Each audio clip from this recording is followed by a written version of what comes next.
Okay. Well, why haven't you eaten them yet?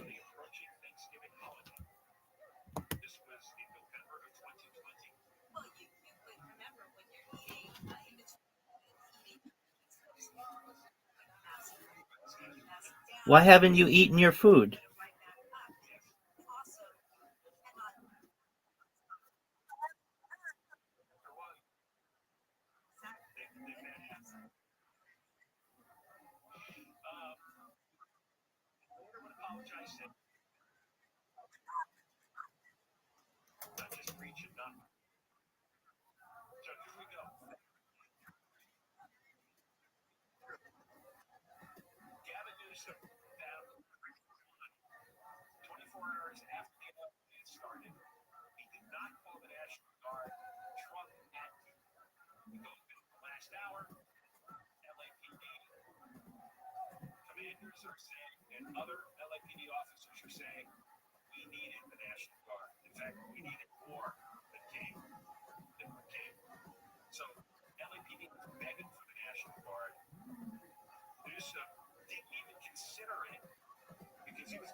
Yeah, just a moment.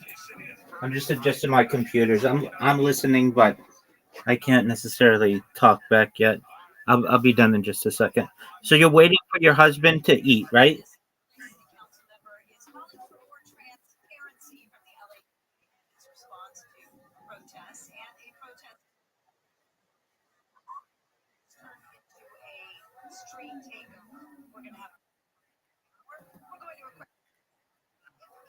Okay, why are you upset?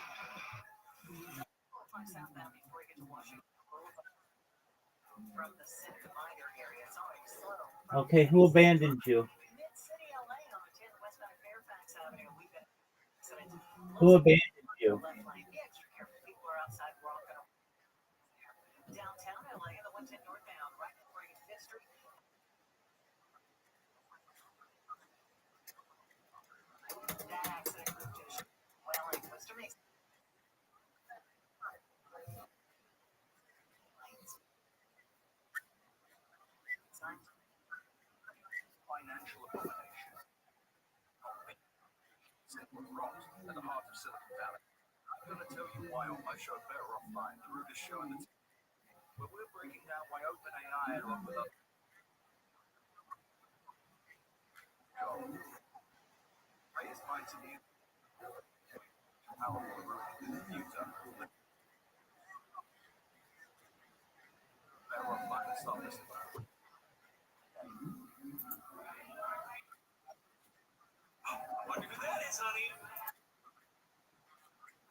And what'd you say?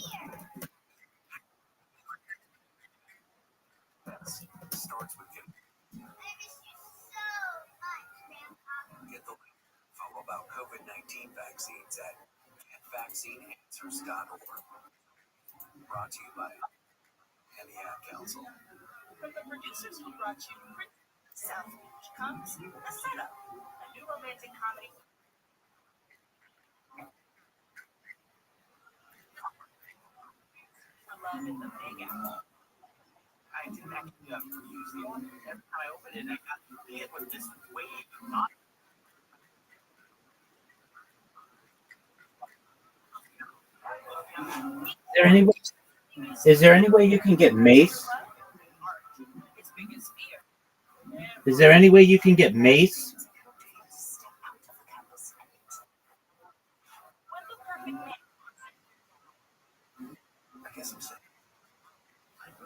Well, in case you get attacked again, you'll be able to spray it on the person.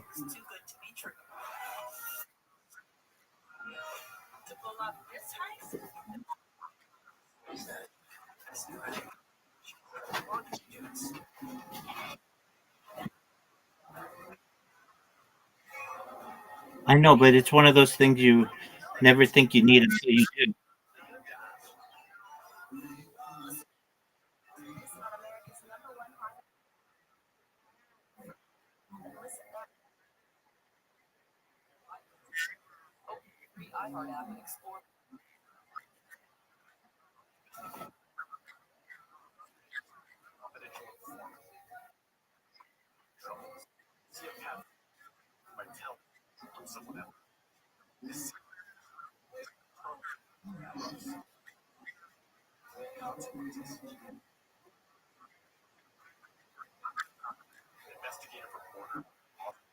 Yeah.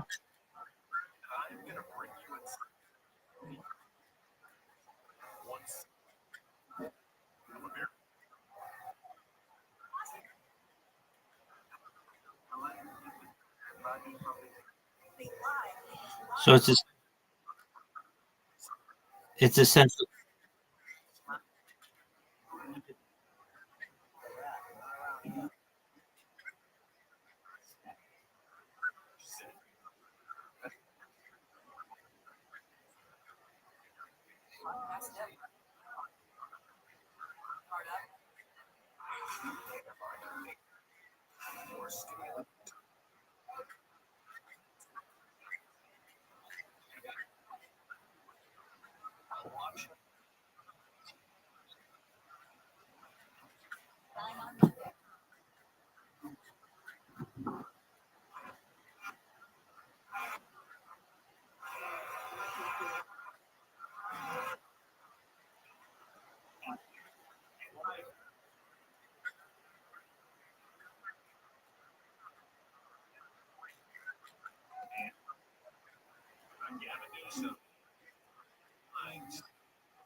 wait. You're talking about your husband?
Welcome. How are you?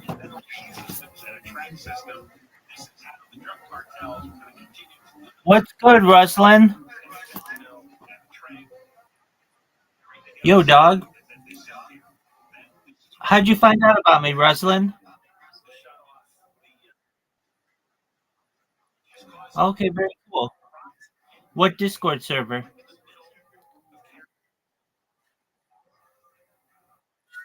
Absolutely. I'm Big Bear. Absolutely. I stream my life 24/7, 365 in there. Do you mind if I tell you about myself? I'm Rabbi Rothschild. I stream my life 24 hours a day, 7 days a week, 365 days a year for world peace.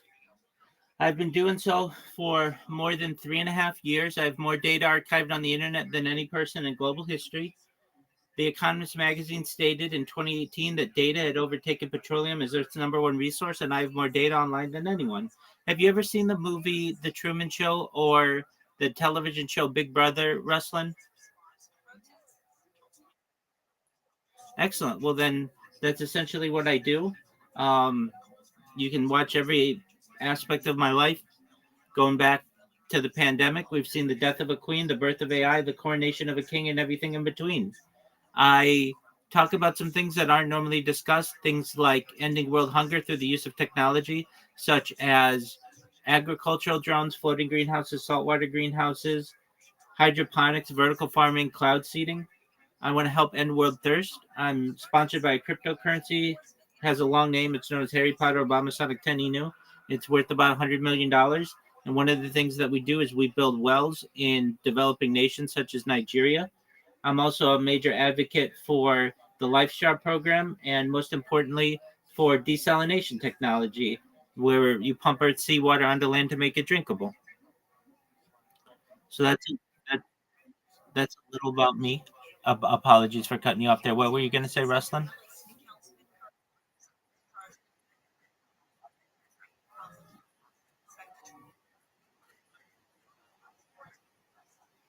I do. I've streamed as far north as Santa Barbara, as far south as San Diego, as far west as the Pacific Ocean, as far east as the desert and mountains. I've streamed in Beverly Hills, downtown Los Angeles, Disneyland, basically everywhere in Southern California.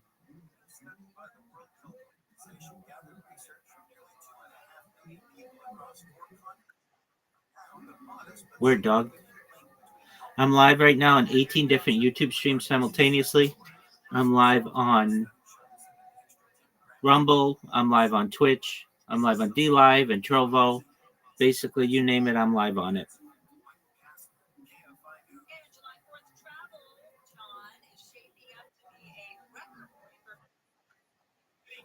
A podcast, actually, and then I was watching The Office. Do you know what The Office is? Excellent. So, have you ever seen the superfan versions? Okay, so they're like extended versions of The Office, and I'm making my way through the seasons now, and just was talking with a friend in here just about her life, and basically just living my life. How about you? What are you up to?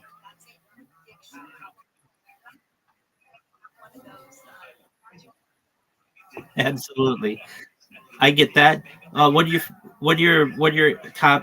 hobbies?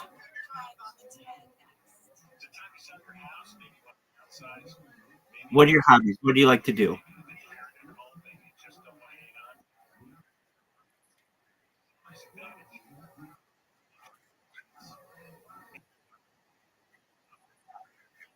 Go for it.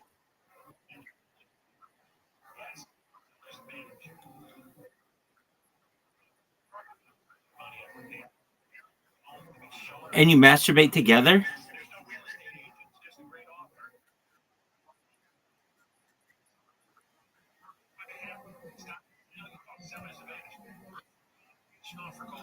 And you're serious? You guys just like are really into masturbating?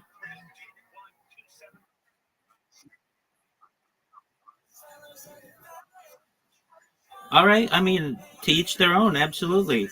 Do you ever get laid? All right. Well, look at that. All right. Well, that's a new one. So you guys, you do that. What else do you do? You got to do more than that, right? You're in a fight club? Well, you know what the first rule is, right?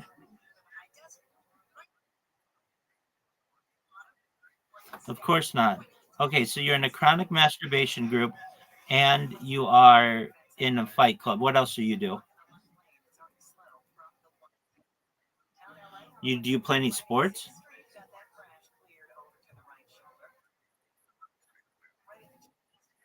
I mean, is that like MMA?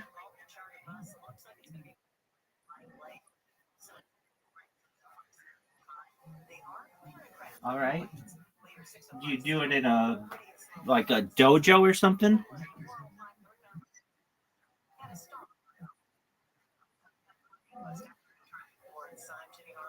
Okay. Oh, very cool. Well, you should know that I'm always here. If you ever need any help, I'm here to support you with any of your endeavors, whether they be your fight club, your chronic masturbation group, or anything in between. I want you to know that I'm here to be a positive person in your world, to give you an optimistic view on the future and just give people hope. So if you ever need anything, I'm here to help you, okay?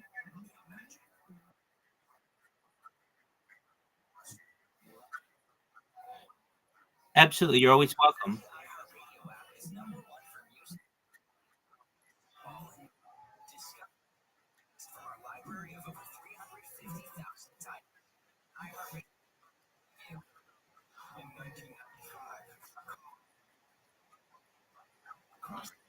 She's always here.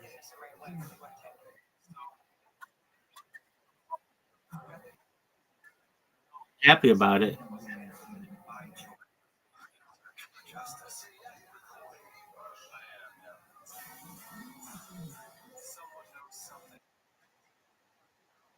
Excellent. We'll see you. Take care.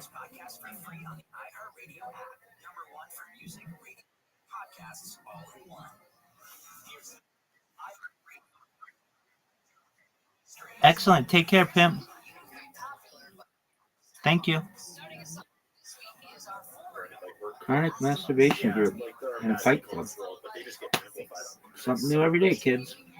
And I do think it's important to be on board. Like, I think the job that people are doing on the internet trying to figure out what's going on is critically important. And it's probably the most important tool of power that common people have and have ever had in history. Like the ability to decentralize the control of information is revolutionary. But it comes with a lot of learning and responsibility for us to sort of figure out how we maintain social structure and just emotional health while using those tools for good. Yeah, and I don't think we figured that out. Yeah, it's crazy how boring summer's been since they shot Trump. Yeah, it's crazy how silent everyone's been since they shot Trump. I saw this meme the other going on right now. Dude, it was this meme that was about how fast the Trump shooting disappeared, and it was just think about all of the other news events that got a longer press cycle than Trump getting shot. Dude, it's the Olympic thing happened, and then everyone forgot about Trump. Bingo. Yeah, it's and that is such a wild rabbit hole where you either have to, and this I run this kind of litmus test on all events, is either because everything has to have an explanation, even if it's mundane or it's not. It's there's nothing in the world that happens for no reason. Random is a reason, but random has to have probabilities involved. You have to be able to explain it and be cool, that's how it happened. And so when you look at the Trump shooting, for example, you either have to think that all of the weird shit that happened is explainable by what they're telling you, and that there's nothing suspicious about that kind of mainstream narrative about it. Or you have to start asking a lot of questions. And almost all versions of there's something suspicious about this and there's questions to be asked, almost every version of that leads to at least some level of inside job or some level of someone being complicit in something. And there's a lot of versions of what that might be. But regardless of what that is, it's monumentally important because that's an assassination attempt on one of the most important and polarizing figures in the last 50 years. And it very well could have sparked things like World War III or things like massive government. There's just so many implications that I think people are too politically charged right now to, the Trump crowd is super gravitating towards it, obviously. But everyone who's not down with Trump, I think is incentivized to ignore it because of that political leaning, when the implications of it should be basic. Because if you suppose you didn't support JFK, the implications of JFK getting shot were still world changing for the rest of eternity. And so I think that in many ways, and this happens in all fields, our polarization of our political minds and emotions often makes people tune into things that don't matter and tune out things that are massively important. So I'm following that one super close because I think it's fascinating. What is your theory on the Trump thing? I think before we go into it, it's important to state that anyone who thinks that they know what's happening in this world is way too close. We don't even know how physics work. We don't know how gravity works. We don't know. But we can kind of speculate on probabilities. And the way I like to think is just in terms of there's lots of possibilities, and some are more likely than others. And as you get evidence, you kind of assess that one seems more likely to me, that one seems less likely, but I still just kind of keep them all in mind. And there's probably way more evidence that's going to come out. Exactly. And you don't, it's not like you're so dumb that you can only think of one possibility. You can think about all three options at once. And as evidence comes in, you can weigh it against those three possibilities, right? So what I lean towards as being most likely is, I think it's I think it's reasonably safe to assume at this point that it was a bullet that did go past his head, that grazed him or like right past his ear, and there was a photo of the bullet that is pretty much corroborated by mainstream news that is very anti-Trump normally. So it's like, and like people died. So there were definitely bullets. There was definitely shots. The audio analysis makes me think that there was more than one gun being fired, and it's like relatively easy to hear on basically every video that was taken by cell phones. In the fact, do you know what I'm referring to there?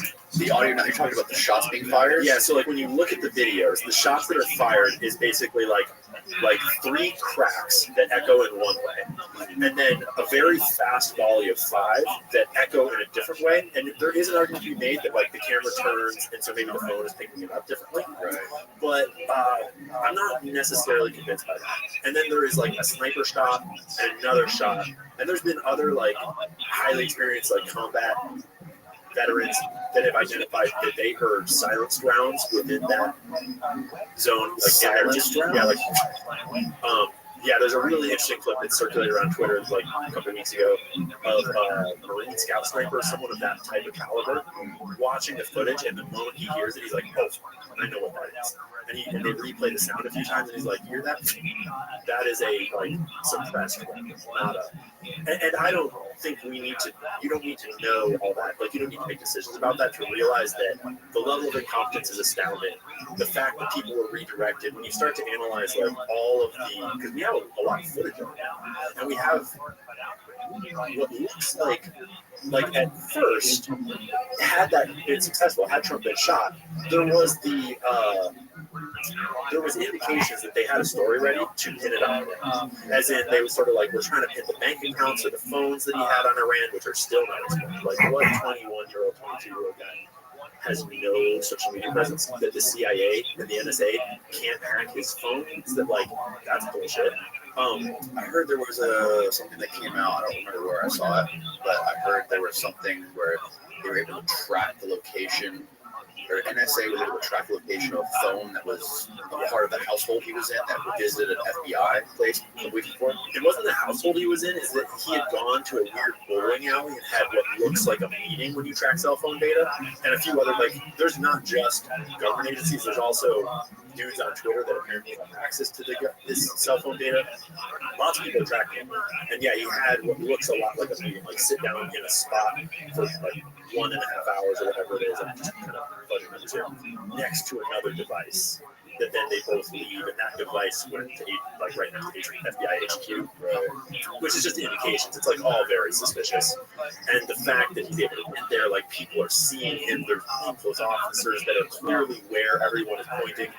Like, there's a video, the first one that came out, and everyone's like filming him. Right. Like, look, there's a guy on the roof. Yeah. And then in the other videos that came out more recently, you can see plainclothes officers with guns drawn come around the building once the shots have been fired from that direction where all those people were that were pointing at this guy. So there's just all these elements that point to, like, this does not add up. And just the fact that it's suspicious, not necessarily saying you know what it is or what happened, but the fact that what they're telling us is suspicious, aligned with the fact that it looks like there was a story prepared about Iran, which would be very logical. I mean, Bibi just happened to have a speech to Congress scheduled for the next week, and he still, during that speech, ran with this he basically said in that speech that Iran tried to assassinate Trump. That that's convenient. Very convenient. And I mean, maybe it's a coincidence. I don't know, but I can't think of any country that establishment, the sort of like Western Israeli CIA democratic establishment, would rather have than war with Iran right now. And so when whatever happened got botched in whatever way it got botched, you start to see what also looks a lot like other botched, like, for lack of a better term, deep state operations of the past. And another one I've been looking into is the Vegas one. Over the last couple of weeks. And it's just, I mean, they're all unique because they're all botched in different ways. They're all different events. But you start to see these patterns of when these things get botched, the cover-ups start to all look the same.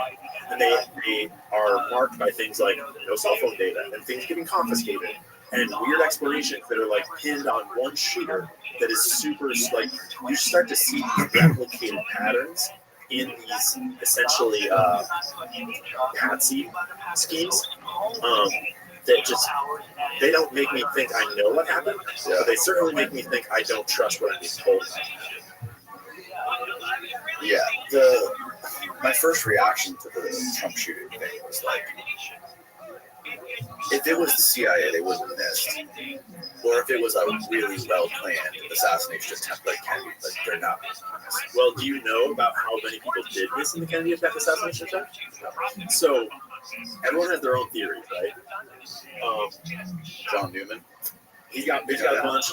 No, but so there's looked in his stuff. So John Newman, he's been on the podcast twice. He is the one person that exists that has read all of the classified JFK files. All the books that you read about JFK that have been written about JFK, and even the top JFK scholars will even say this. They'll say all books that exist that are written about the JFK assassination are based off John Newman's books. No one actually goes down and reads those sources because they're all in person in paper, right? They're all in that one location. Exactly. You got to go there. But regardless, it's like it wasn't a single shot, right? And it wasn't even just 2 or 3 shots. There was like the bullet that hit the causeway and nicked the dude. There was multiple shots that came in at Kennedy from multiple. There's a triangular exactly fire, right. Yeah. But based upon their explanation, their single shooter patsy, they would have loved to have had one shot hit Kennedy and he's dead, right? And that did not happen. And once that did not happen, and there's based on the timing, you can kind of see that first shots were fired, but then a few moments go by, and in the Zapruder film, he passes behind the sign. He comes out from behind the sign, and that gives you enough time to realize, like, okay, he's not dead yet. We need to kill him before he leaves the scene, because if he doesn't die, then we're really in big trouble. Right. So then shots start getting fired, and that makes their story get completely ruined. Because had it been just 1 or 2 shots that got him, that fits with the explanation of a patsy, 1 rifle, a couple of shells, and so all of the JFK weirdness comes from the fact that it didn't go off exactly as planned. Right. Because had it gone off as planned, we probably would have never even dug into it, never asked any questions, because it would have been very like one guy, a couple shots. I love the Bill Hicks joke. He's like explaining the whole thing. He's like, yeah, the Kennedy thing. Where was the shooter? Back there. Yeah, exactly. Right. And so there's all these theories about what really happened, and I don't really. Yeah. It doesn't really matter what really happened in a certain way. Yeah. Because what matters to me the most is that what happened is clearly not what they told us. And it's the Kennedy's just a fun one because it's so obvious because it was so botched. But I think that we often a lot of people overestimate these sort of intelligence agencies and various kind of groups in our world. 9/11 is another example of one that there's just enough that went weird and wrong that questions get asked. And this Trump one's kind of has the same pattern. They would have loved for that to happen differently. And I don't know why it didn't happen that way. I don't know who messed up, there is a potential explanation that maybe he was supposed to happen. Like maybe he wasn't supposed to be there. But that's a lot harder for me to reconcile. Yeah, it seems likely that maybe somebody in somebody in intelligence, or somebody in the military, or somebody in maybe even like a big corporation with a lot of power, had a bad day or came to this decision, and maybe only 2 or 3 people knew about it, or maybe less. And somebody had some sort of influence in the Secret Service and was able to leave a building. How do we know? Because another thing one of my buddies told me was we don't know. We don't go back and study all of the different rallies that Trump has done or these other presidents have done and see how locked down they are, or see how many buildings they leave open. Everyone's only paying attention to this one thing, so we don't know how lackluster their security is on all their other campaign trail speeches. So there's infinite stuff to look into these days, so it's kind of how are you going to really collate all that information? But I'm of the mind that, and this is kind of what I didn't intend to start looking into this stuff. This is just sort of, I started with what are the most important things to understand. What are the most important questions to ask? And that was what I wanted to be conscious of. At first, I thought it would be money. I thought it was how does money work? How money controls the world. So I'm going to look into how money works and how companies work and how stocks work and how corporations work. That led to BlackRock, but that quickly led to intelligence agencies because I didn't really know anything about intelligence agencies, and I think most people don't, and there's a reason for that. And once you start to learn the history of groups like the CIA, MI6, Mossad, you start to realize that they were founded to conduct what war is today. Like war, ever since the nuke, war has been a very different phenomenon, and it's conducted primarily by covert means. And these days, it's conducted by covert means inside of here and inside of our laptops. Not exclusively. There are still proxy wars. There's still a lot of stuff going on.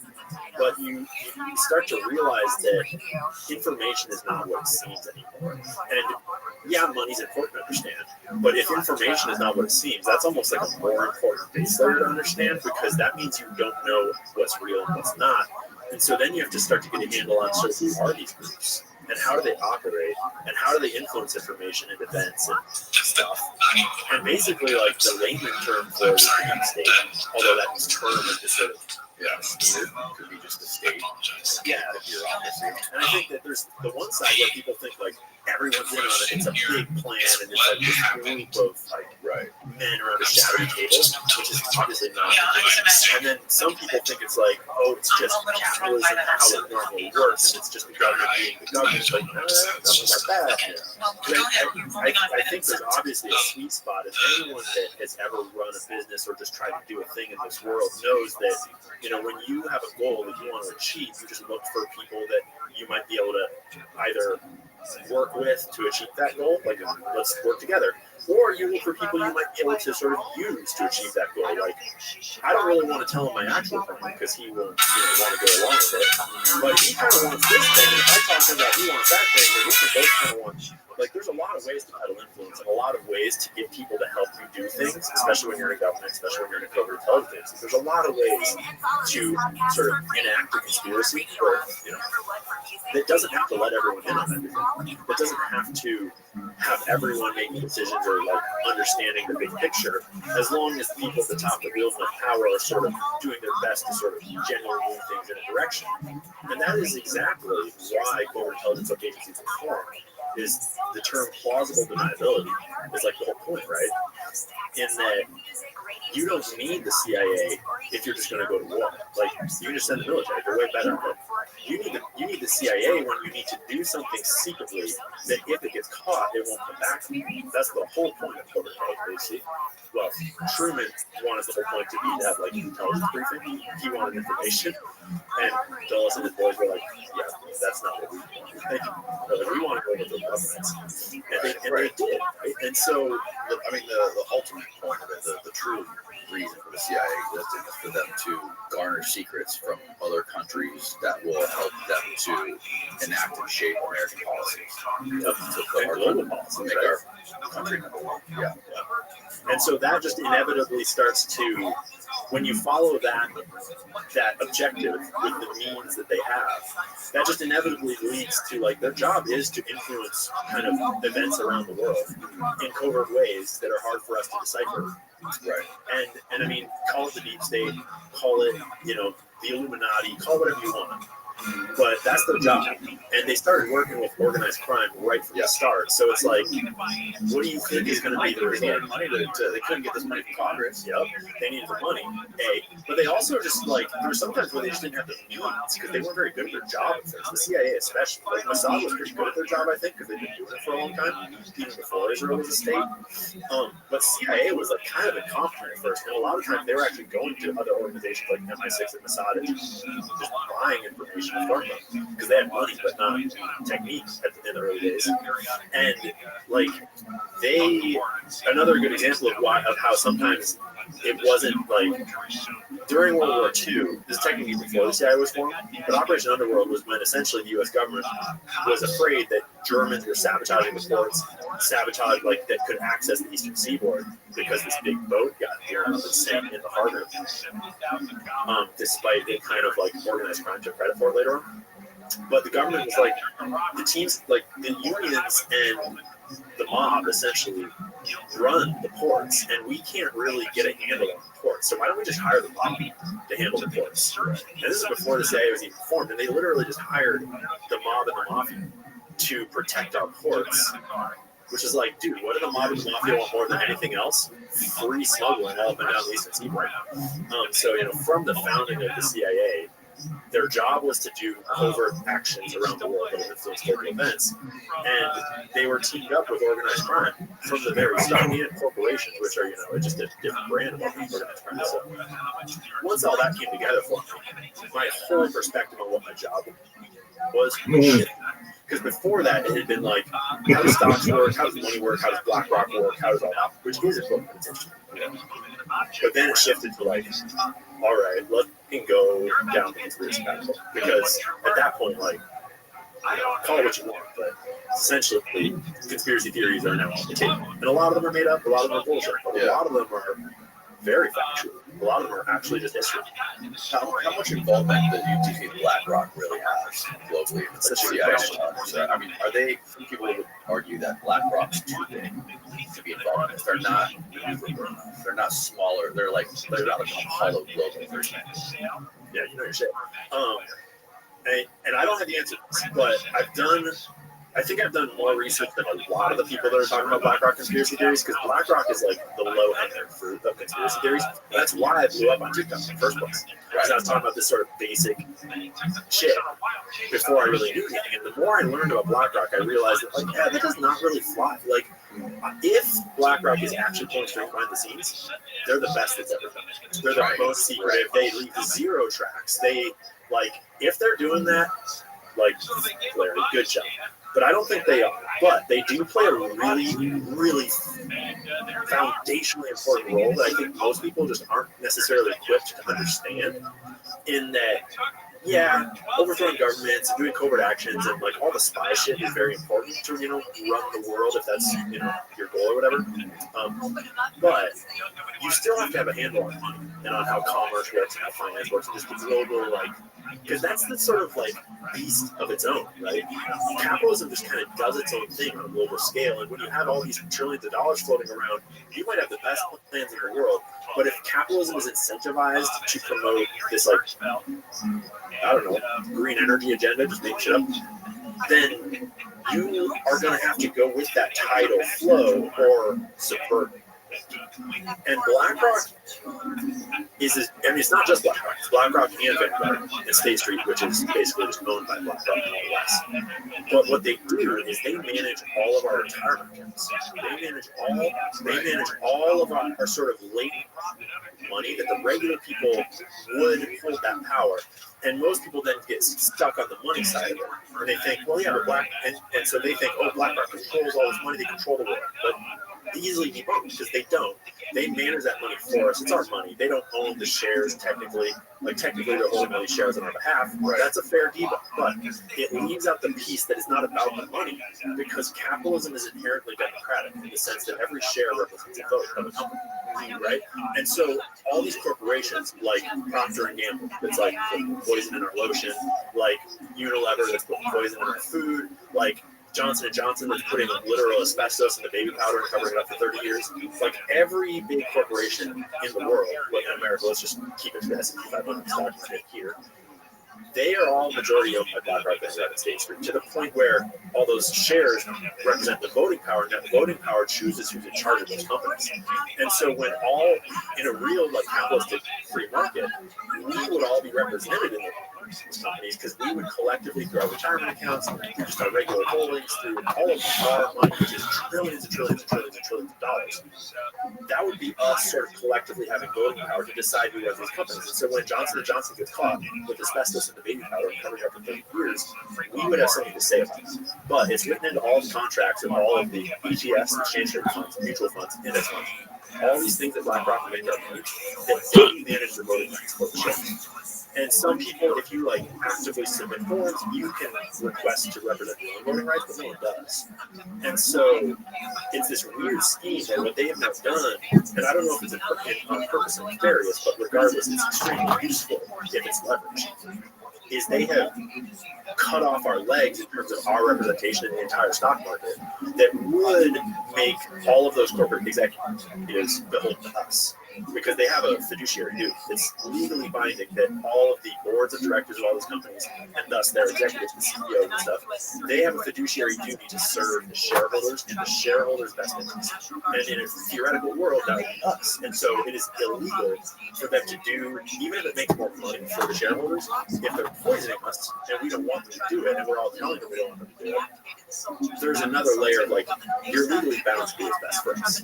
But now their fiduciary duty is to BlackRock and Vanguard and State Street technically, because those guys are the actual shareholders. We are just the beneficial owners of an ETF share. And so that means that now all of that fiduciary duty is consolidated into one central spot. And every one of those guys know that they don't lose their job if we get mad, they lose their job if BlackRock or Vanguard or State Street get mad. And so suddenly they are all their interests are aligned to just please a few fund managers.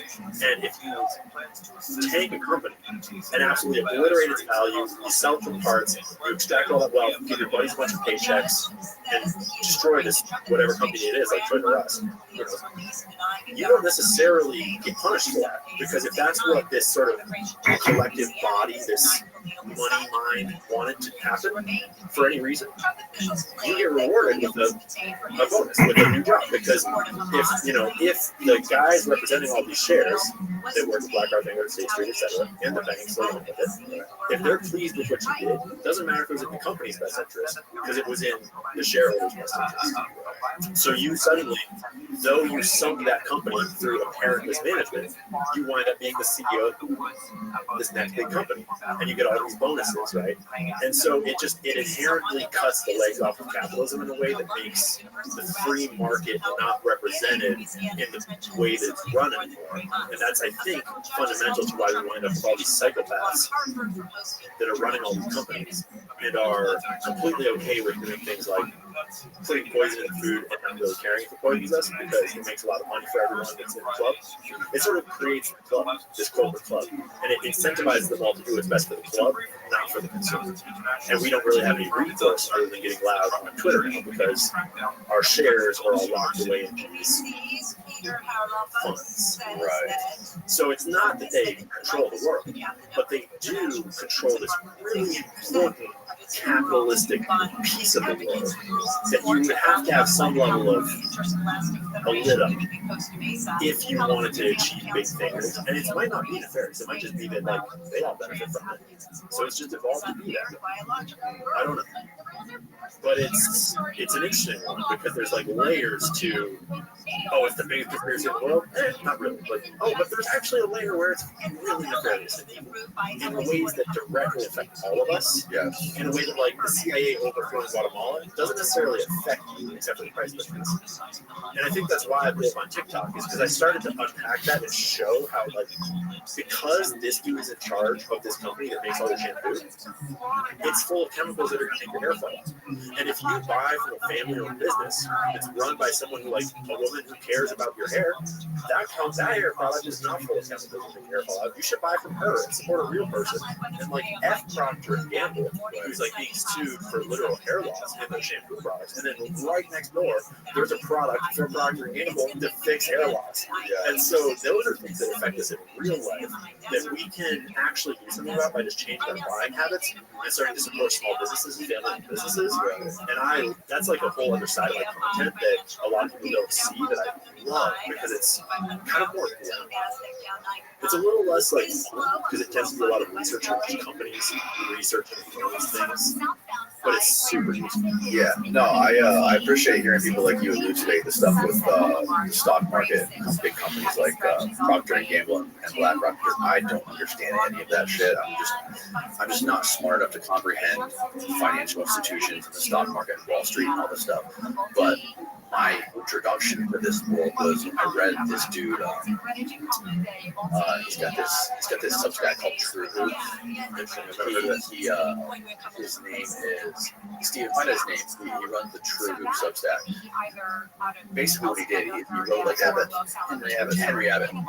He wrote this 25 episode, basically this like long. There's like 25 different articles. It's a series of articles that basically starts at like Apollo Global and the NBA. This guy writes all about the NBA, and he found out about the Apollo Global and Neon Black and all these guys, Buzzy Krongard, and how they're all like came up together, went to school together, and how like Buzzy Krongard was a CIA guy who got on the board of all these companies, partying with all of them, and Buzzy Krongard happens to also be the guy who was the one who shorted all the American Airlines stocks like the week before 9/11 happened. I don't know about the Buzzy side of it. I've done a little bit in Apollo. It's such a dark, and it's the rabbit hole that never stops giving. And it's such a unique point in history when Wall Street was financializing in a new way. Like tech computers were changing the game, derivatives were changing the game, and I think organized crime is changing the game in a big way. And they just like Apollo is not the only one, but they're at the center of it. Big. And there's obviously a lot of Jeff Epstein. Yeah, tons of Jeffrey Epstein connection and Mohammed bin Salman connection. Yeah. What's the guy, the arm strapper, Khashoggi, Adnan Khashoggi. The uncle, I believe, of that journalist, Jamal Khashoggi, that got chopped up 1 year to the day after the big thing. Jamal Khashoggi gets chopped up. There's a whole interesting Saudi. There's a connection there? I don't know, because it's super weird, but I don't know anything about the Vegas. it's such a wild rabbit hole. Let's do it for just a second. Let's do it. Get this whole thing canceled. Yeah, perfect. Anyone that doesn't know about it, you should Google Las Vegas map. And there's a Google Maps file that someone has compiled on the internet. See if you can find it. I think it's called vegasmap.com. And it's hard to find on Google. It's easier on some of the other search engines like Brave. It's like the third or fourth hit. But it's a compilation on Google Maps that they've made their own file where it's got sources, like the primary sources, linked to the map of all the videos that were taken, of autopsy reports, of all the 911 calls in audio format. No, not that. Just Google search for it. You'll know it's like a Google My Maps file. If you look for Las Vegas big map.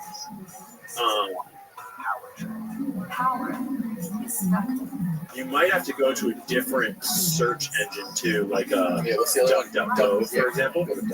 But anyways, it's got all this primary source information on it, and it's a great resource for people that don't know anything about the Vegas thing because there's way too much for us to cover here. But the building, the structure, this is it. Yeah. So all of these weird dots here, these are all pieces of evidence. They're actual videos. They're police body cams. They are. Was it Dan Bilzerian there? Dan Bilzerian was there. I talked to him about it. He's got an interest. He actually kind of like redirected me on a different angle that I hadn't really considered. Because there's all these helicopters that are flying around that are not officially there, that don't exist. But the building, the structure on top of the Mandalay Bay Hotel that is not in any of the videos, because it's kind of like retracted back from the top, it's actually a different hotel structure that is owned by Saudi royalty. It's a famous hotel chain, and I forget which one it is, but they like are the majority owners of that company. A structure on top? Yeah, so it's just like a penthouse like structure suites, like so it's like Mandalay Bay Hotel is this building, but then on top there's like another structure up there that is sort of like 1 or 2 or 3 floors or something of these like penthouse suites that are owned by a different hotel company. And they're owned by Saudi royalty as like the majority owners, and so a lot of people went down this angle of like Mohammed bin Salman was allegedly there. People say they have video of it, and I don't know for sure, but he's apparently in the hotel's gambling or something. So there's this whole angle that is hard to say one way or the other. But after the Vegas happened, like 1 month later is when Mohammed bin Salman went on the Saudi purge, where he arrested like all of the Saudi royalty that he said were corrupt. Yeah. He purged corruption out of the Saudi government. Right. And right before it had been when he had been given the crown, so to speak, over his brother, or not his brother, like one of the other princes. Forget his name, the evil one. It's like aligned with all the people. And Khashoggi is obviously aligned with Epstein because Epstein, a lot of people don't know that Epstein's like early days when he went from banking at Bear Stearns, but before he became a trafficker, those like in the 80s, those middle days, he was arms trafficking with Adnan Khashoggi. Right. Adnan Khashoggi was like the person that brought Epstein from being just a banker into the Mossad intelligence aspects. Right. And so Jamal Khashoggi is probably linked in some ways to that. He used to work for Saudi intelligence. Like, he's not just a journalist. Right. And so then 1 year later to the day, he winds up all chopped up. So there's just all these little things that sort of imply the Saudis are involved, not to mention like the crazy fucking firepower that was leveled on civilians and not on civilians. I don't know. Dan had a really great theory that sort of like a lot of the conspiracy theorists theorize that these helicopters are out there having like they're shooting at the civilians and they're shooting at the structure on top of the penthouse or something. And maybe there is like in some of those autopsy reports that people eventually got access to, there are people that were shot directly down to the top of their head. Yeah. So there were helicopters, or there were not? No, there were 100% helicopters. Yeah, and people found them on the like the flight trackers. You could see their transponders. And the helicopters, before the shooting even starts, they fly. 3 of them fly over top of the Mandalay Bay Hotel. They turn off their transponders 15 minutes before the shooting starts, and then their transponders are off until after the shooting is all over, and they turn them back on and fly. And then so there's like all these weird. Great, and not to mention that the shooting itself, everyone with any military training, Dan included, all say that is a belt machine. That is 100% not a bump stock. That is 100% not what they say it is, because bump stocks are also famous for malfunction. Like a bump stock is like it uses the recoil of the gun to rechamber the round, and you can just look them up on YouTube. People like they're kind of like a gimmick, and so they will like they'll kind of shoot like automatic fire at everything, like. But inevitably, it will jam, especially if you're going to like fire full auto at that kind of rate over and over and over and over. They said this is a conventional theory. Official story. This is official story. It's a single shooter that had this whole room just loaded up with guns. Yep. And he smashed out the window with this special hammer, and he just unloaded with these like conventional assault rifles with bump stocks all the way across into this parking lot, which is like a long shot. A bunch of headshots happened. Where we're looking at this, where's the Mandalay Bay Hotel? Mandalay Bay is down left, just where all the yellow dots are down left of the parking lot. Right there. Yeah, right there. That's the Mandalay Bay Hotel. Oh, okay. He's on like the 34th floor, something like that. I forget the exact floor. And he's shooting across a diagonal over that parking lot, which is where the festival was. Got it. That's the official story. He never left the room. He shot 12 volleys and maybe some like bolt action rifle and stuff, and then he committed suicide alone in the room with no one there, like an hour before the police even got to his door, with an arsenal of ammunition and weapons all around him, still ready to go. He just was like, I'm bored and I'm tired and I'm out, and he shot himself allegedly. Was there any evidence that anyone was in there with him? Yes, lots. There was so on in the hotel records there was 2 women, 3 women. I think 2, actually like staying with them in that hotel room on the hotel records. So there's all these inconsistencies. That doesn't make any sense.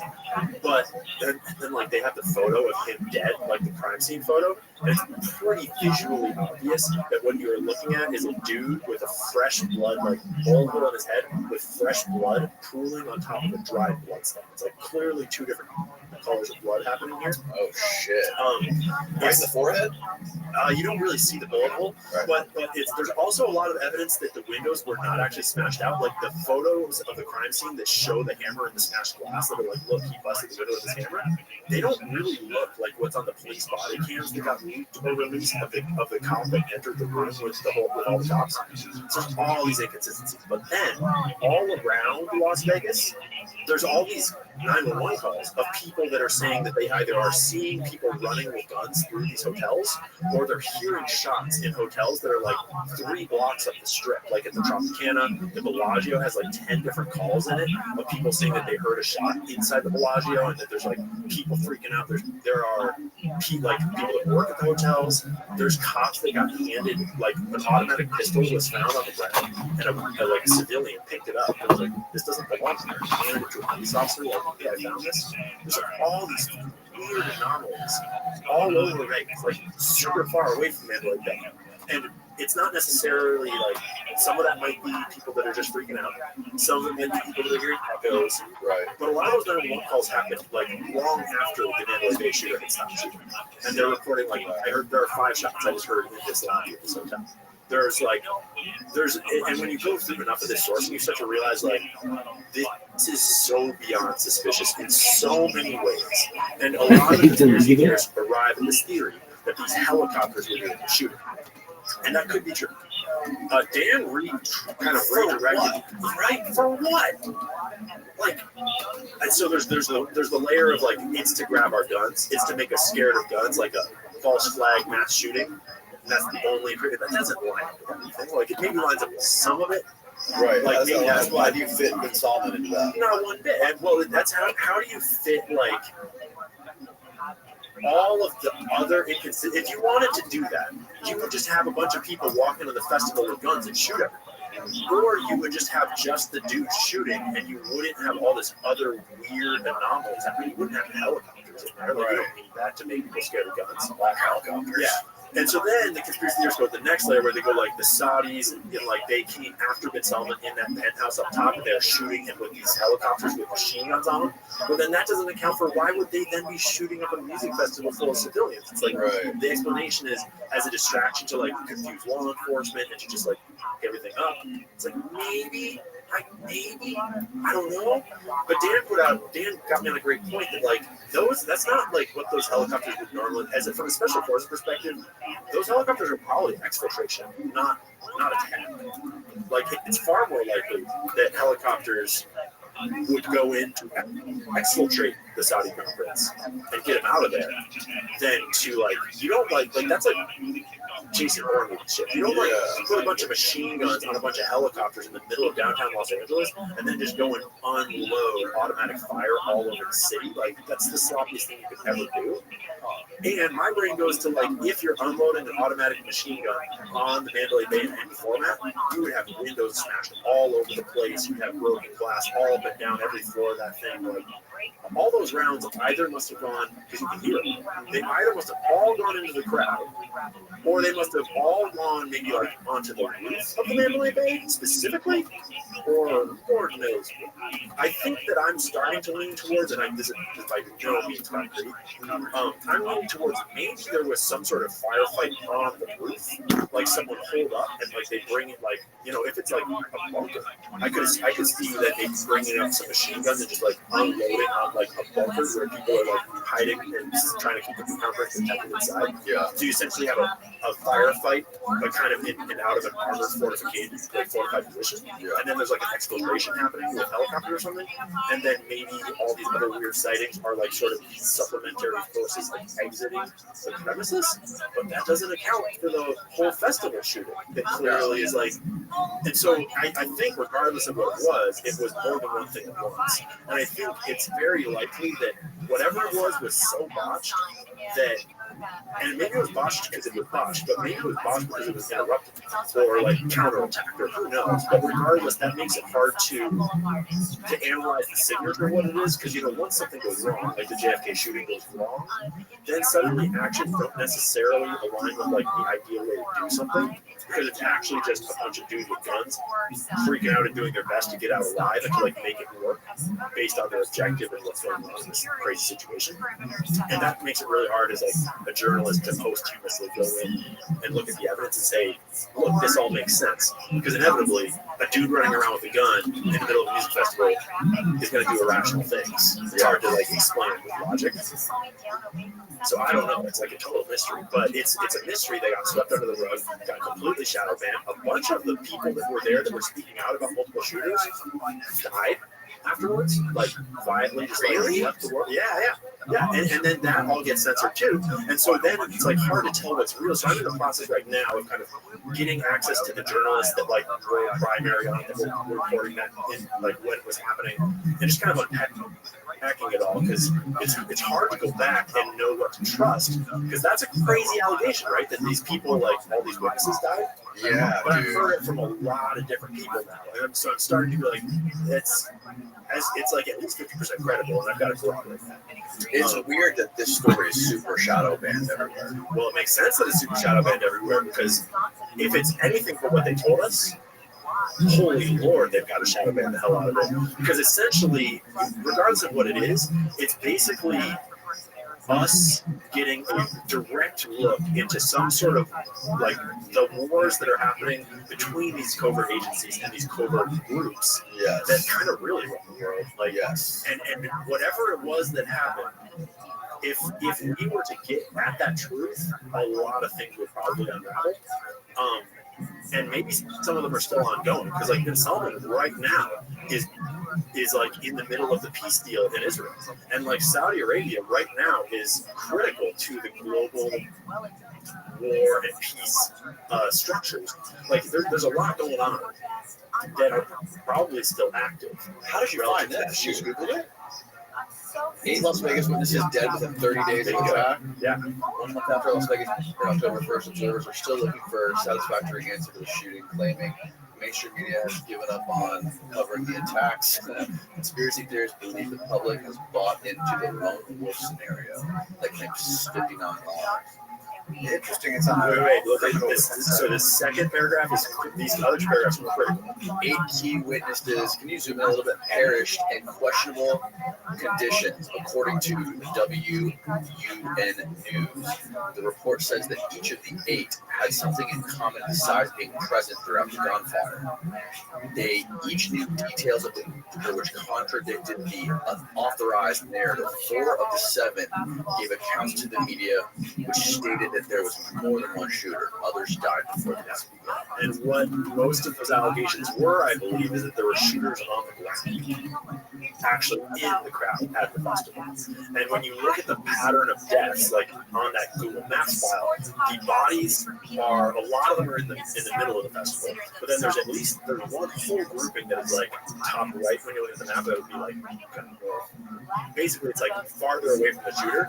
There's a whole grouping of bodies that was essentially obstructed from view of the shooter outside the festival and behind like kind of the fences of the festival on the other side from him.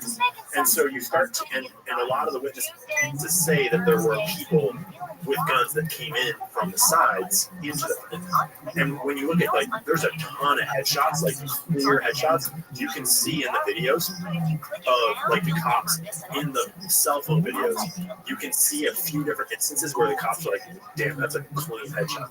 Or really? Damn, right between the eyes. Yeah, like they say it verbally while they're looking. Where are these videos available? They're in that map. Yeah. They're in that map. And or on YouTube there's more. And so there's a ton to dig through because a lot of the cell phone videos are mostly shorter, but a lot of the body cam videos are like 3 hours long, 2 hours long. So it's a lot to sit through. But what happens when you publish stuff like this on YouTube? Have you tried yet? On YouTube, I have not. It got flagged on TikTok at first, and then it went back up when I appealed it. It's still live on Instagram. It blew up on X. So really, it seems to be working. And I didn't go. I think I'm reasonably good these days at walking this line between like presenting the evidence that will get you in trouble. It's like you don't present too much, you just present enough that really gets people thinking. And shows them clearly there's more to this than you can say. But I'm not going to like break any new whistleblower testimony. I'm not going to like, leak documents that are going to really incriminate people.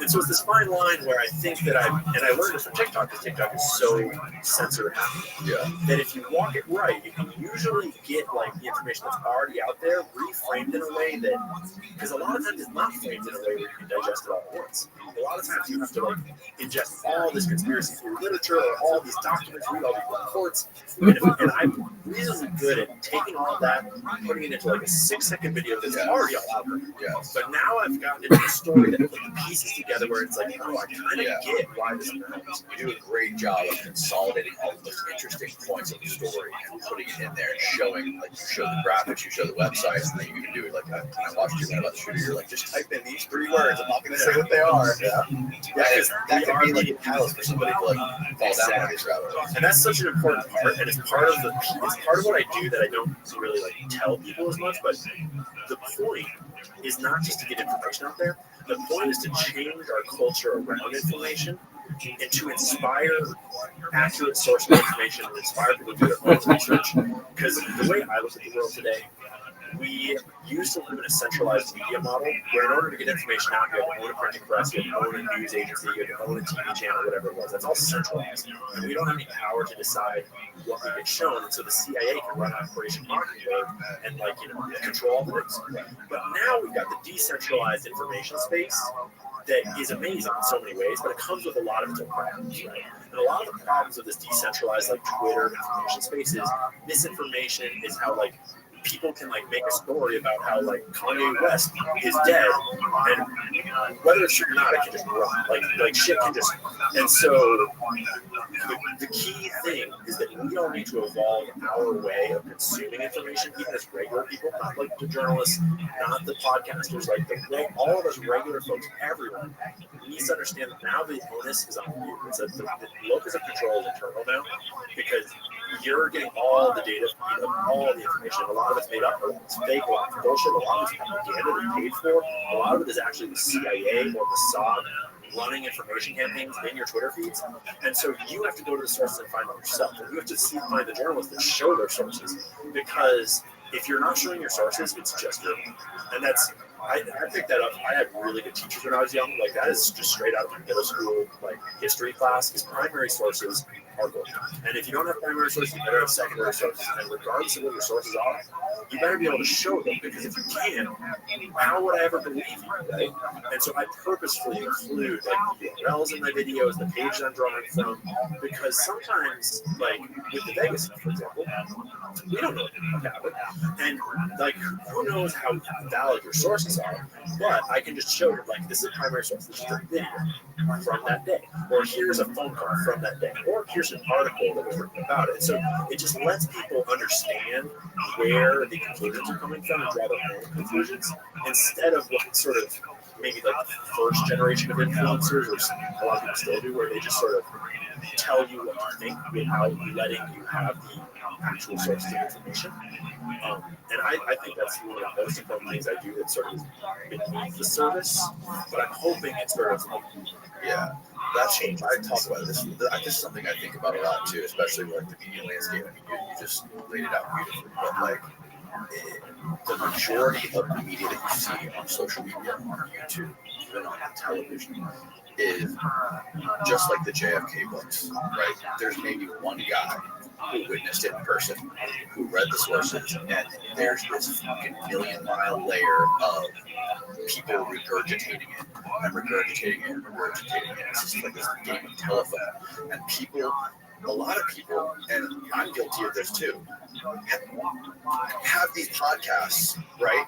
And I can sit in here and talk on the mic about Las Vegas, about JFK, about the Middle East, about Israel. I've never been there. I don't know what it's like to live there. I don't know what those people live like. And like, I can have an opinion on it. That's pretty crazy, that I can have an opinion on it and people will listen to it and be like, oh, I think he's onto something. I think I'll adopt that opinion for myself. It's so weird. Yeah. And it's powerful in some ways, but it's powerful for good and for bad. And I think what you're describing is exactly it. And we don't see it anywhere more clearly than on Twitter right now. Because X is now monetized in a pretty big way. And so I'm getting like, $3,000 a month or whatever to post content. And I know every time a big story breaks, I know that if I just hit retweet, if I see a big story and it's like posted 3 minutes ago, and the news is just broken, regardless if it's true or not, like Joe Biden has a health scare in Las Vegas, he's dead. Which we're still not totally clear if that was like solid reporting by Laura or not. It seemed like it probably was. The health scare, not necessarily the dead part. Right. Although there's a funny rabbit hole there. But like if I find that story when it breaks right away 5 minutes ago, and I repost that as quickly as possible with the catchiest phrase possible, I can make money. And I will also retweet. Oh yeah, really. If I quote tweet. I quote tweet. Interesting. Yeah, because then it's a post of mine, and I'm getting views off of that. And actually really interesting breakdown by my boy Penny that the payment is actually for ads in the feed. It's not for people just looking at the post. Right. So there's all this other stuff. But that's the inherent incentive system on X right now. And so everyone is incentivized to break the most shocking story first and as quickly as possible. Yeah. And you don't have to be the first one. You just have to be in that wave of the first big accounts that break it, and then everyone will draw into yours, and you'll get 5 million views. And that adds up, and that's how you get paid.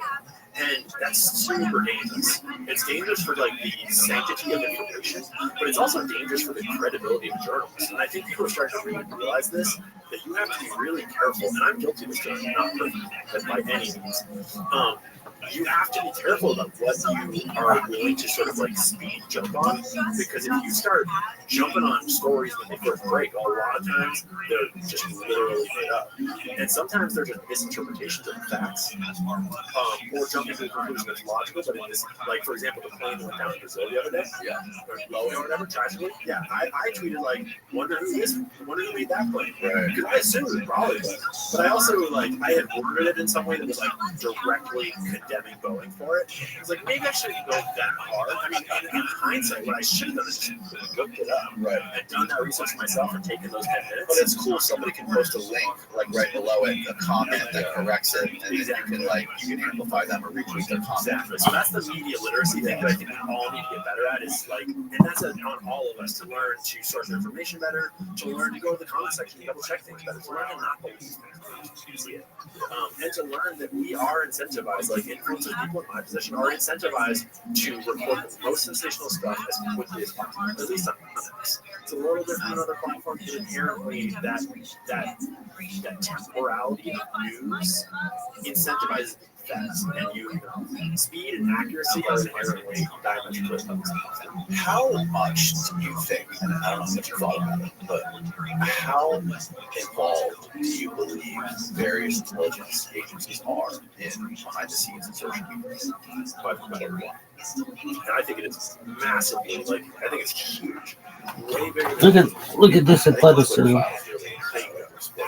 Yeah, there was that version of it where before Elon bought X, I don't think anyone had realized it, but if you start to go through our like history from like MySpace until today, we had never, because the Twitter files showed us that the government was actively asking all of the social media companies, Instagram, Facebook, YouTube, X, Google, all of them, just like, hey, censor this information, hey, delete these accounts, hey, push this down. And for the most part, they were all compliant. And what that means is there was never a time until Elon bought X that we ever had free speech on any of our social platforms of any size, right? Except for like maybe some of Reddit, and sometimes Reddit is highly controlled now, and 4chan, which is like the dumpster behind Wendy's. It's cool, but like whatever.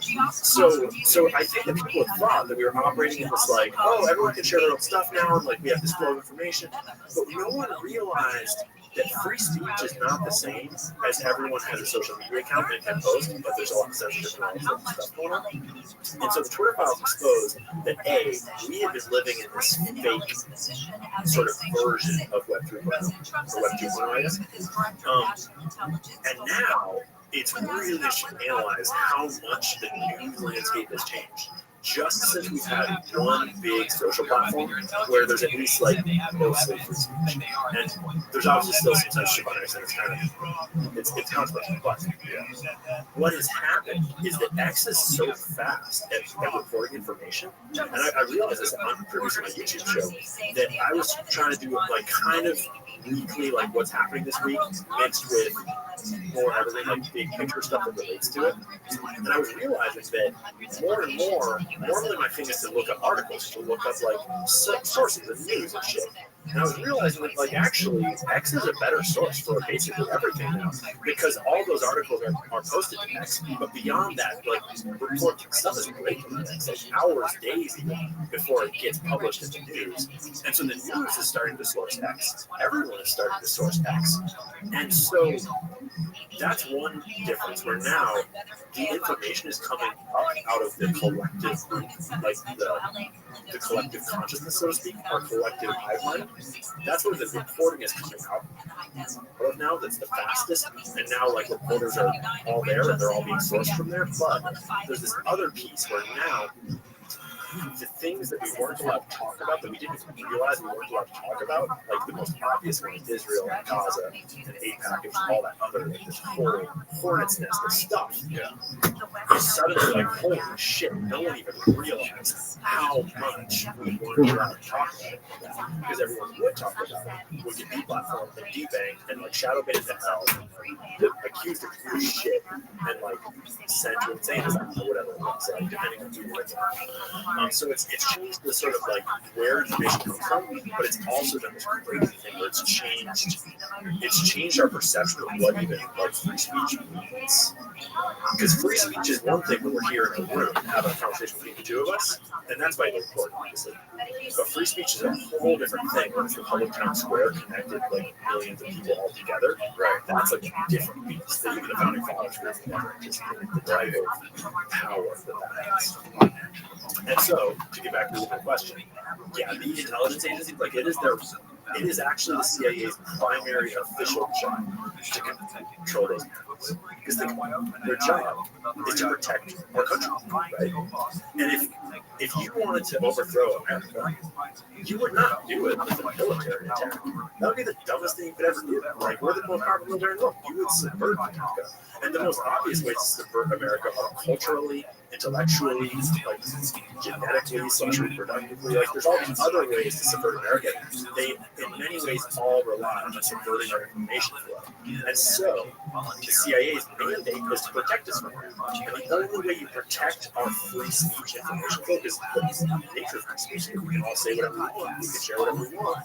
So that means that China can share whatever they want over there, as long as they just kind of go right in. Same with Russia, same with Iran, same with Israel. And so the only way to protect our free speech is to control that in space, theoretically, which is not possible. But like, if Russia could overthrow us by feeding us the narrative that communism is great, then the only way to counter that is to feed us the narrative that capitalism is great. In a simplified way, right?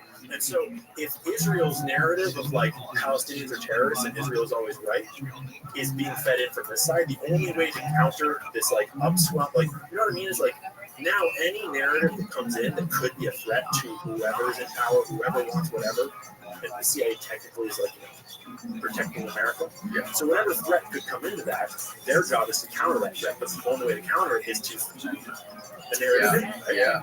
No, I see that. It's their official job. So you think it's just like this shadow war between intelligence and going on behind the scenes? Yeah, I wonder how much. I had this guy on here that we see, John Carriato, who was a whistleblower against the official movement for the CIA. He was with the CIA for 20-something years, and then they actually put him in prison for torture stuff. And he dealt with Mossad a lot during his career, and he told me that at one point he learned that Israel, or the Mossad, has like over 200. There's a difference when you have an agent in a country, right? Like we have CIA that's in Israel, and Israel has Mossad that's here. But there's still declared and undeclared officers. He said they have over 200 undeclared officers in the U.S. Oh, I bet. So why? Infinitely more than that. This was like in the 90s. So, huge rabbit hole here. But Israel has always had an insane amount of spies in the U.S. and has been subverting the U.S. ever since they were founded. And that's everything from like they literally stole nuclear weapons from us and built a secret nuclear facility that John F. Kennedy was trying to audit and shut down. They did that with like some of the most famous like technological leaks of all time, all the way up to like Jonathan Pollard, the Promise software scandal, right up to 9/11. A lot of people don't know that before 9/11, there's this whole document called the Israeli art students DEA files. You ever heard about those? So you can find them on the internet. If you search like things like DEA files Israeli art students, you look that up, you can probably find it. And it's a report written by the DEA. What was happening is in 2000 and 2001, there is like all these government agencies were reporting. Yeah, all those are it. And what they were doing is they like at first no one realized what was happening because there was these like people walking into like the DEA office in like whatever city in Orlando, Florida. Yeah. And they were saying like, "Hi, I'm an art student from Israel Reptilian University, and I would like to sell you some art. Are you interested in any art? Is there anyone I can show us art to?" It's like, why the f are you in the DEA's office, like, or any other government building? They were just like all these government buildings posing as Israeli art students trying to sell art. And as they started to report it up the chain realized that this was happening all across America. This is Tampa. Yeah, all across America. DEA Tampa has revealed much information relating to these individuals. DEA agents in Tampa District Office questioned the team leader of a group of 9 individuals at length. The team leader stated he purchases the paintings for $8 to $10 from an individual in Hollywood, Fort Lauderdale, Florida. That's all a cover story. That's all just made up bullshit. And so the thing about this document is it's actually super lengthy, and it's really hard to get to the bottom of what it is if you don't read the whole thing. But what it is it's all across America in 2000 and 2001. Israel was running, Mossad was running a massive surveillance campaign on all of our government buildings, and this was their cover was Israeli art students, and they were using it to gain access to the buildings and then to surveil the buildings to write down blueprints. A lot of these people were actually ex like Israeli intelligence that had backgrounds in explosive experts, in surveillance technology and wiring, just things that like go into that building. And are they wiring these paintings and trying to sell them? I don't think so. No, maybe it's hard to say. Like we don't know entirely because a lot of them, like once they started to get caught, they would change their stories around a lot. Some of them got stopped and interviewed a lot, but they never really could act on it a whole lot. Oh, Wikispeaks is a word. Wikispeaks. Oh, you're gonna love it, dude. Oh Wikispeaks is Wikipedia for tinfoil hat conspiracy theories, and it is the coolest resource. It's just like you would think. The best one to start on is 9/11 Wikispeaks because it's the most complete. It's not. It doesn't have everything, and it's certainly like Israel did it. Yeah. So you have to obviously double check everything that's on Wikispeaks. Thorough, no, but it is a really fun resource to get you going because it's like nothing's held back. It's all there and it's all linked, and it's not all true, but it is actually a really cool. It's just so much fun. Right. It's the opposite of Wikipedia, basically. Exactly. Because Wikipedia is all control. They hold back all the fun stuff. Whereas if you're on Wikispeaks, you're like, hold on, you're going the other direction. You're like, hold on, you guys are going way too far with this. And you wind up somewhere in the middle. But anyways, the Israeli art students is just an obvious example of like massive Mossad spying on the U.S. And it's like the Mossad has this other unique angle that is kind of hard to talk about because the CIA has to recruit members, right? They have to recruit and then send you out, or at the very best, like you already have this, you have this tech company, and they can approach you and be like, "Oh, you want to like work together for whatever reason," but you have to have an incentive that'll make a person want to work with the CIA, and then you also have to worry, like, if you're going to this Russian business and trying to get work for the CIA, you have to also worry that he's actually going to employ you and actually be working for KGB or something like that. There's all these complicated things to consider if you're going to run intelligence ops. But Mossad has this other angle where they represent the Jewish state, and they represent the only hope for the Jewish people, like by say the Israeli narrative, right? And so Jews all around the world have this inherent like trained religious incentive to support Israel. And so this is it's a difficult thing to talk about because it's easy for it to sound like you're saying all Jews are influenced by religious conspiracy, which is not what I'm saying. What I'm saying, Jews. What I'm saying is that Jews are inherently incentivized to help Israel, unless you don't support Israel. There are lots of Jews that don't support Israel. Badass guys, if you're saving the world, I appreciate it. Yeah. Stand up for those guys. They need us to fuck.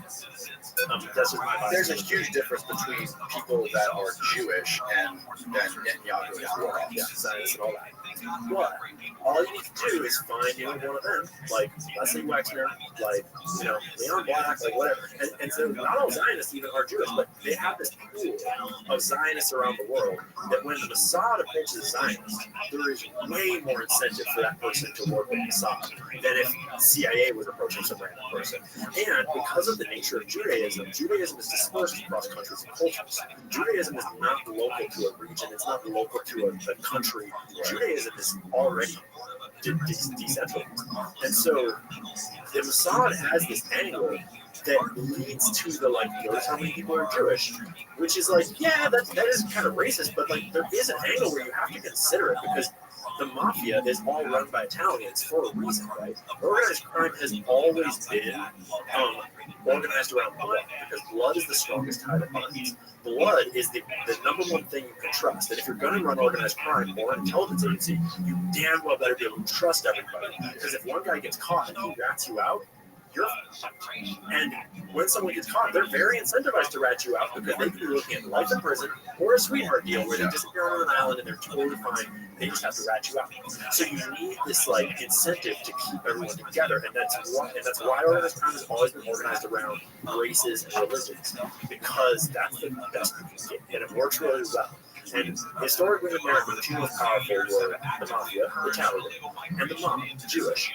And so when you're like investigating the Italian mafia and you walk into a business and everyone in there is Italian, is it racist to be like, okay, this might be a mafia establishment, right? And so in the exact same way, when you're investigating Jeffrey Epstein and you're like, okay, every single person in this network is Jewish, and he's like clearly working with Ehud Barak, the ex-prime minister of Israel, and he's clear, like Les Wexner is one of the most influential like globalist Zionist Jews in the world.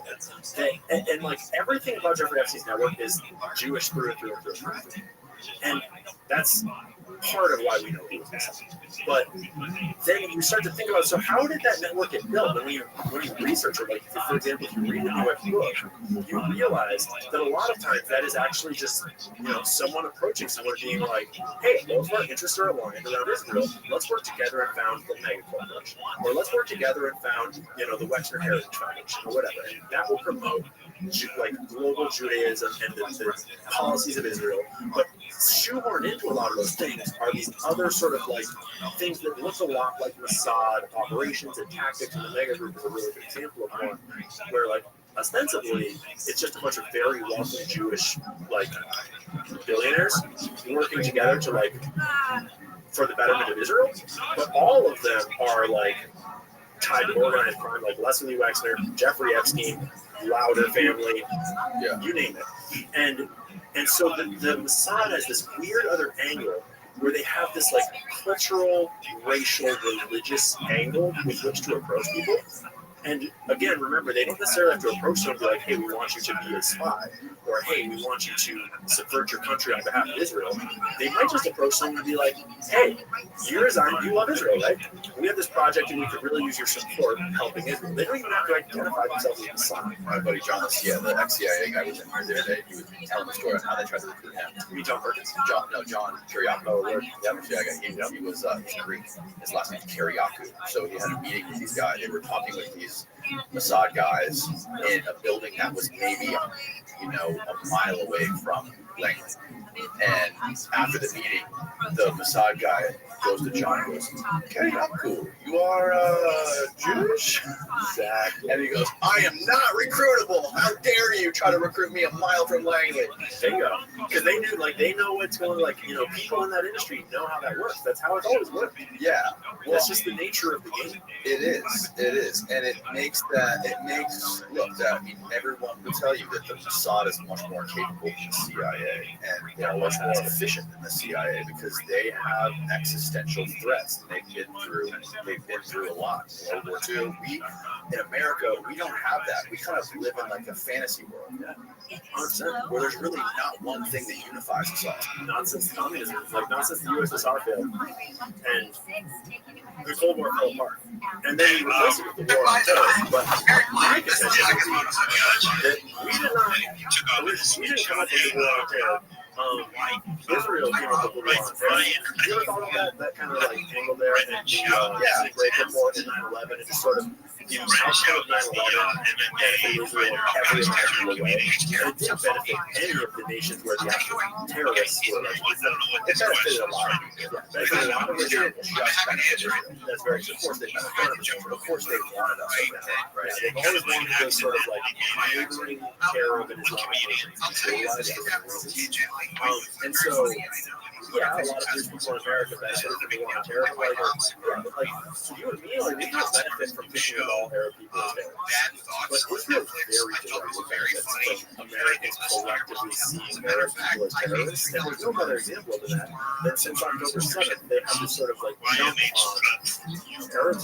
If Americans are predisposed to think of Arabs as terrorists, when the 7th happens, it's how much easier, regardless of who's right, and regardless of what side you're personally on, like, if we're all predisposed to see the Arab side as the terrorist side, then it's like, obviously, that's making it a lot easier for Israel to argue their case in an October 7th. But yeah, I don't think we're a lot of people. And it's not that, like, it's not just like, oh, Israel runs. I mean, it's, Israel's not even just one thing.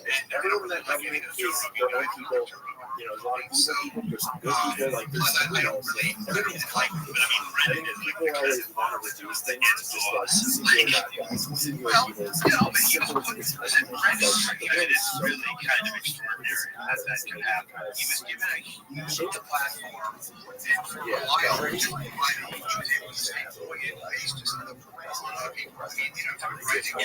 listen, he's a fairly successful podcaster, and always puts those ads. And it's hard to know. It's hard to know what's real and what's weird. Like Donald Trump, he's the one who's responsible for the embassy to Jerusalem, right? So he's like, yeah, and I think the extreme, like the hardcore Trump crowd is actually, it's like the hardcore Trump and then the Q crowd, they are on the like bandwagon of he's actually like storming him. He's like going along just enough. He's actually like, well, he said things in the media, like, I don't know if he wants to be there. I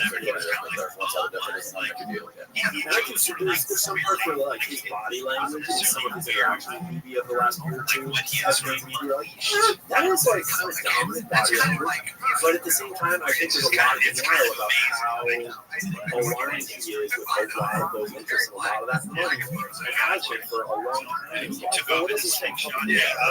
Basically, I mean, I thought right now he's like the most Zionist Israel thing ever. He's like talking like he's a more pro-Palestinian protest. Like it's the most atrocious from my perspective. The most atrocious, like it's really acceptable. So me personally, I would be a candidate for this 100% if he was not super young. And that leads to all these concerns about the African American and those things. And it's to just support him. It is at that point. So did you see actually just today, Shanahan on the Impact Group podcast just announced that they are considering joining the campaign? Well, they've been considering it, but they just haven't talked about it. I'm surprised they're actually talking about it now. Okay, I guess the DNC is starting. I was expecting them to wait until after the DNC to see if the Democrats have another weird curveball coming, so then they can throw the curveball. I don't know. My understanding is that Bobby is considering going with Trump, and that Nicole is considering doing other things that I will let her talk about. I don't know what she's necessarily said publicly. I just saw some clips before I got here. But yeah, I think that a lot of people on Trump's side want to ignore the amount of Israeli money he takes, the Israeli influence he has. And that's always been their play, is to have as much money flowing through as many of those pockets as possible so you can control everyone. No better example than Congress and AIPAC. I actually went into the Senate is an easier one. There's only 100 senators. And when you look at all 100 senators today, 93 of them took AIPAC money on the road to winning their seat. And yeah, you were showing this on your Twitter. You were showing like your website where it shows like this many votes won, this much money contributed. Like they're bragging about it openly. And a lot of people think it's like the more money they pay, the more influence that. Not really. It's like they just need to win the seat, right? And so in an easy race, maybe they only need to contribute a little bit. Maybe in a really hard race, like they need to put in millions and millions of dollars to overthrow the job to defeat someone. But then it turned out those other 7, like 3 of them were actually Zionists. Anyways, they just didn't need any help running, so they didn't give them any money. So it's like that's like our entire Congress is bought by AIPAC, which is just absurd. And just another funny JFK coincidence is that JFK had literally sent the paperwork to AIPAC, well, the precursor to AIPAC, for them to register under FARA the month before he got shot. And then the month after he gets shot, Israel sends back a letter that says, this is cool and all, but we don't think we qualify. We're not going to sign it. We're not going to register. Sorry. Yeah, I don't know if so. You think the AIPAC has something to do with Kennedy or Israel? I think Israel certainly had a lot to do with Kennedy. Really? Yeah. How so? I don't think AIPAC. I don't think not AIPAC. Just Israel until the 80s. Just the Zionist agenda. Just the Zionist cause. Like this is during the most important time in Israel's history.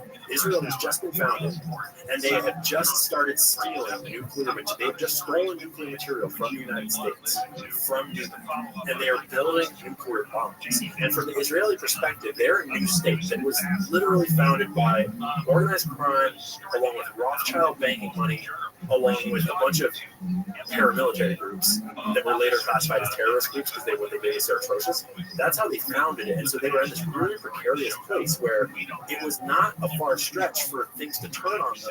And the international community be like, this is so messed up, guys, you gotta stop. Or for like an Arab war to break out and then to lose. And so their success was in no way guaranteed at that point. And they had realized, like probably from the very start, that if we had nukes, our survival is pretty thin. And we gotta get nukes. And so they, within the Zionist circles, they started talking about that. We don't know for sure, but it seems as though they've been talking about that for quite some time. And they started this UMEC operation. They got nuclear material and started building the Dimona nuclear facility out in the desert. And Kennedy was extremely vocal about wanting to go there and inspect it and shut down the nuclear program. Where was this? In Dimona. It's in the deserts in Israel. Certainly not his geography guy. Right. But yeah, it's just kind of like middle of nowhere desert. And it was funded largely by the Rothschilds, along with this really famous like Jewish Zionist like actor, celebrity actually, that just had a lot of ties to organized crime in America. So again, it was basically funded by the Rothschilds, banking money, organized crime collectively raising a bunch of money in America, and France actually did a deal with them that gave them like a bunch of the technology to build the reactors and stuff, because France wanted something in Africa and Israel. It's kind of complicated, but so they had just essentially acquired the ability to build arcs, and they were building arcs, and Kennedy was like trying to shut them. And that is essentially at that point in Israel's history, that is an existential threat to the entire existence of their state, because not only would they lose their nukes if he had succeeded, but that then becomes condemnable, right? Then you've just been caught stealing nuclear technology and doing secret nuclear proliferation. So you don't just like go back to square one. You then might actually, that might be an existential threat to your nation as well, because then the international community might turn on you. So that is circumstantial, right? That is just sort of like the motive. But there's also a lot of Zionist ties to a lot of the people that sort of like organized crime elements. And I'm not saying it was all Israel by any means. I'm just saying that there are fingerprints of Israel, and there's a lot of motive it means. And LBJ, even afterwards, was rather friendly with Israel. I don't know if there's any smoking gun in any way, and I think that I've seen people sort of like present the story as though they have a smoking gun. And I'm not so sure. I've not vetted that stuff myself. I don't know. But I highly suspect that they had a hand in it, because clearly it was more than one part. It was at least some CIA assets involved, some kind of mafia, mob, like organized crime assets involved. LBJ was probably involved. So yeah, there's a lot that was going on behind the scenes and leading up to in the years and the months and weeks before the JFK thing. And there was clearly, according to John Newman, a lot of coordination between CIA and FBI. Not just because, well, one of the main reasons was because there was a two-time communist defector on the route in Daley Plaza that had been a week before he was shot. They took off the flash stop on his FBI file. So there was a guy named John Giesler, who was an FBI agent who was in charge of tracking all of Oswald's activities in New Orleans. And there was this thing called a flash stop on his file. So meaning that essentially, when this thing's on your file and and there's a president speaking in public, and you're anywhere near that, that's like, he equates it to being a flea at a Lysol convention. He's like, there's no way you're going to be there. And a week before, the FBI removes the flash stop from his file. And so And then when it comes to the CIA, there was another lady that he actually interviewed, which I think is probably like the biggest smoking gun that the CIA was involved in. This lady, Jane Roman, who was a CIA officer, and she was a liaison to the Mexico City desk when he was in Mexico City. And Mexico City called up the CIA, like, yo, there's this guy who's trying to defect. What's the deal with this guy or whatever? And they were like, oh, we don't know. We don't have any new information on him since '62. In '62, he was still in the Soviet Union. And Jane Roman, who was the CIA officer who signed off on this thing saying we didn't know anything about '62, she also signed off on another document claiming that there was a flash stop on him 2 weeks before he was shot. So when John went and met up with her, he's like, Jane, you have some explaining to do here. And he says she smiled at him. This was like right before she died. She goes, it's indicative of something that was being held very close to the belt about Oswald that was only on a need-to-know basis. So if the Mossad, if Israel was somehow involved in this, they would have had to been working directly with the FBI and the CIA and the military, the Joint Chiefs of Staff, who didn't want Kennedy there because they wanted a nuclear apocalypse. They wanted to nuke China and Russia. And Kennedy in '61 was like, no, you guys aren't doing this. And then you started talking to him behind the scenes. Well, in some ways, Mossad has been working with CIA from the start. Like, Angleton has been, like, they tied that shit together early on. But to clarify, I'm not saying, like, Mossad assets were necessarily on the ground in any way that day. What I'm saying is that Israeli interests were heavily aligned with the operation. And there's a lot of evidence that they used some mafia mob assets in the operation. And mafia and mob at that point, we were basically all one thing, like Jacob Rubenstein. The mob basically took over the mafia long before that. Like, Meyer Lansky is famous for creating the National Crime Syndicate, Murder Inc. evolved out of that. And that was when the mob and the mafia basically decided, like, all right, we should probably work together. We're better, right? So it's now the Jewish mob and the Italian mafia. And certainly there was still a lot of Italian power bases in there, and they controlled a lot of that. But, like, the way I kind of look at it in the short form is one of them got a country. Like, one of them literally founded a country, Israel. And the other one is sort of, like, relegated to obscurity now in Hollywood movies. And, you know, they're active in system. And, I mean, they're still active in the United States, too. But the mob took over an immense amount of power there. And I think that we all call them the mafia all the time, and we think of them as, like, the Italian mob mafia. But, like, the Jewish mobsters had a lot of power. Jacob Rubenstein was Jewish mob. Has to be completely awesome. I had no idea. Dude, it's such a wild rabbit hole because no one does. Yeah. Think about how many movies you've ever seen about Jewish mobsters. But we've seen hundreds of movies about the mafia, about all about the Italian mafia, but a few about the Irish mafias.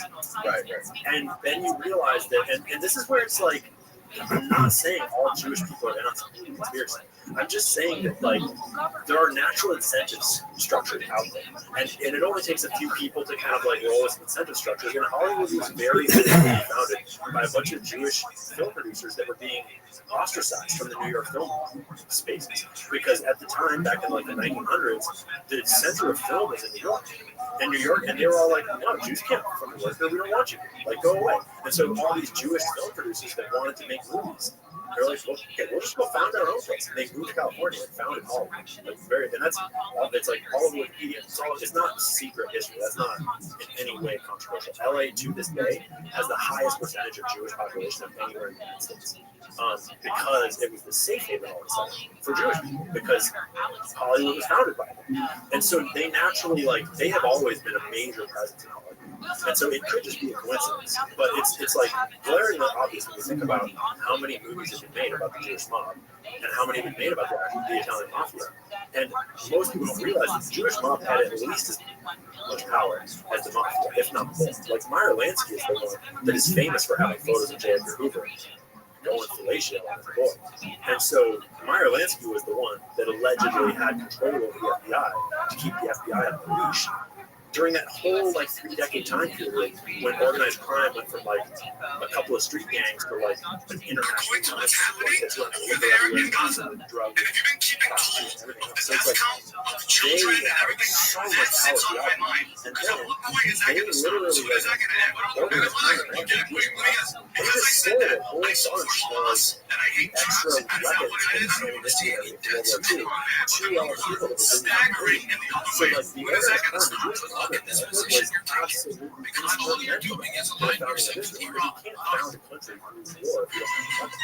Right? The Argonauts and Stern, they were all armed by the Jewish mob. How much influence do you think? How much dirt do you think on Trump? That blackmail? Oh, it's such a good question. Because he's the one guy. You could.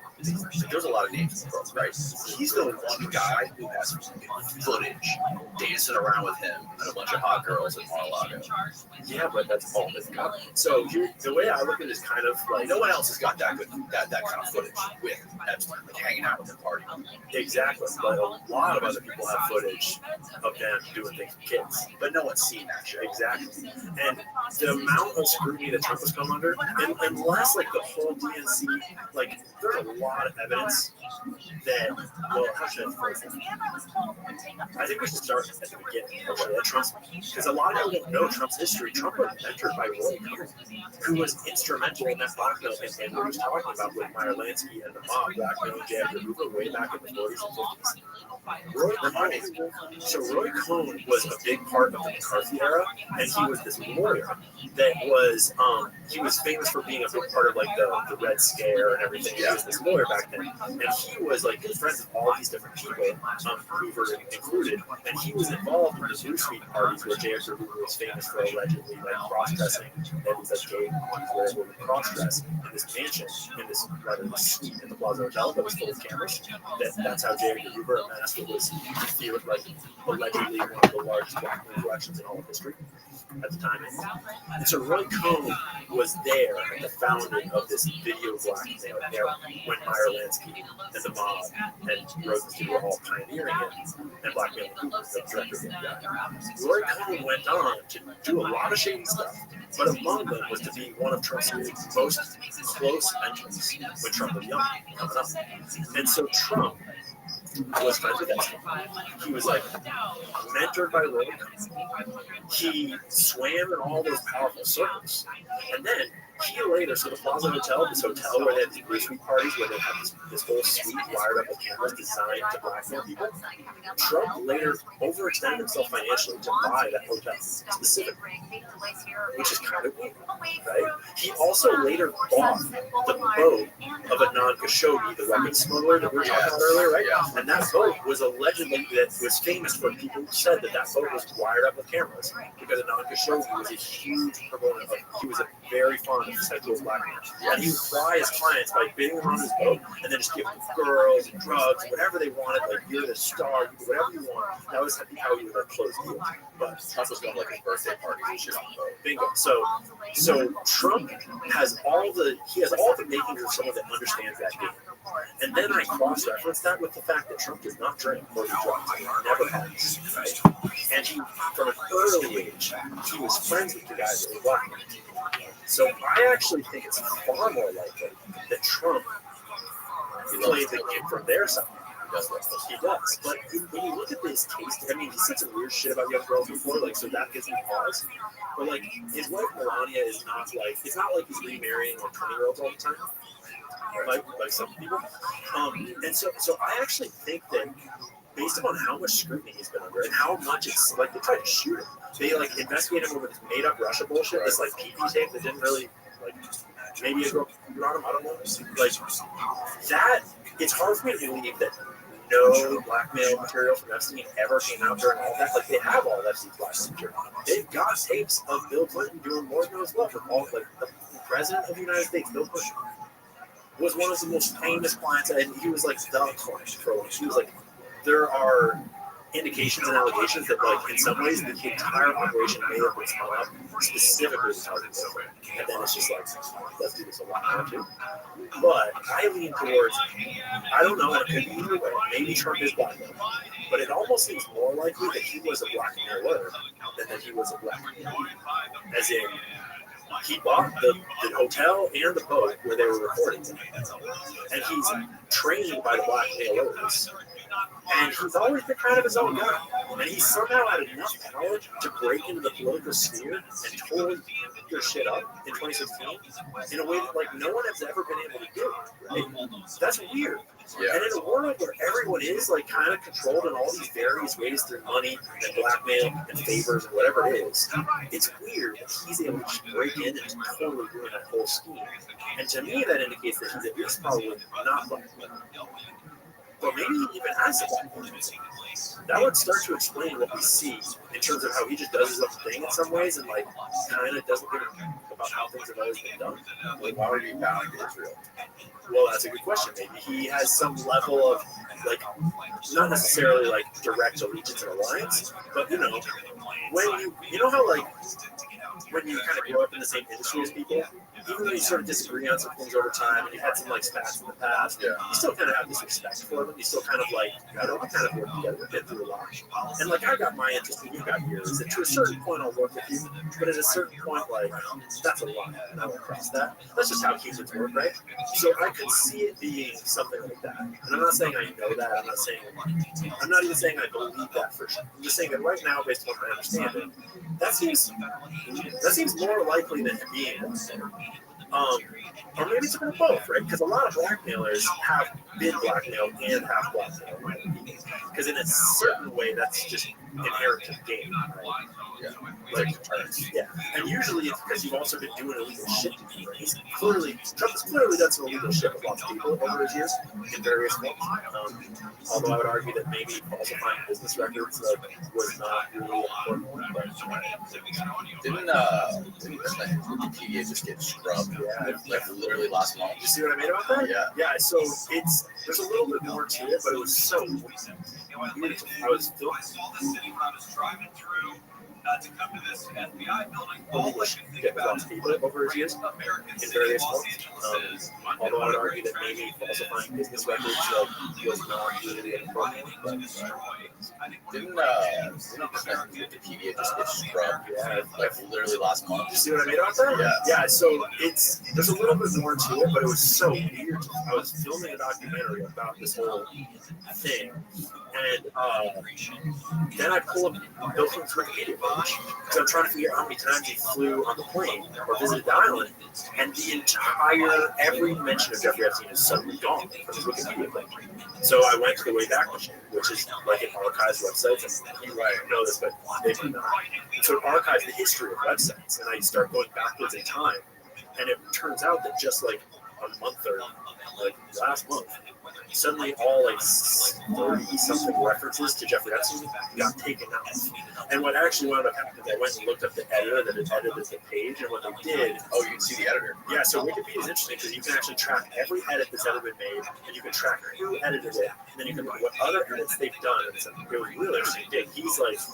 And that's where it's like, I found a super editor where every day, all he's doing is editing. That's like, and it's all on these certain pages, like a bunch on Cale Starner, how do you pronounce the GM of the British guy, a bunch on, like he did some on Diddy's page, and most of them are kind of like unimportant, just kind of like, but the Bill Clinton one, what they did is they made a separate page called Bill Clinton's Connections to Jeffrey Epstein or whatever, and they moved all of the references over onto that page.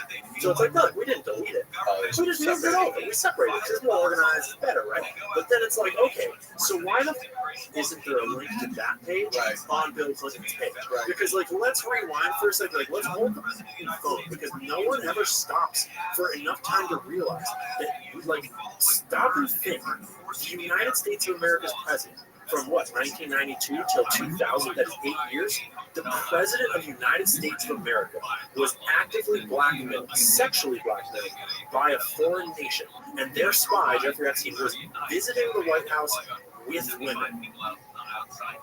Like 17 times or something officially, and then he's flying to this island and probably kids on campus. Like, sorry to have to do a lot of censoring here, but like that's the president of the United States of America, and he was overseeing some of the most important like peace talks, and like the Oslo Accords were massively important, and that was the Oslo Accords. That's like the most recent sort of like it was when Yasser Arafat and whoever was in charge, might have been Bibi actually, whoever was in charge of Israel at the time, like peace talks to sort of determine the path forwards for the West Bank and Gaza and the settlements and the borders. It's like that was a critical time for Israel's negotiations for what's going to happen going forward. Right, it's the most famous photo, like the last 20 years in terms of that. And Bill Clinton oversaw that. Right, I remember this. And Monica Lewinsky, You got me in so much trouble with this one. Dude, I had my two CIA guys in here debating, and I brought up the monolithic Lewinsky conspiracy, and they were like, Jesus Christ, Danny, you've been watching too much internet. Yeah. Spending too much time on X with me and Carol. all I'm saying is that this guy is actively blackmailed by an Israeli sexual blackmail. And suddenly, we have a leak that, and so the leak was that this Jewish woman has this sexual relation. But then it turns out that actually there were allegations. I forget the exact words. Just because she was Jewish, it does not. It certainly does not. It's just a coincidence that as he's like, so if imagine if you are Jeffrey Epstein, right? Your goal is to have all this information hanging over both of his head so you can leverage it. That's the whole point of a sexual blackmail operation. And so if he's doing something that you don't like, or if something important is coming up and he's not going the way you want, how do you control it? You either, like, think it through. You have to leak something. You have to show him that you mean business, right? Because otherwise your whole blackmail operation will be crushed. If you don't actually force him to do what you want him to do and he's not going to do what you want him to do, you are blackmailing. You have no power.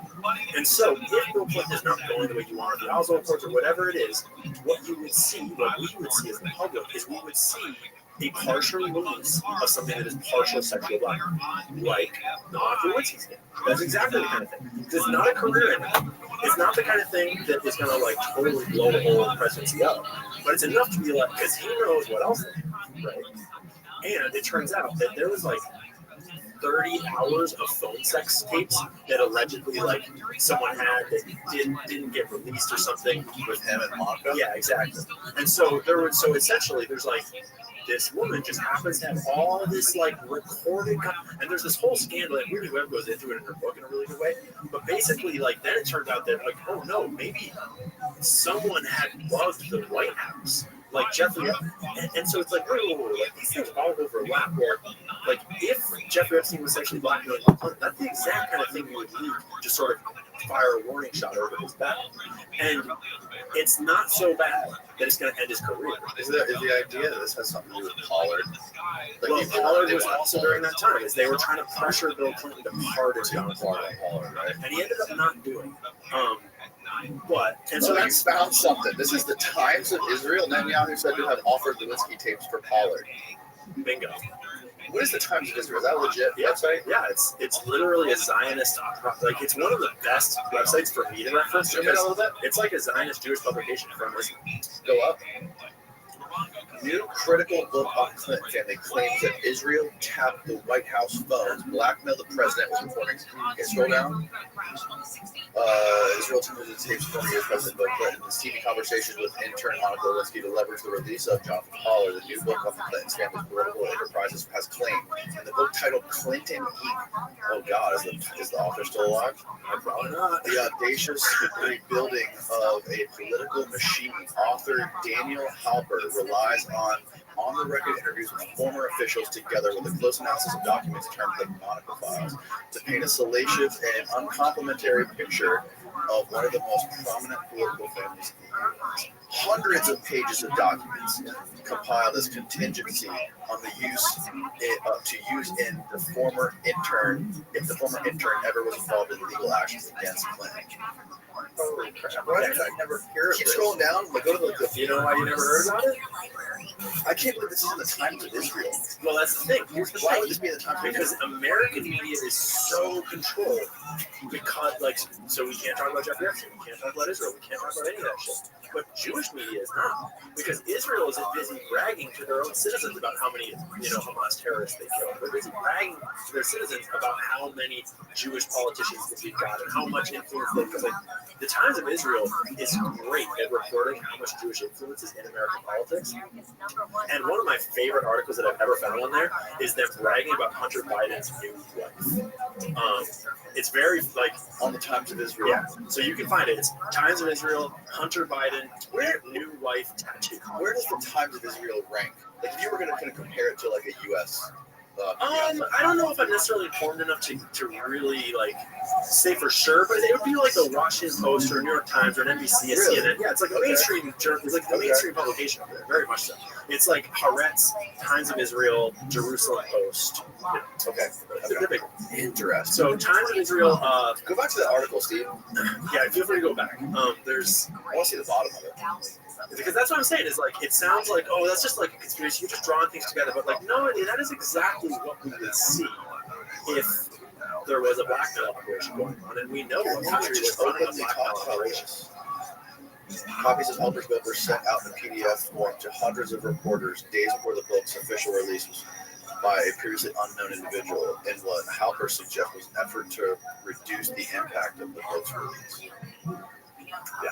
Well, I would argue that there's an argument to be made. Go to the homepage of this website. Israel publishing this kind of, and it's not like this is not the state of Israel. This is a journalistic publication. Right. These are journalists, but there's an argument to be made that bragging about how much influence Israel has over the U.S., even in that form, is positive. Like in Israel, most of them believe they're not using enough force on civilians in Palestine. Most of them believe that it is okay to Palestinian prisoners because evil Palestinians. Yeah, but this is like the most unpopular thing in Israel by far, right? Like Netanyahu's like the most unpopular. Well, he was before the Prime Minister. Yeah. He was before October 7th. Even more so now, or what? No, way less. That rallied the whole country together.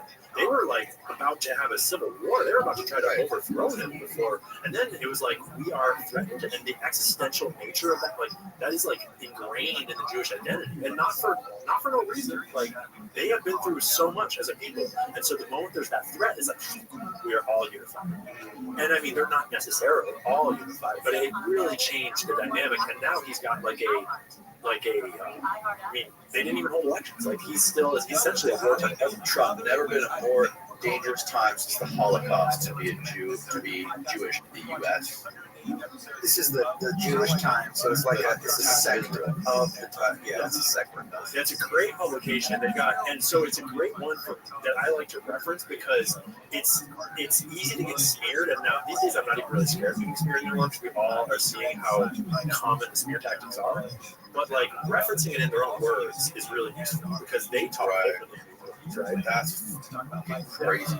And now in everyone, if you turn on Fox or anything, it's all like when we're counting down the minutes and hours until they're going to lob missiles back. Iran's going to lob missiles right back into Israel. It's going to be World War III, and we need to start. The U.S. needs to pony up, and we need to start a war with Iran right now. Yeah. It blows my mind that we're actually sitting in a situation where, like, all of the, like, my parents' generation, like the kind of boomer generation, the older Gen X generations, they were us during the Iraq. They were like cogent 30-year-old, 40-year-old adults that understood the world, and the smart ones, at least theoretically, saw through the Iraq war propaganda. Well, they're old enough that they could and should, right? And even if they didn't, they are in a position where they should have learned from it by 2005, 6, 7. Like they should have realized, like literally lied us into a war in the Middle East about fake WMDs that didn't exist. All that was made up. Like, and now we're about to get lied into World War III, essentially, on a very similar sort of, and it's not the same at all, but like taken into it on a similar amount of like propaganda and sort of like they're a threat to everyone. It's interesting how Iran's playing. It is really interesting. Like they're holding back. I heard an interesting theory on this somewhere. I don't know where. But this one had was basically explaining it to where the way that this whole geopolitical mess is organized, China and Russia are like becoming closer to Iran, and China and Russia could be like, look, if you guys play it cool and don't start lobbing bombs and starting a war, we can really use you to make the West look like the unhinged maniacs. I think, like, and it's weird to say, but I think we're in a world where the Western nations, like, call them the globalists, call them the Zionists, call them the cabal, whatever you want to call them, like, they don't know power. Those power interests that are sort of like, you know, NATO and the World Economic Forum, kind of like bringing conspiracy theories all together, the Zionists, the American establishment of the state, they're all kind of aligned in this sort of like Western front. But then you've got the BRICS nations, and Russia is big on standing up to that. And when you actually listen to Putin's speeches in his own words, he very clearly lays out that that's his take. It's just like, that is an empire trying to take over the world, and we don't want to, like, what, and I'm just saying what Putin says, believe him or don't, because he could be as good as a cage. But what he says is, Listen to his interviews, like the translator. yeah. I mean, not like all of them. I'm not. I don't have 30 hours a day, but I've listened to a fair number of them. And there was one really interesting one that is, I don't remember the name of the Russian name, Gladys. Forget where, and he said this more than once, but essentially what he tends to say is like, the West is an empire that is doing evil, bullshit, and he claims that Russia's not trying to expand. We're not trying, like, we don't want more territory. We have so much territory. We can never even use our own territory. We just want to not. We just want the world to stay multipolar. We don't want to live in a world that is unipolar, that is ruled by a singular worldist army of this empire. And so he describes their resistance as sort of existential to the fate of the world, and that would align with his sort of his alliance with China, his alliance with Russia, and basically with anyone else that would oppose the West. Not because he like wants the new Soviet Union to be maybe he's on defense. Yeah, he's just trying to let and Trying to join NATO. yeah. The people do not realize. It blows my mind how people just swallowed the Ukraine line without realizing that, like, A, the 2014 coup was a CIA coup, and then B, like, we were what the West has always done, which is like hope until the bear kind of like defends itself, and then be like, see, the bear started this war, and it's always been how it is. And it's how NATO was approaching. It's also how kind of like the aggression was happening. And that's not even to mention all the weird connections that I'm not very familiar with about Ukraine and the biolabs and the Biden family. I don't know. You see, Lindsey Graham came out and he's like, "We got $10 trillion worth of minerals in Ukraine that we can't let Russia give to China." I did not see that. We got 10. I think it was 10 trillion.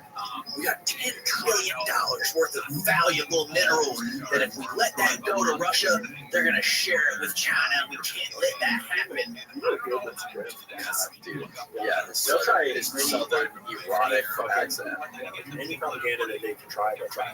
Like the only hope for democracy, like, bro, He's just giving up. I admire Lindsey Graham for basically telling it, like, he's saying the quiet part out loud now. yeah, it's like, And everyone's like, Lindsey, shut the fuck up. Lindsey, it's about lesbian basketball players, not about democracy. Lindsey Graham just gave up Tim Dillon, but the best. He's like, Lindsey Graham, he's had enough. He's been taking his skin suit off and dropping it at the dry cleaners for the last time. He's gonna let everybody know what's going on. He's going right back to the center of the earth. yeah. And so I realized the other day that I should stop calling myself a journalist and start calling myself a comedian. Yeah. Because A, that People way take it's you seriously. exactly, and B, it's like the real world is such a joke these days. That's why all the best journalists are the comedians. Yes. Because, like, what's the difference between telling it like it is and making a joke when this is the world you're trying to report on? It's like, Yes. and at least that way, it's like it kind of just puts that protection layer. Like, I'm not trying to tell you I know everything. I'm just trying to like figure out what's going on and make some jokes about it. Because God, it's so depressing if you let it be. And there's this whole other layer that we haven't talked about of just sort of like the spiritual side of, we're all still just people. Right? We're all still living our regular lives and we've got families and like what's happening in Ukraine, sure, it will affect the global geopolitical stuff, but like also, whether you go work out today, whether you eat healthy food, like whether you treat people with respect, and like whether you go and ask them to go on a date, like those are things that will affect our lives like way more.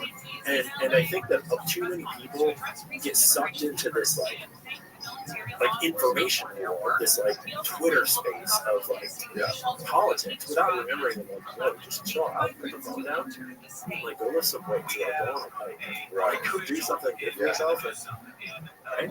Yeah, totally. It's easy to get lost in the sauce of social media shit and all the news stories. Fortunately, I love to do it because I sort of like, there's nothing I enjoy more than learning. And that's just always been how I am. And so I sort of have this like, hey, I have infinite job security because there will always be corruption as well, which I'll look into. This looks like there's more. By the way, sorry to interrupt, but I love your Patreon. Is it your Patreon tiers for people that join your Patreon? It's my locals channel. No, I guess that was my YouTube like subscriber. Oh, okay. Okay, the members. What was it? It was like CIA watch list or FBI watch list, Mossad hit list, Clinton hit list. I haven't actually checked yet if they rejected it or not. I was a little nervous submitting it, but like I don't think they're gonna let me call it the Clinton kill list. But that is worth a shot. I love that. Yeah, first I was gonna do like tinfoil hat, tinfoil bodysuit, like aluminum, like aircraft grade aluminum spaceship, but like something I forget the list. The Clinton hit list came in like, oh, I don't even know that's perfect. We labeled our Patreon tiers are based on the levels of Scientology. Hey, there we go. Scientology is based right down the street from here. Really? Yeah.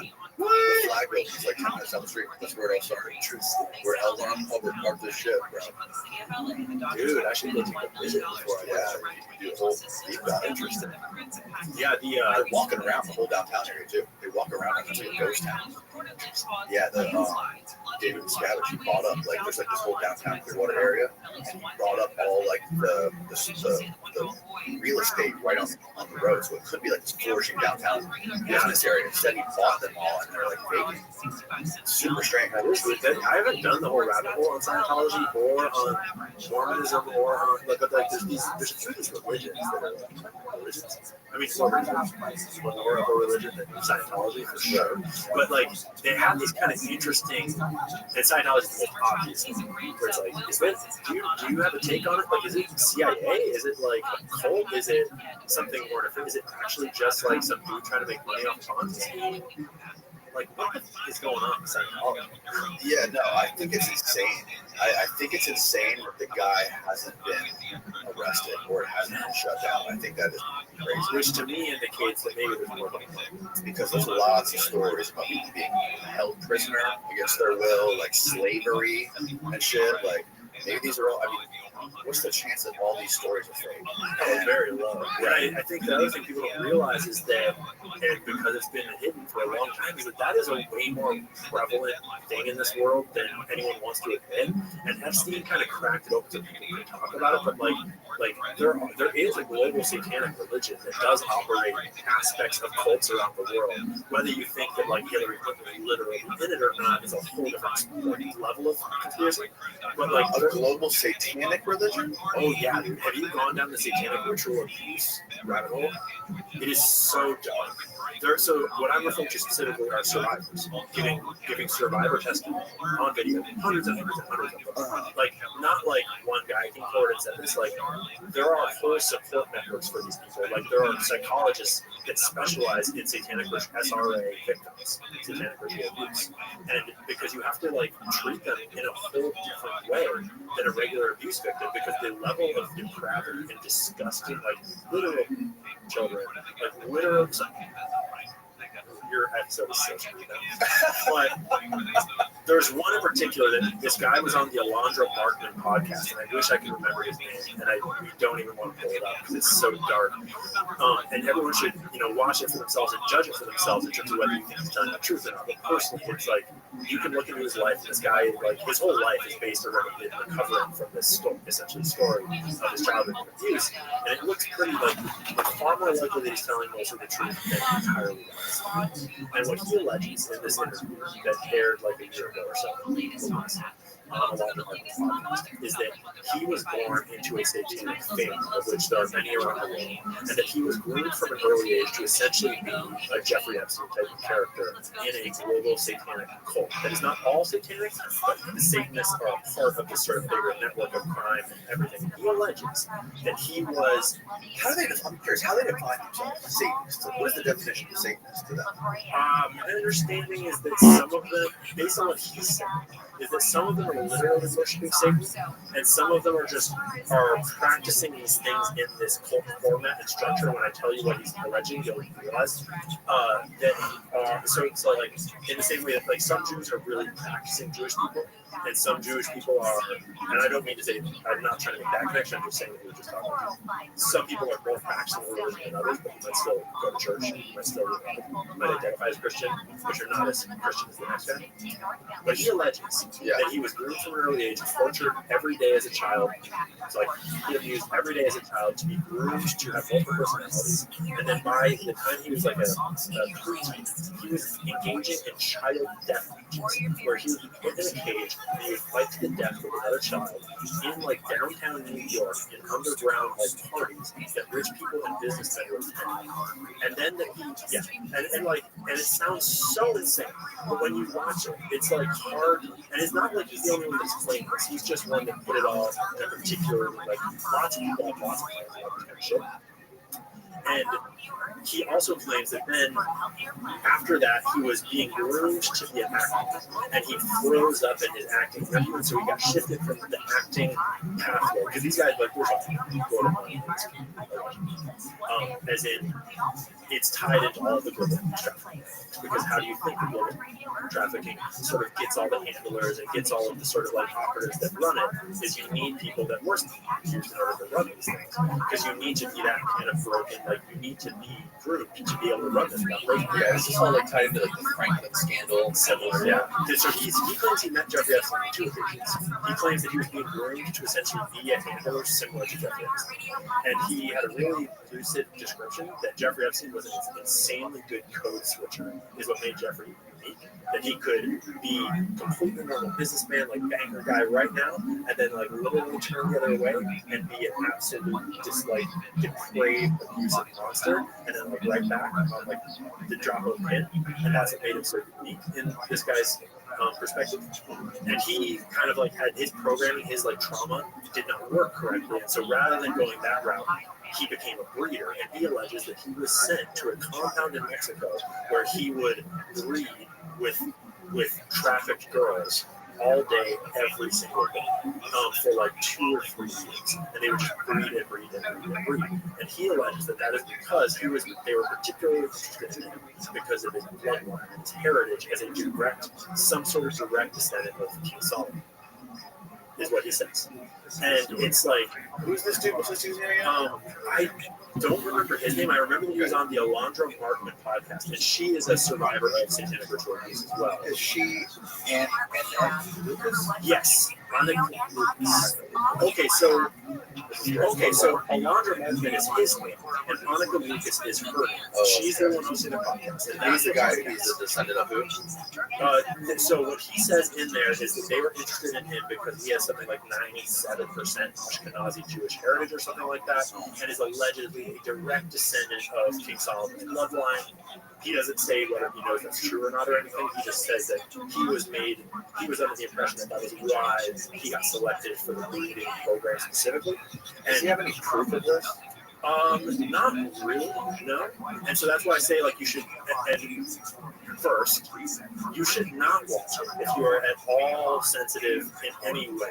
And you should only watch it when you are of, like, sound heart and ready to, like, hear some of the most dark things you've ever heard in your life. How we're behaving, what's going on, the Dodgers, with their involvement in what's going on. Bearcats is going to have a press conference at some point. The vice president was in town. Everybody needs in on. You obviously can't tell for sure from it. But that's where I start to like look at the Finders Code, look at the Nexium Code, look at Jeffrey Epstein, look at Epstein. It's crazy, dude. Who's the Brent? The guy that ran Virgin Mobile or whatever it was, Virgin Galactic. No, Richard Branson. There's a lot of darker people than just Jeffrey Epstein that have been caught. Am I confusing Branson with the other guy? Who was the billionaire that owned all the islands that was on camera talking about how he wanted to breed with a black woman that had such good genetics? I think that's who it was. He owns Virgin. There's a lot of darker people than just Jeffrey Epstein that have been caught. Am I confusing Branson with the other guy? Who was the billionaire that owned all the islands that was on camera talking about how he wanted to breed with a black woman that had such good genetics? I think that's who it was. Richard Branson. Yeah, he owns Virgin. He owns Virgin Airlines. I could be confusing it though from the other old white-haired technologists. There's just sounds like hard. yeah, there's a lot of just there's starting to be more and more overwhelming evidence that Satanism. I mean, hey, let's rewind. Anton LaVey, you know who that is? Yes. Right? Yeah. So we know that Satanism is a religion. We know that it does exist. Yeah, it's not based on anything. It's not based on anything. It's been fabricated. I would argue you're probably correct in some ways, but also it's at the end of the day, it's religious. That's not what it means. That's not what Satan really was, according to Christians or according to Catholics or according to any ancient texts. Yeah. In the same way that these days a lot of religious institutions are actually just people kind of perverting concepts and manipulating people to do things. Right. I would argue that is textbook what Homeboy is alleging in that interview. It's it's the same thing with any religious institutions. There's the belief, the word of God, the actual spiritual structure of the religion that I think is super valuable for people. It's super valuable for us to have. But then there's the side of okay, now let's institutionalize it and control it. Give it back to it. When Christianity came about and the church solidified itself in society in the 400s, that's when we started. That's when we went into the Dark Ages, and that's when creativity, art, intellectual shit, science got squashed. Well, in the Western, in Europe, Western Europe, it did. Yeah. But if I'm not mistaken, that was when over in the East and in the Islamic world, shit was just there's a little bit of I think a global dark age around the Black Plague, and I know historian but I think we also get our history skewed to in Europe, we were not doing it. Right. But that's just part of the world, and it is the part where the Christianity is coming from. Right. And the church is synonymous with abusing children In a lot of ways, dude, I just went down this rabbit hole. So Satanism is the church, right? So it's funny to me that Satanism, because the word Satan means to be the opposite. It means to be, that's what it means, the opposite of Christianity, or the opponent of Zeus, right? The guy who tried to wipe out humanity. And the church, the church fathers that are running these churches and benefiting from all their preaching and making a living from it are the ones that are abusing kids. So how is Satanism, which is the opposite of this, tied to abusing children? It's they recreated some new thing and tied it to the word Satan in the new world. It's a new definition. That's a good take. I would argue it's really important in that context to distinguish between the institution of the church that is tied to producing kids versus the actual beliefs of the Christian people as written in the Bible and as communicated by Jesus. Because obviously, I would argue that Jesus broke away from the Jews, right? That before Judas, and I am no religious historian, this is just my current understanding, which is very limited, but what I understand is that Judaism was doing its thing, And then Jesus came along and was like, this religion has been corrupted by, I forget the name that they've got for it, the Philistines, and it's written in that. He's like, these guys are corrupt, and they believe these things that aren't like the real word of God, and actually, we should love all people, love your neighbor, and that's what it was like where Christianity split off from Judaism. Like, Jesus was preaching these other tenets that, as far as I can tell, were mostly like more towards like all love, all like treat everyone like poverty, whatever. Whereas Judaism has a lot of stuff kind of written into it that are like weird laws that have to do with like who has rights and who doesn't, who has what. And like Judaism has a lot of like Jewish people are different from everyone else, and we don't have the same laws of treating as everyone else, which kind of I have some problem with. But I also don't like but then like so Jesus like he was different enough to Judaism that they wanted to A, kill him, and B, like it turned into this whole other religion that then spawned Abraham, like, and then Abraham is another problem. So Judaism, then Christianity, then Islam is the sort of lineage of those religions. Now Judaism being the oldest one, but what Christianity being tied to abusing children is really just a scandal of the Catholic Church, of like the last 500 years or so. And the story of that coming out is fascinating, and it's tied into sort of the Catholic Church almost going under financially speaking, as a lot of the like kind of like Quranic was. It's super interesting. Yeah, it is. And we were talking about this yesterday. Do you know about the cardinal that got hung under the bridge as a message? They hired the mafia to hang this dude that had been like the financial manager of the Vatican. I didn't take notes or anything. I was just listening to a podcast and kind of getting the cursory details, so it's not all in here. But yeah, he was the financial. Yeah, it's like the famous. It was in the 70s or the 80s or something. It was like more recent, and he had been involved in all these scandals where the Vatican had been misusing their money. They kind of got caught, and they had to pay all this money. And what it looks like happened is they got the mafia to put a hit out, and they hung him from the bridge to send a message of like, what was he doing? He was doing like fraudulent money stuff with the Vatican Bank, just like investing in dangerous ways with people that were kind of fraudsters. Right. You're talking about Banco and Rosa, maybe? Yeah, his name was like Carti or Con. It was like a short sleeve, I think.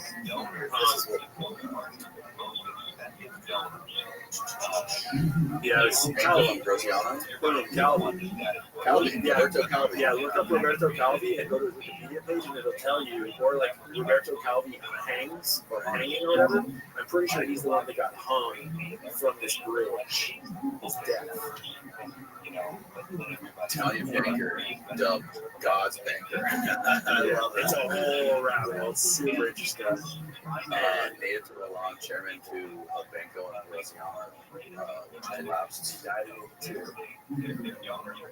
And he had sort of like just kind of cleared it all. It was basically fleeing, I think. And then he got caught and hung. 5 people were acquitted in Rome in 2007 in conspiracy to murder Calvi. Yeah. Popular suspicion has linked his death to allegedly corrupt officials in the Vatican Bank. It's super. So you want to know this? And this started to open my brain up to this whole other like kind of coincidence. Like, okay, in America, organized crime is the Italian mafia and the Jewish mafia, and the two religions in the world, the three. Welcome. Jewish, Judaism. How are you, Naruto? Christianity, Catholicism, and like most conspiracy theories are like Israel Jewish conspiracy theories. Naruto, what's up, pimp? Church, Naruto, can you hear me? How's your day going?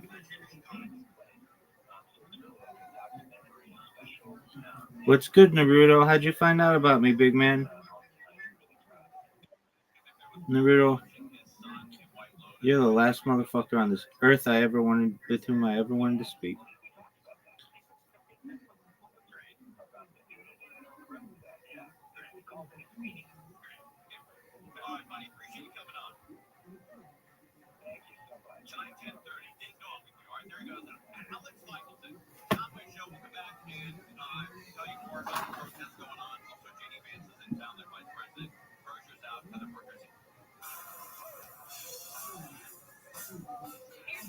President Trump said 2 weeks is the maximum period of time that he's giving Iran as he considers whether to strike the nation's nuclear capabilities. When asked why he is giving that time frame, he said, quote, to see if people come to their senses.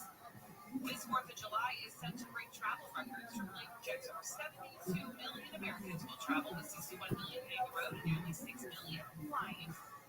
We are going to check the 110 when we come back. How about Morongo? What a weekend to get out there and avoid all the craziness in LA. You can go enjoy yourself, take the lazy river, and they always have something really cool planned for you, like the extreme gift giveaway. You get a portable 9-band radio flashlight with a flashlight. When your 500 points on your rewards card on the 23rd of June, that's coming up. Also, Drew Baldridge will be there on July 24th. He's the best. Love that Drew Baldridge. Also, they're lighting up the sky with a summer band to celebrate the start of summer with a dazzling fireworks show on June 27th at 9 p.m. Take the kids! Marketplace weekend brunch, because it's totally normal to have eggs, oysters, and champagne for brunch. That's my favorite. Also, the whole world is playing soccer, so you're not going to miss a game or a goal when you watch it on the big screen. Remember, you meet, stay, and play. Morongo Casino Resort and Spa celebrating 20 years. Good time. Southland weather from KFI. It is going to be nice and cool tonight. Lows in the low 60s in Metro LA and OC. Right now, we're going to go to South LA where things are slow on the 110. It's a northbound sign and everything crowds up, leaving the 105 freeway staying heavy and slow all the way to the 5 in Elysian Park. Even the southbound side of the 110 loads up from the 5 as you drop back towards Manchester Avenue. And there's a crash. This is in Paramount on the 105 eastbound. This is just past the 710 freeway, right in between 710 and Lakewood Boulevard. Anyway, it's a 5-car crash that's been blocking the 2 middle lanes. The delays here overall slowing down from Wilmington Avenue. It's tough in West LA, southbound side of the 405. Delays from Sunset Boulevard all the way to 90. And in Anaheim, 19 and eastbound loading up at Kramer LaSalle to Green River. With Southern California's most accurate traffic reports, I'm Angel Martinez. iHeartRadio just gave driving an upgrade with presets now on Apple CarPlay and Android Auto. Go to stations, podcasts, and playlists, all just a tap away in your dash. Start your engine, play, drive happy, free with iHeartRadio on Apple CarPlay and Android Auto. iHeartRadio Earth is here with little tips for a healthier planet. A staggering 8 million tons of plastic ends up in the world's oceans every year. If current trends continue, our oceans will contain more plastic than fish by 2050. Do your part. Purchase items made from renewable or recycled content and recycle whenever possible. Brought to you by iHeartRadio Earth and the National Environmental Education Foundation. To find more tips for smarter, sustainable living, or to take action in your own community, go to iHeartRadio.com/Earth. The free iHeartRadio app is #1 for music, radio, and podcasts, all in one. Discover a new podcast from our library of over 350,000 titles. Here's an iHeartRadio podcast preview. Parties will disappear. Everybody's a season. Public University in the middle of California. Such frustrating that it can't be resolved. We can't think of a safer location than our works, just like any location. These stories are outside.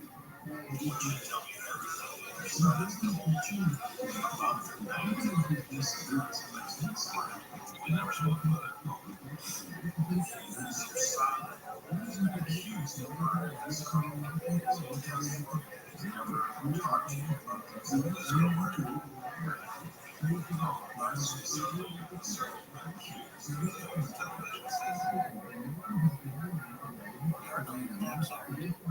Experience of Kristen's. Listen and follow this podcast for free on the iHeartRadio app. #1 for music, radio, and podcasts, all in one. Find your iHeartRadio everywhere. There are hundreds of ways to experience iHeartRadio at home and on the go, beyond the iPhone, Android app, and at iHeartRadio.com. Here's another way. Do you have that Iran is building a nuclear weapon? Your intelligence community has said they have no evidence that they are at this point. My intelligence community is wrong. The intelligence community said that. Your director of national intelligence, Tulsi Gabbard. She's wrong. iHeartRadio, and you'll be taken directly to the iHeartRadio app to listen to all your favorite music, radio stations, and podcasts right on your TV. Plus, check out Xfinity Ambient Foods to set your screen to beautiful curated playlists from iHeartRadio to set the right mood. It's the screen you watch the most in your home, and you never knew that it was one of the most popular ways to listen to iHeartRadio. Check it out for free now. iHeartRadio. Anywhere you want to listen, iHeartRadio is there. iHeartRadio. The blockbuster movie. From the surface, you would have no idea that this is happening. It has remained hidden from view until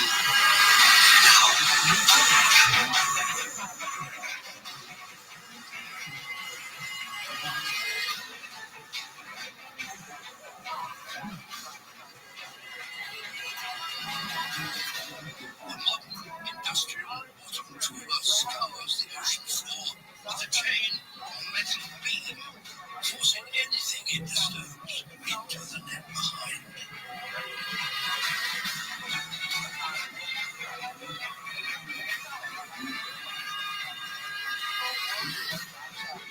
It smashes its way across the seabed, destroying everything in its path. Often allowed for just a single species.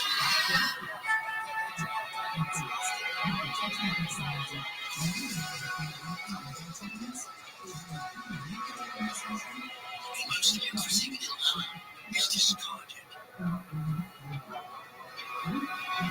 Over 3/4 of a trawler's catch may be thrown away. It's hard to imagine a more wasteful way to catch fish.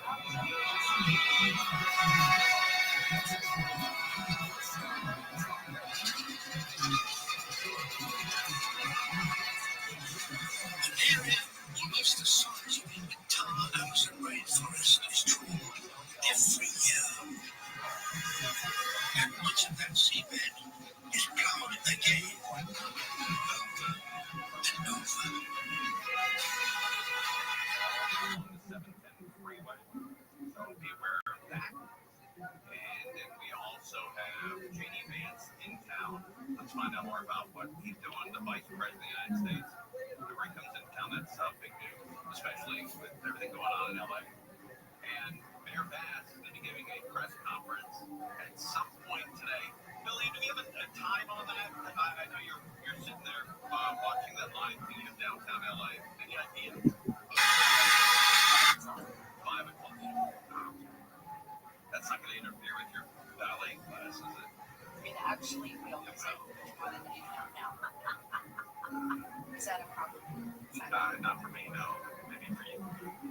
Yeah, ballet or takes ballet. I have for you Saturday, but they have to open Friday, so she's leaving early to take ballet. You should try it. And yeah, I sort of did when I was like 8. You took ballet? No, I mean, like, you know. No, I don't know. Well, like doing like things that kids do. Like what? Like I played t-ball. Those It's not organized. ballet, though. When you said, yeah, I tried it when I was 8. I tried doing kids events. You know, when I was Why do you younger. think ballet is a kid's event? No, You can be any age and take ballet. really. Yeah. Is it mostly a thing for kids? No. Okay. Well, A lot of people start with their kids. yeah, a lot of people don't start when Isn't they're. it? What? First of all, I took ballet all through my childhood. Really? I didn't know that. You don't ever ask. Well, I can't ask everything, you know? I mean, you gotta lay some information on us. Lynn Swan, right? Right. He took ballet as an adult. Was it with the Steelers? I think he was with the Vikings. That's right. No. Okay, maybe, who was it that wore pantyhose? Was that Joe Namath? Yeah. Could have been tough move in the 60s, huh? He pulled it off, though. Tell everybody, going there by the legs. Is that like our eggs? What do they call it? Legs? Legs. They still sell that? Yeah, Walgreens, CVS, I've seen it here. Is that high end?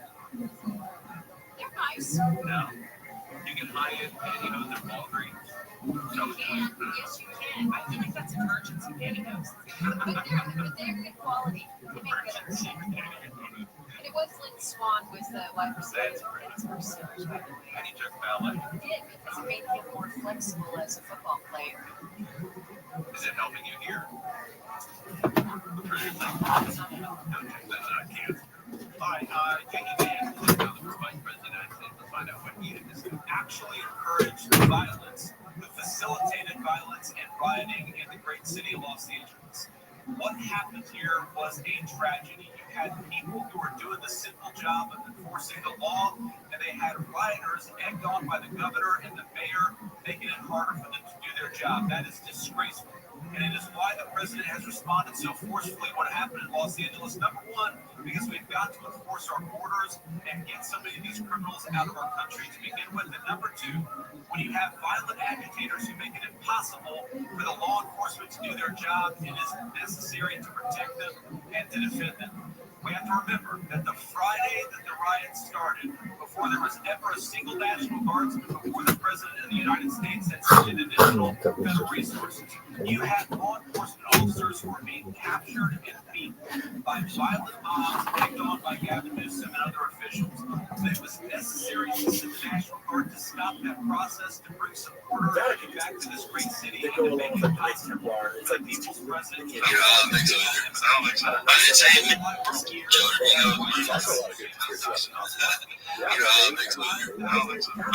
makes you sound fucking cool. I didn't say to say it, but I lost a lot of friends when I was younger when I started talking like that. I gained a lot of friends too, though. I gained a lot of skeptics. Scientists. You know what I figured? That would be the one time in the history of civilization that human beings got to a new place and said, I'm going to turn around. Exactly. I don't want to live around there anymore. Well, Barth Sabrell, he's this researcher that's been doing these documentaries on the moon landing. He's been saying it's fake since like I met him sometime in the early 2000s. And he put out this documentary called Funny Thing Happened on the Moon, and he's got a great quote. He says, there's not a single thing that's not easier, faster, and cheaper to reproduce today from 1969, except it's the one thing. And everybody goes, oh, but they spend so much money. Why would they spend money on that again? Why would they spend money on all the things they spend money on? What are you talking about? It doesn't make any sense. The moon has trillions of dollars, rare minerals on it. There's all sorts of shit on the moon that would be very beneficial to society. And it was always going to be that we're going to have a base on the moon and we're going to use that to go to other places. I don't think so. I mean, if you look at the way they filmed, like when you watched it on television, the people that watched it on television, it was the first time ever where there was a news thing where the news stations, the networks didn't have a direct feed. What they had was they filmed the moon landing, they showed it on a projection screen, and then the networks pointed their camera at the projection screen. That's why it looks so shitty. And I've not done the deepest dives on it, but Irma is deeply tied to a lot of the allegations about Clinton and Haiti, and is deeply tied to the whole Anthony Weiner thing, is my understanding, and Anthony Weiner is the Basilbrook thing, and everyone should do their own research on that, and, be careful what you believe and think for yourself. All I know is that, The guy sent the bishop was reading, right? no, the different guy. That was him. That's the guy. That's not what's important about it. He went on Patrick Bet Davis. But that's not what's important about it. That is just a distraction. What's important about it is that his laptop was full of some of the most depraved communications about clearly child just look at it. Deeply. If anyone doesn't know about Frazzle Drip, obviously you cannot confirm or deny it for yourself. You can't confirm for yourself anymore because it has been fully scrubbed off. Right? Andrew Tate went on a wild. Are pretty scrubbed. WikiLeaks kind of got dumped over that. But the Clinton emails was just the tip of the iceberg there. It was actually the Weiner laptop was far more damp and far more complicated. And it was Weiner and Clinton and the Podestas. Ruben Abedin was right up in there. And I don't know, I can't personally verify if the Weiner laptop is for sure real or not because it's been so thoroughly scrubbed. But there's reports of the police investigating it. There's whatever. But I do know that what is still available on the internet in the Clinton emails are deeply incriminating. And I do know that I dug into how Pizzagate was debunked, and it was wildly unsatisfactory. So beyond an unsatisfactory debunk. How so? In the short version, we can dig into it more if you want, but the very short version is just that it was the textbook version of put up a straw man that is not actually what the conspiracy theory is, and then knock it down. And so the claim, right, the official version of it was debunked before the guy that did this debunk got arrested for child porn, which is a real start, is that conspiracy theorists believe that Hillary Clinton is running a global child ring out of the basement of a pizza parlor, which sounds totally retarded. Yes. And then this conspiracy theorist that believed it went in there with an AR-15 and shot and threatened all the staff in order to show him the basement. And there was no basement, and he got all embarrassed, and he got arrested. He shot the place up or whatever. This crazy lunatic cute unarmed guy. Yeah. And so that's why it's so dangerous to believe conspiracy theories totally deep in the hand. There's this perfect soundbite that they got from him where he is quoted in every single article as saying something along the lines of I just was so sure it was there, and it's just not. I guess you just can't believe everything. Or something, something that was that level of you could not have written a better pre-planned statement if you had tried. And A, that's not the claim, and B, that is not a satisfactory. Just because you have a news story about totally not a CIA operative going in and pretending to shoot a place up, none of that is a deal, because the actual claims are far more complicated, far more vast, and are very much just visibly there on the internet. James Alefantis' Instagram page is so beyond disturbing. It's been scrubbed now, but it's all been archived and saved by people. It's no, James Alefantis is the owner of that pizza parlor. And so the actual allegation is not that Hillary Clinton is personally running child porn out of the basement of that pizza parlor. And by the way, I described this. I'm not saying that I believe every bit of this is true.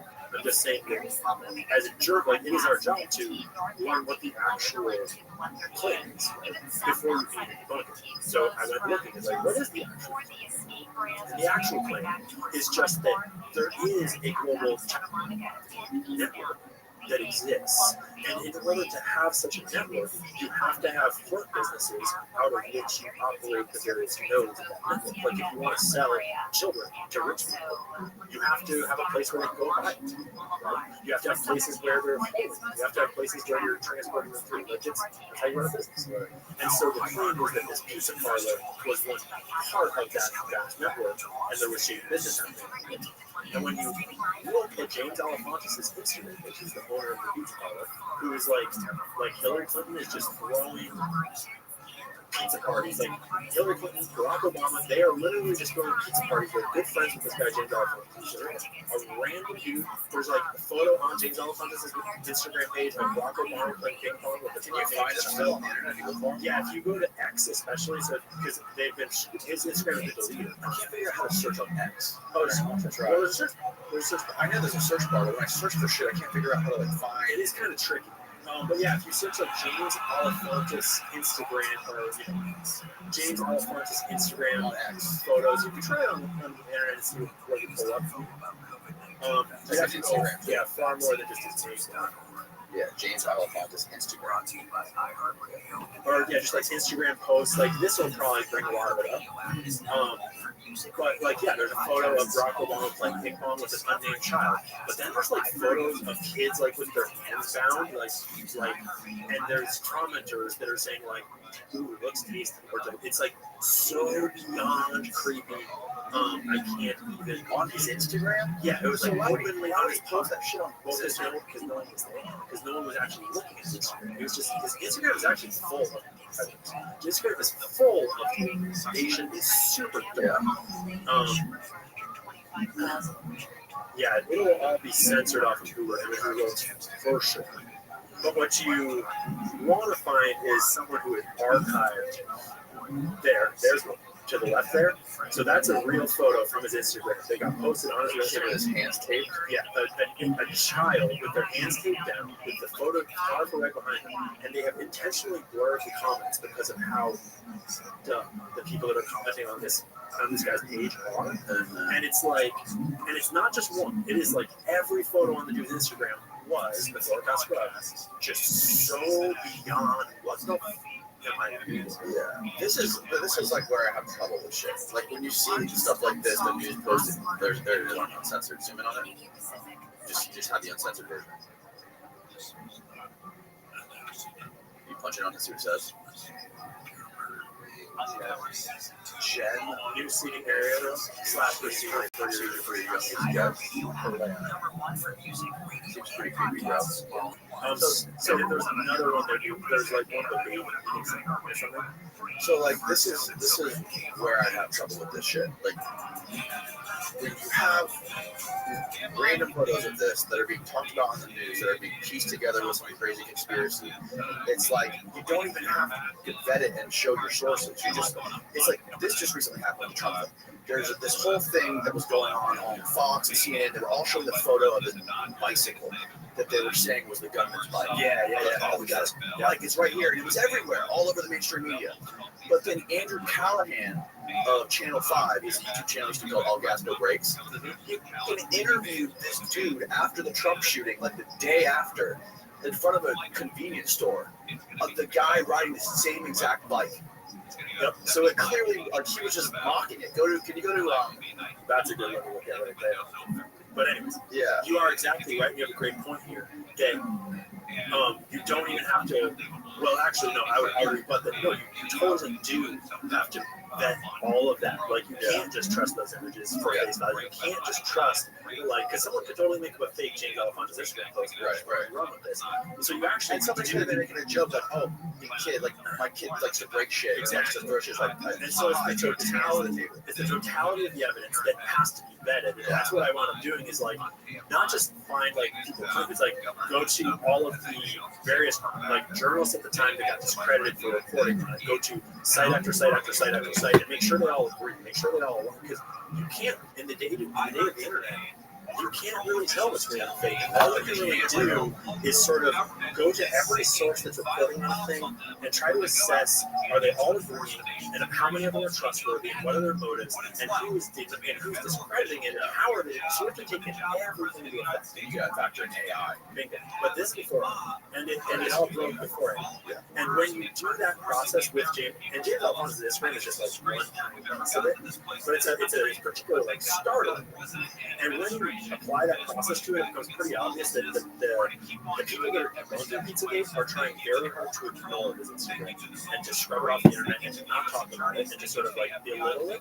And everyone that is pointing it out is sharing the exact same information, the exact same posts and photos with very much the exact same data that was taken at the time of it originally, when it was still right.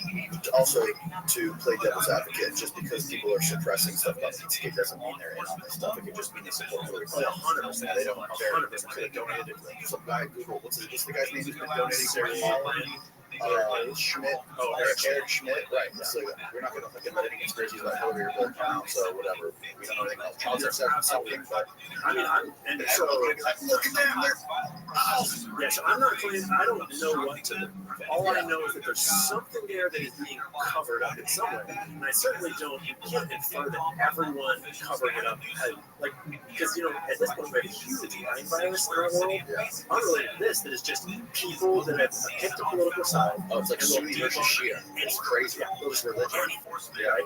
And so I think a lot of the journalists, the press coverage is just that. And the thing that got me started on it was actually that, like, I didn't know anything about it. And I wanted to look it up, like, how it was when the dude actually, the guy that got arrested for child abuse.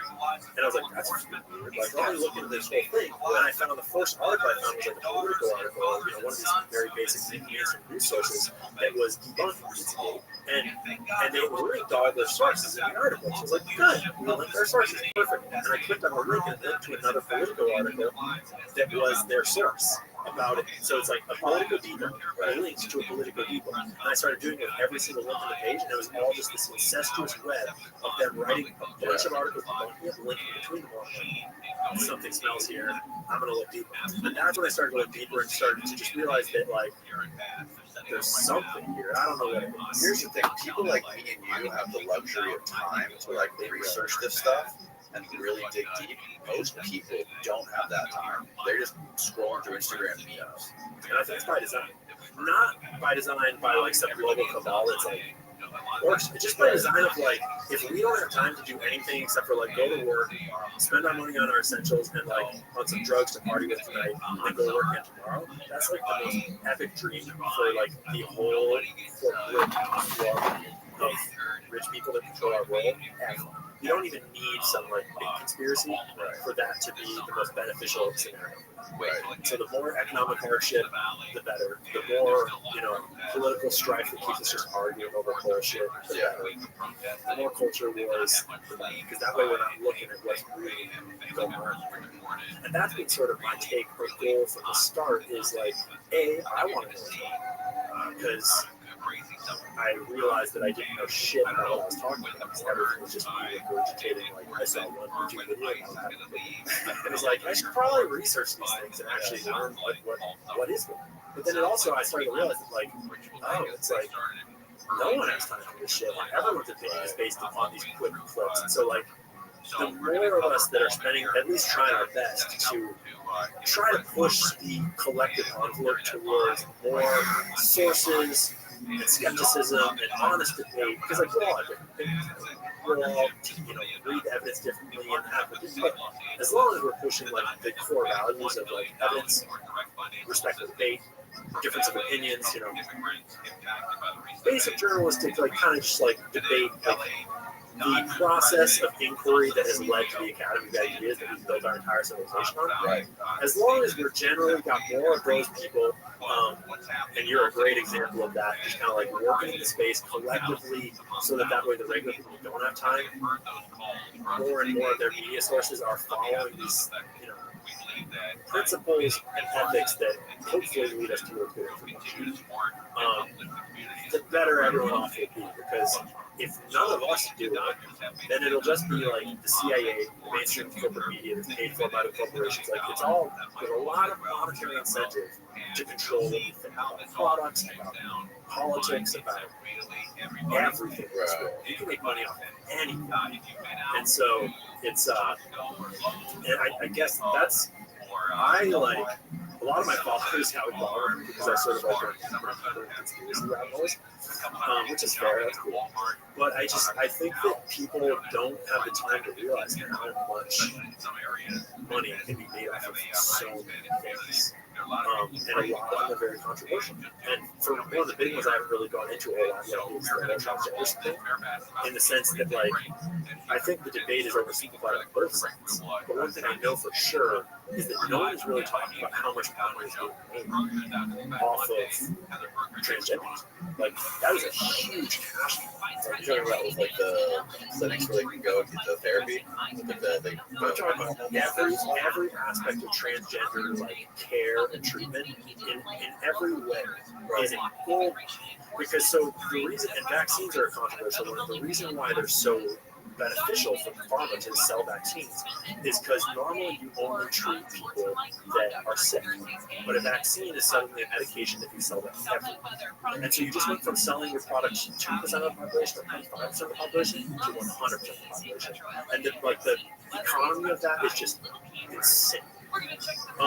So the other thing that's really beneficial for pharma is when you get a lifelong condition. Right? You don't want to cure people. You want to sell them therapy that they are dependent on for their whole life. Right? That's ideal. And there's no better way to do that than to chop off the organs that produce the hormones that are essential for us to live. Right? And I'm not saying that it's like, I'm not saying trans people are evil. I'm not saying anything like that. I'm just saying that it's a very complicated discussion, and people should think very carefully about the information in that space, because pharma, if you take puberty blockers as a kid, pharma has just made a customer for the rest of your life, and there's no other option. Because if you take puberty blockers or have a surgery that makes you so you can't produce hormones, you damn well better be certain that you want that to be the rest of your life. Because It's been months and they're still going. Fuck yeah, baby. And I've tried, but it's somewhere in the ballpark of maybe like $100,000 to $300,000, give or take a huge range for a whole lifetime of care per person. I don't think this shit's gonna last. I don't think this shit's gonna last much. It's just so counter to truth and to like obvious. It's like so clearly a social contagion.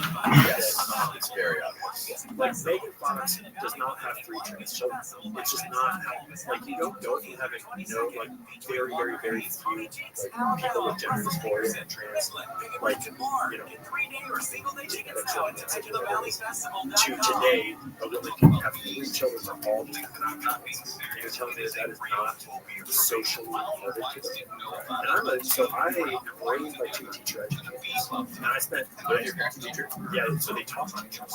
My dad taught teachers at a university level for my whole life, and my mom was the principal of the school after a 10-year teaching.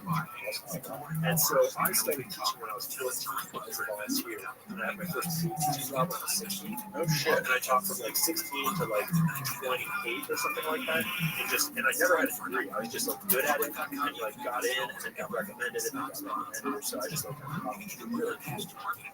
But I've worked with all ages of kids from like pre-K through high school and middle school, and there is nothing like more clear when you work with kids than how special this is.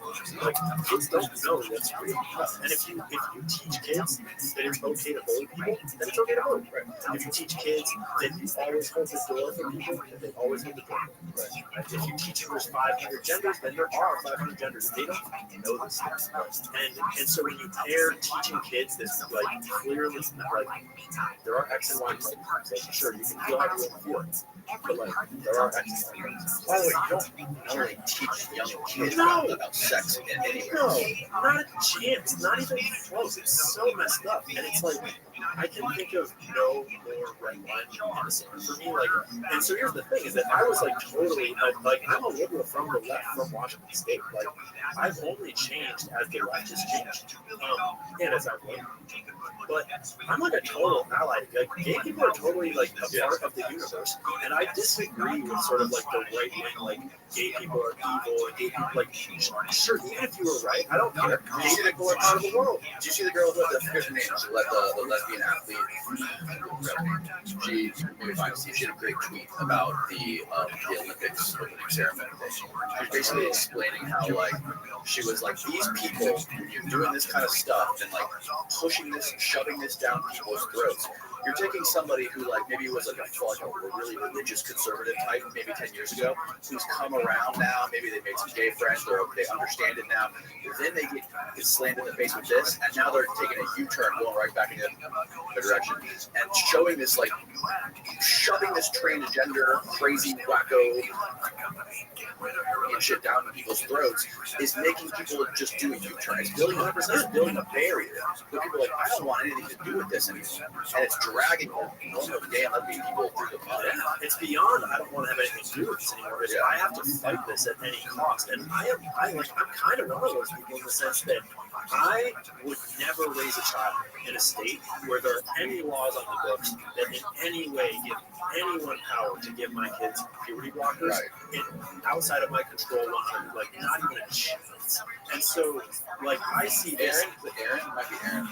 Yeah, I see it as an existential threat, and I'm like an ally to gay people and even the trans people. I think that adults should be able to do what they want. I don't care.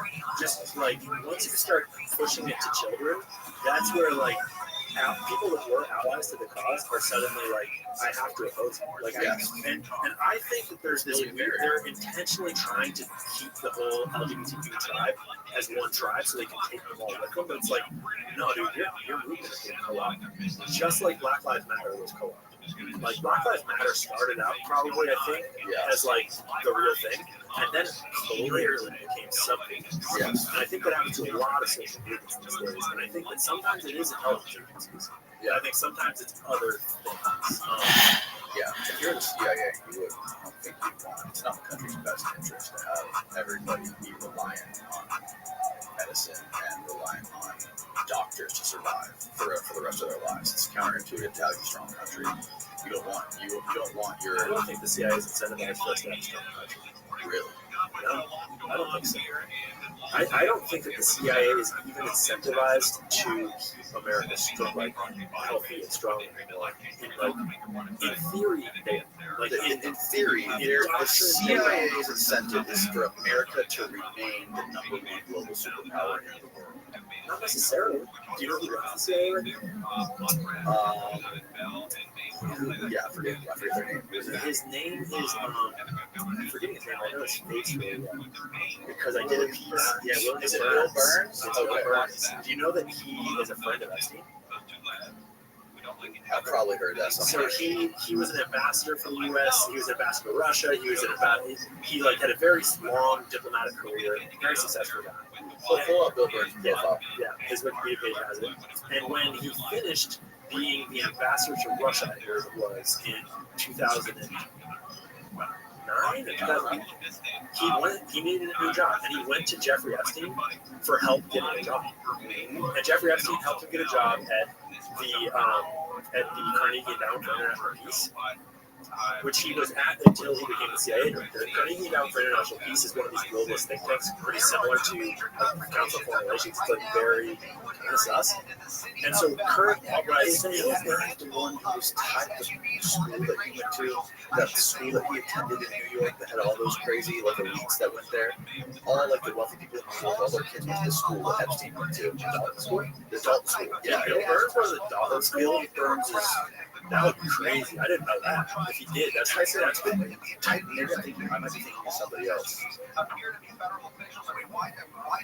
But regardless, what I'm saying is that, Bill Burns, maybe he's incentivized to keep America strong. But, I don't know if that's necessarily the top of his mind. I feel like he's probably essentially blackmailed. There's what's that say? The documents that indicate that Epstein grew evidence about the media. I don't think he attended Dalton School. I'm thinking of somebody else who was. I remember that.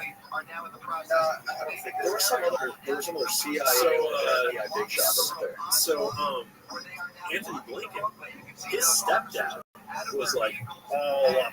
His stepdad was a whole freaking rabbit hole. There are a lot of people kind of at the top of the intelligence state right now that, honestly don't really seem to have American best interest in mind. And, if they did, they would close our border, for example. They would close our border 10 years ago if they did have America's best interest in mind. And even if they do have sort of America's best interest in mind, our country's, our regular people's best interest is super different than our states, that they're the club's interest, right? In the sense that I agree with you. I think their club is the most important thing to them. The American government is the most important thing to them, not the American citizens. And so where we started was with a medicated populace. And actually, it's way easier for the club to stay the club if we are medicated to death, and if we're all sick and can barely get by, and just produce it. But the thing is, we don't even need to produce for that much longer because AI robots are about to be literally walking around our house. You see Optimus from Tesla?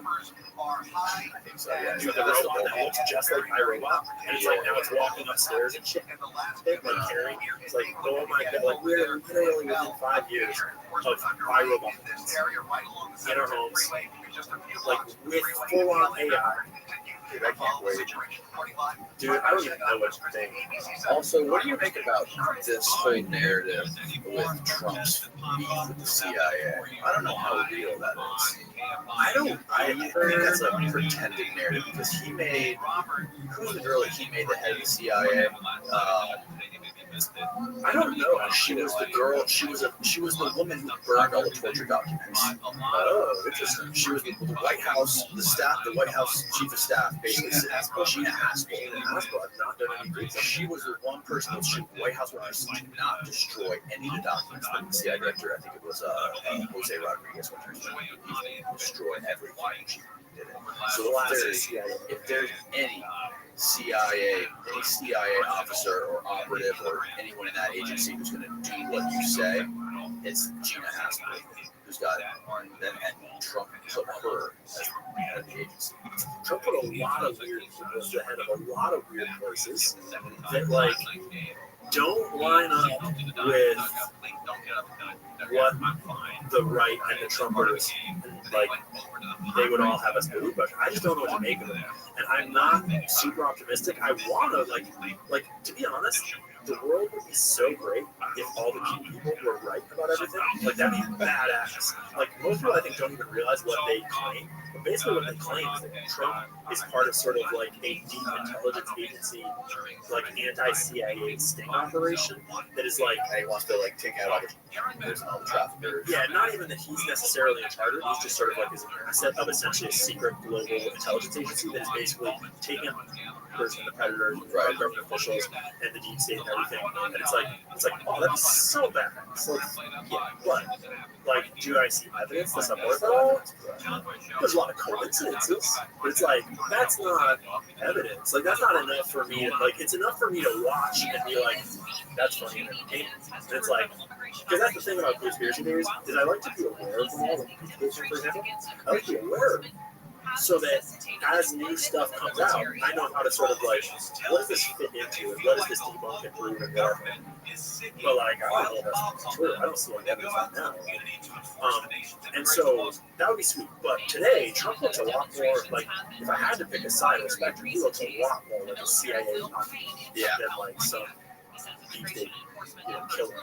Yeah, because I mean, he could have dismantled the CIA when he was president in 2016 to 2017, but he did not. He went in the opposite direction of that. Yeah, my fear is that whether he's complicit or not, they handled him so well. Like they used him to polarize this nation. They used him to create this like absolute derangement amongst the Democratic Party, and they used him to create this absolutely like fervorous derangement in the Republican Party once he lost in 2020.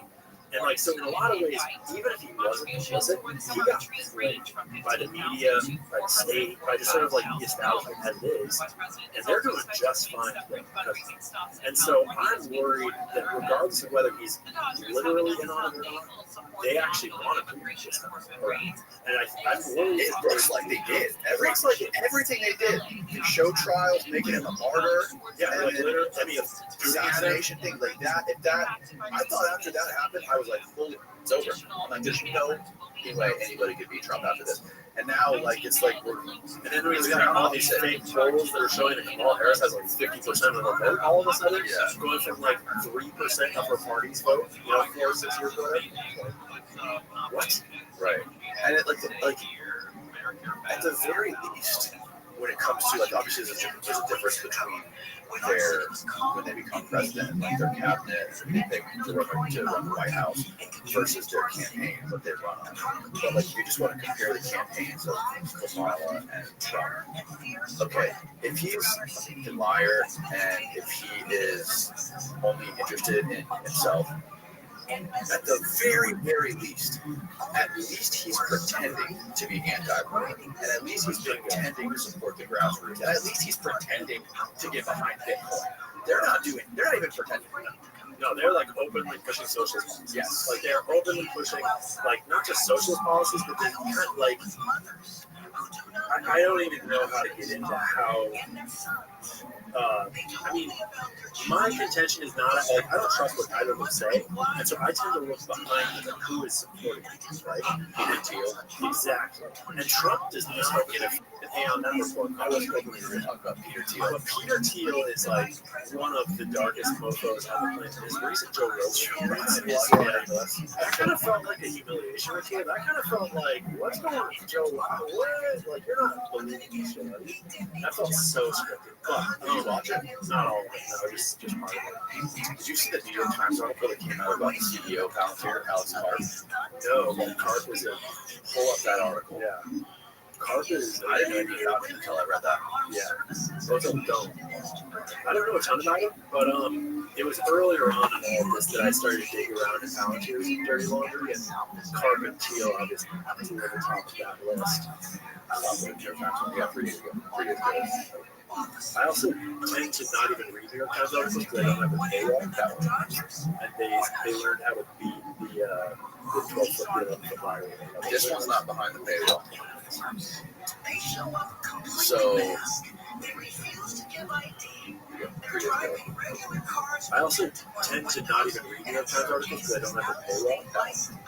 And they learned how to beat the 12-foot deal of the viral. this one's not behind the paywall.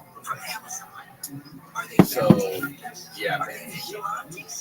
And they learned how to beat the 12-foot deal. This one's not behind the paywall. So, yeah, man, he's super interesting. So apparently he's self-proclaimed progressive, very progressive on like Peter. He says they went to college together and they would always like go to the bar and debate politics, like this left-wing teal or right-wing teal versus left-wing carpet. They somehow became friends and respected each other because they had these like, crazy debates with each other. When after 9/11, I guess Peter was like, hey man, we can apply some of this technology used in PayPal to catch terrorists. And he saw an opportunity there. He's like, I'm going to make you the CEO of the company.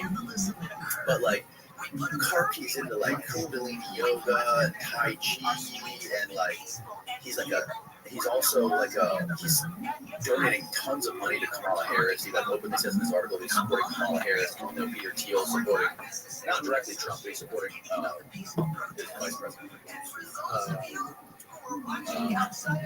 Vance, J.D. Vance, yeah. That's how much I like it. So like, I mean, how does he better represent the CIA? And they're sort of like, that's the thing though. So he's like, he projects himself to be like this progressive liberal who is, I think he's half black. What? Yeah, he's half black, and he's forget the other half. Anyway, he's half black. Some weird country that he's half black, half something else. Maybe he's Jewish. I didn't want to say it before. But like on the other side of the coin, he's like, that's the thing though. So he's like, he projects himself to be like this progressive liberal who is, I think he's half black. What? Yeah, he's half black. When after 9/11, I guess Peter was like, hey man, we can apply some of this technology used in PayPal to catch terrorists. And he saw an opportunity there. He's like, I'm going to make you the CEO of the company. But like, Karpi's into like Kundalini yoga and Tai Chi and like, he's also like he's donating tons of money to Kamala Harris. He like openly says in this article he's supporting Kamala Harris, even though Peter Thiel supporting, not directly Trump, but he's supporting his vice president. Vance, J.D. Vance, yeah. That's how much I like it. So like, I mean, how does probably better represent the CIA? And they're sort of like, that's the thing though. So he's like, he projects himself to be like this progressive liberal who is, I think he's half black. What? Yeah, he's half black, and he's I forget the other half. Anyways, he's half black. Some weird country. He's half black, half something else. Maybe it's Jewish. I didn't want to say it before. But like on the other side of the coin, he's like, he has very different ideologies than typical Silicon Valley billionaires, who are, you could call them more like woke, anti-America. He is very, very like interventionalist. Very, very interventionalist. Like he thinks wars and like he thinks we should be over there intervening in Israel and taking control of the world. Well, he is the son of a Jewish clinician pediatrician. That's an American mother.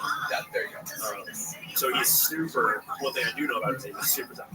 Okay. As a pediatrician, but right. Do you know it? I mean, I assume his stance on Ukraine is also like we gotta be. I assume. I don't think they talk about it in the article, but he's very much like the other people in Silicon Valley, like Apple and Google. They're like, we're not gonna, like they did. I think Google got some pushback for doing the deal with the government, with the Pentagon. Remember Google was doing something with the Pentagon, with like tracking drone, analyzing drone footage or something like that. People realize how much Google does with the Pentagon. Right, and then Google pulled out of that because of the PR. And then Palantir swooped right in and took it. He's like, it's so. He was pointing out in the article, like they were interviewing about it. He was like, it's a paradox that these billionaires who get to live in America and make all this money in Silicon Valley and benefit from being in this country are refusing to help our military, because our military is what makes this country and what gives us this opportunity to live the way we live and to operate these businesses and live these lavish lifestyle. So that he goes, I'm going to support the military and I'm going to support making this country the #1 superpower in the world. He was dying. Which, like, to be fair, at least respect for being, upfront about that, because that is what they are all pushing, just in their own kind of like subversive, weird way. Yes. They just, are trying to pretend like that's not who they are. Yep. But Palantir has been CIA through and through, basically since the start. And man, it was in 2011, I think that anonymous group hacked Palantir, and they found out that Palantir was a part of a disinformation campaign to smear WikiLeaks. I've not looked into this yet. That sounds fucking cool. Yeah, I don't know if you can find something on that, but find the anonymous Palantir WikiLeaks. They tried to it was a misinformation campaign to smear WikiLeaks supporters and to smear Glenn Greenwald. I think. Yeah. So they're doing a lot of shit, But yeah, WikiLeaks cracked open a set of eggs that was unique in so many ways. But this guy, Alex, dude, he's super interesting. Yeah, and he's one of those ones that I think a lot of people don't know about, like a lot of regular folks, us, we don't know about him, but we have so much influence in those upper circles. And I think a lot of us don't think about how their acts are to, influence us in some ways. And I think a lot of times their acts are also to influence each other. Because, for example, Alex Karp and Peter Thiel are way closer to the, primary intelligence agendas than a lot of the other celebrities and a lot of the other billionaires, because they have direct contracts with the CIA. They have direct contracts with those guys, and so they have a level of read in and a level of aligned interests with the CIA. Is just one example that any of these other tech CEOs and people further removed, Hollywood celebrities don't have. Right. But they're still walking in the same circles, going to the same parties, and sort of so that group think is real for those folks as well as it is for us. So I think that Karp is a good example of one who plays a pretty interesting, maybe dark role. There's a quote in the New York Times article where he literally said, he goes, yeah, saving lives and taking lives is super interesting. That was his quote. It's interesting. That's super sociopathic on the spectrum. Like he really goes with the territory. He's really introverted. I mean, that's how a lot of those guys do. Yeah, that's kind of how else you become a successful tech entrepreneur. It's super major jobs. Did you hear about the boat that sank yesterday with the CEO of Morgan? Not the CEO, but the chairman of Morgan Stanley on it, along with this tech entrepreneur. Dude, so I was just thinking first about this in the parking lot before we started this, because yesterday the news broke that this super mega yacht, luxury mega yacht, sank off the coast of Sicily.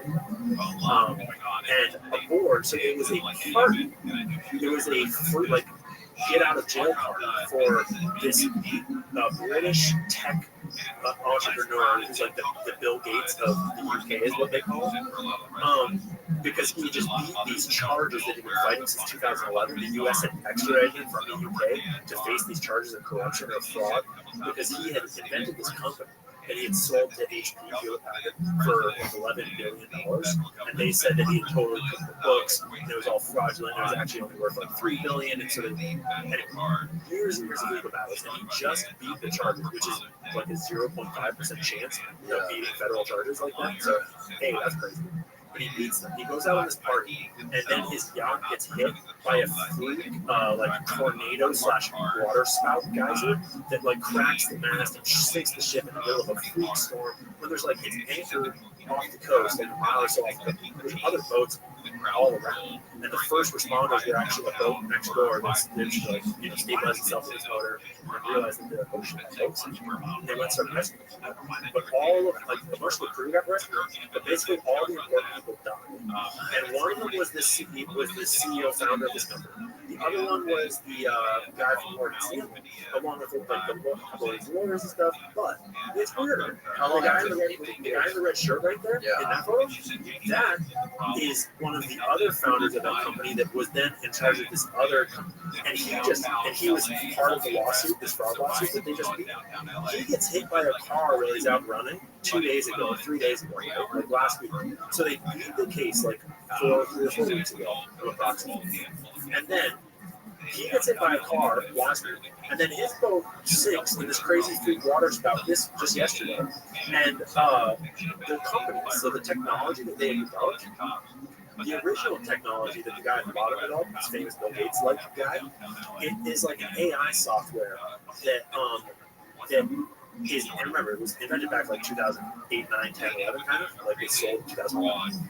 It was an AI software that allows AI to comb through and analyze and like organize data from videos and audios and live streams. So it's like back in early days of that, before we knew what AI was about to do, and it was the ability for AI to monitor our videos and to surveil us through our videos and our live streams and all of our, it's there, especially in terms of real or like basically to analyze like organic human interaction on the internet through all the media formats and to surveil it and track it and act upon it.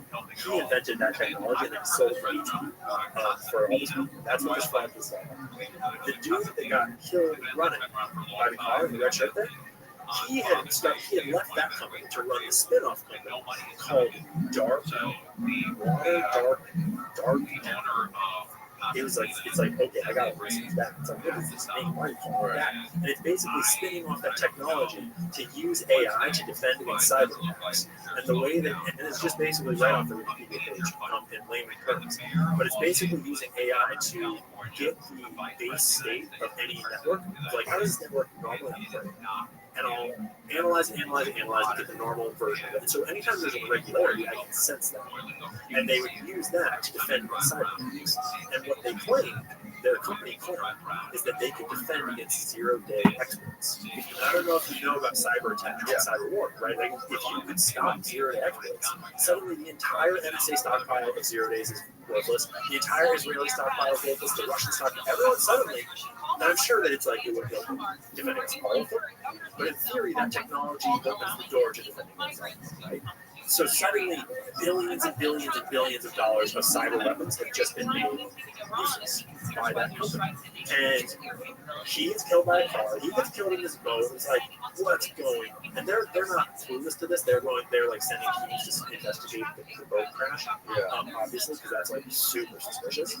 But it's like just such an interesting, similar like meaning of where highly advanced tech meets with the interests of these various like deep government agencies, and like suddenly weird shit starts to happen. Anytime you get all those different components, it's like I have questions. Because we know that they would do crazy things. Like we know they have crazy technology. Like the CIA has like in the Cold War they had like a gun that could shoot a poison icicle at someone. Like you know what the dart gun that would like shoot poison at you, but then the dart would melt. So we never. I never looked into it. I know they had a lot of crazy shit. Like like crazy assassination, like these crazy technologies. It's like, and they want all these crazy, and then the guys are developing this crazy AI technology stuff. It's just like, and I assume if I had to guess, it's like okay, people would lawfare first, but wait, prison, right? That'll shut them up. Then we get their technology. Yeah, it's all taken care of. The other one, the AI company that the guy in the red shirt was doing, this like cyber defense company, they were under short seller attacks, and there were companies trying to buy them out. So it's just like it just kind of hit me. It broke yesterday, and I saw it. I was like, man, this just has all the markings of this like ongoing battle for sort of control over technology. Yeah, and bro. Yeah. If you want America to have all the number one tech, you want to be the number one superpower in the world, sometimes you gotta sacrifice a few people. Sometimes you gotta crack a few eggs to get a giant technological AI omelet. Ian, dude, thank you so much for doing this, brother. We just did like 3 hours and 2 minutes. Yeah, thank you, man. That was gorgeous. I knew this was gonna be so much fun. And once I saw what kind of stuff we do in the video, I was like, This was fun. I'll link all your shit below, but tell people they're just listening where they can find you on Twitter and your YouTube and all that. Yeah, my TikTok is Cancel This Clothing Company. That's where I'm biggest, but that turns into on X. My handle is Cancel Cloco, and I'm just go by Ian Carroll, and I'm gonna just start rebranding everything Ian Carroll. Like I've got a YouTube and a Rumble and all that, and we'll Cancel This Conspiracy. But eventually you're just gonna be able to find me everywhere as not that Cancel Cloco on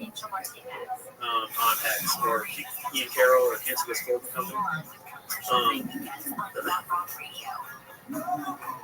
Just type in Ian Carroll. You're on YouTube. On YouTube, it's Cancel This Conspiracy. But yeah, Ian Carroll shampoo. That's because I'm the shampoo guy. People are searching for my TikTok shampoo video. You have a shampoo video? I blew up. Oh, look, you popped up for me. Oh, you typed in Cancel This Conspiracy. That's Yeah, under my name, I'm not there yet, but I'm going to shoot brand everything Ian Carroll.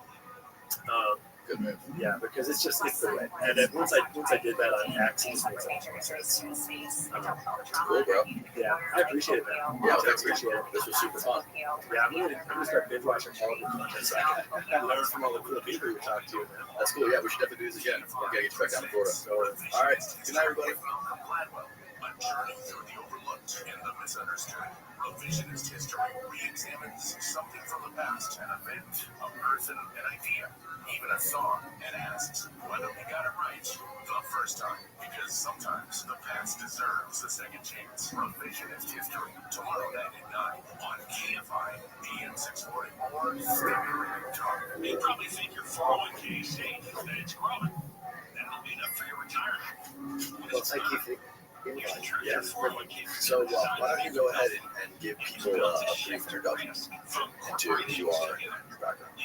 Okay, so I had a pretty big school background. There's a bit of music in there that helped since school. Went to all types of different schools. Really quite a mixed period. Had a great family, and I ended up as an industrial roofer. And in that time, my brother had joined the parish association. I kind of looked at him, looked at what he was doing, and that kind of fascinated me. Because industrial roofing wasn't going away, it was in those few years where I didn't have any safety equipment when I started, and therefore we could do well on price and coverage of areas. They started bringing safety equipment in, but it wasn't well engineered, and it was becoming very perilous. So, also very, very hard to make viable.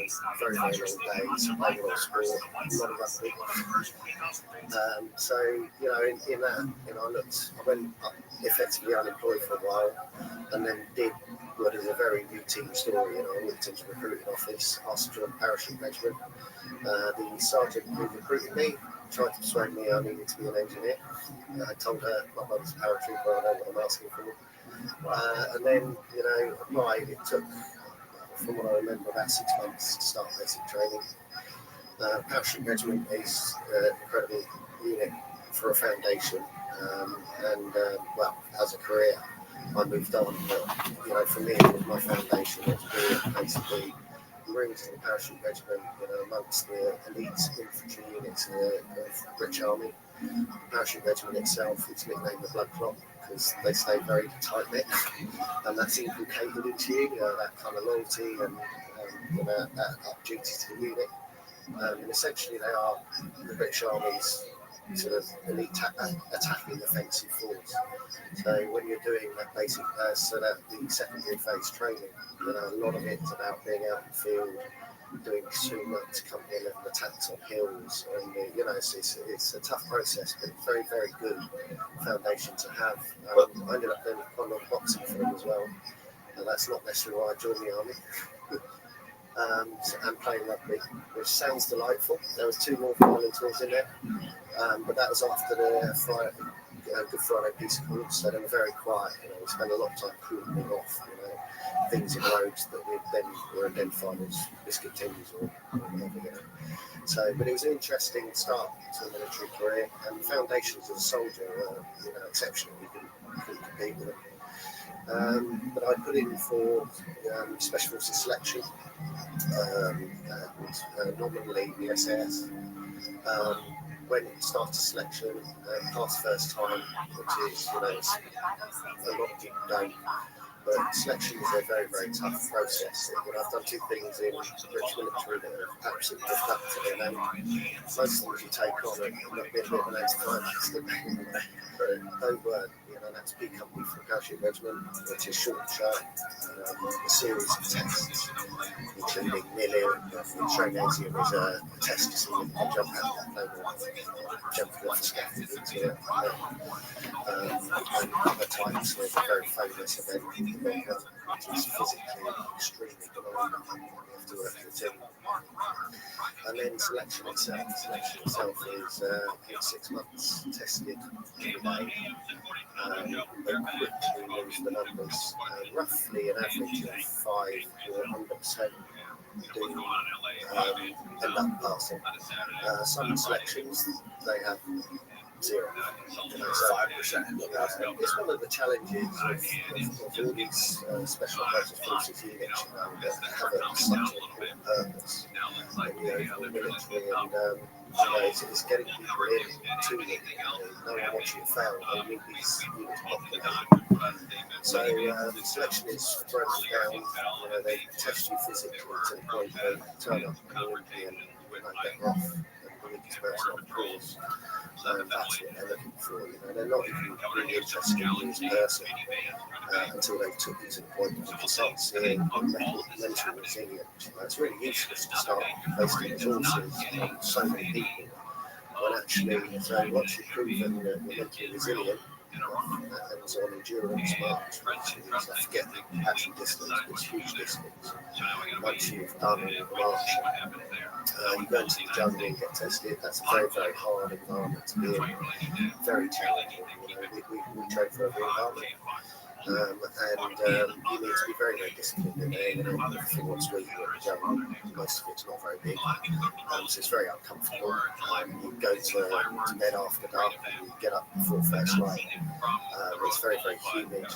The jungle is, by its environment, it's oppressive. It's thick making noise, you can't really see ahead of you until 20 feet.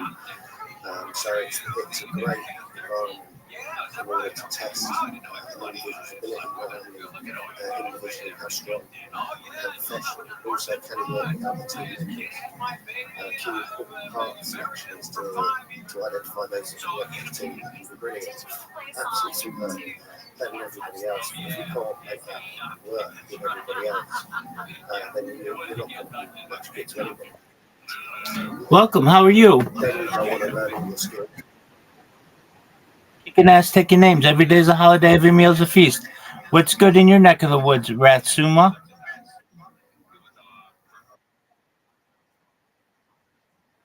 All right, Rapsama, how'd you find out about me?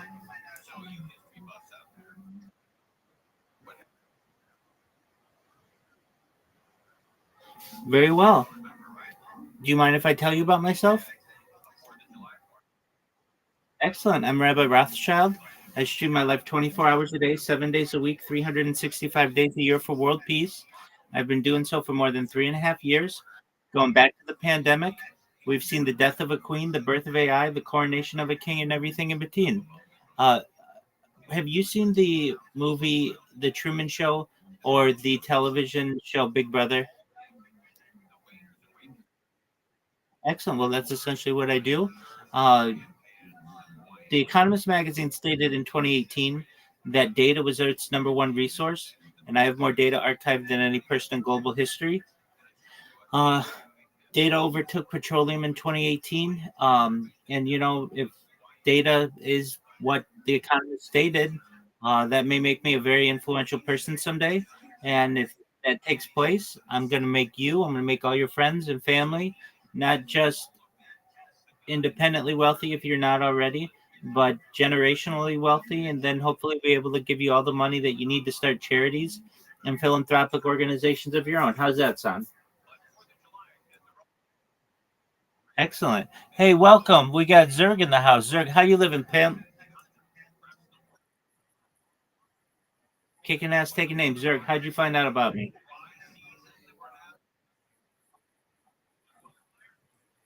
Excellent, excellent. Well, thank you for spreading the word. I talk about some other things. So just to get Zerg, on the same page. Zerg, I'm Rabbi Rothschild. I stream my life 24 hours a day, 7 days a week, 365 days a year for world peace. This goes back to the pandemic.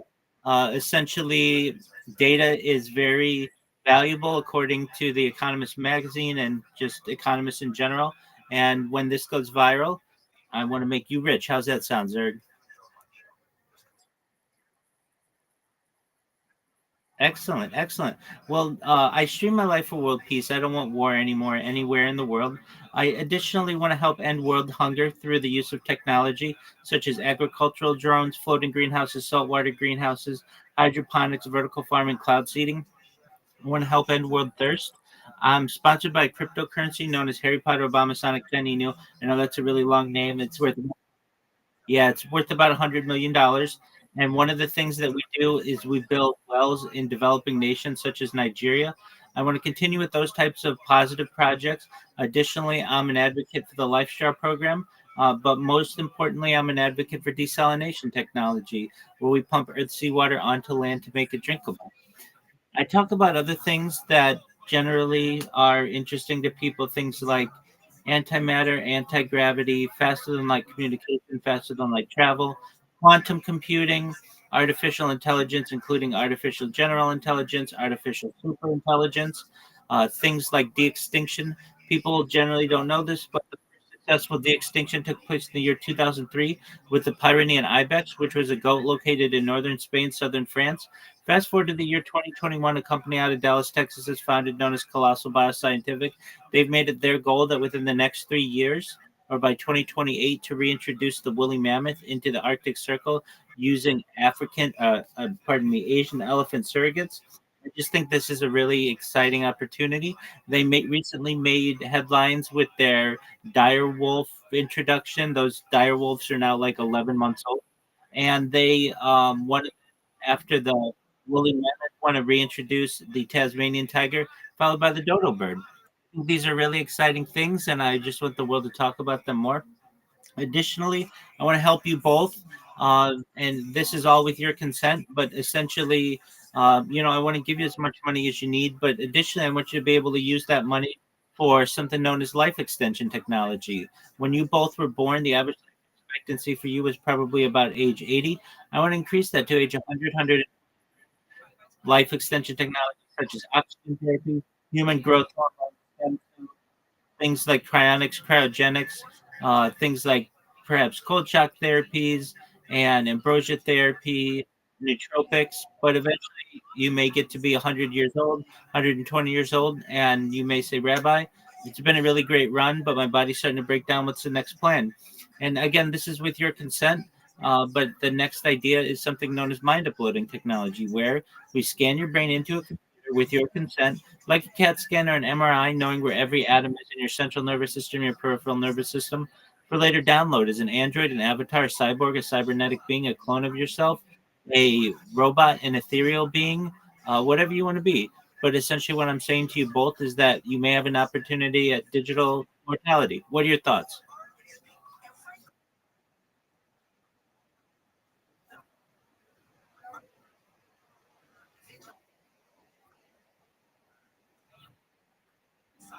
Everybody's entitled to their own opinion. I can't believe I'm on Reddit. That's tight. Where is it? Okay. That's cool. I mean, I don't want any money from you. So usually a scam wants your money. You keep all your credit card information, all that stuff. I just do my life and I know that it's going to be valuable in the future. Essentially, I'm a modern. Go ahead. Perhaps in the future, absolutely. And it wouldn't just be a loan, it'd be a gift.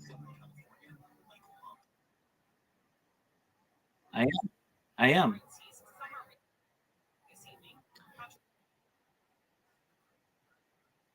Certainly, as I said previously, I'm a world peace advocate. So I want peace everywhere in the world.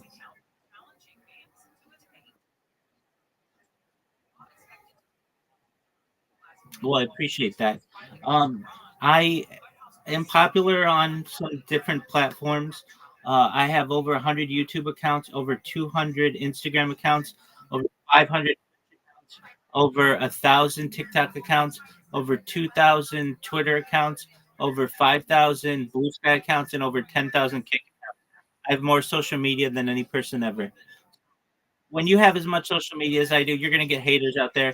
People who think what you're doing is a scam, but really, I don't want anybody's money. So usually, a scam is trying to take your information. I don't want that. You stay as anonymous as you want. Feel free to come in here whenever you're bored, and just keep spreading. I have robots that I've created.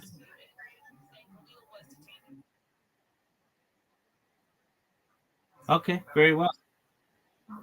That very well could be.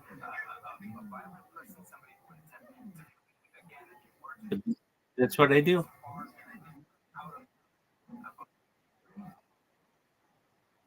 Oh yeah, oh yeah. 24 hours a day. I'm live on 18 different simultaneous YouTube channels right now. I do. I've streamed as far north as Santa Barbara, as far south as San Diego, as far west as the Pacific Ocean, as far east as the desert and mountains. I've streamed in Beverly Hills, downtown Los Angeles, Disneyland, basically everywhere in Southern California.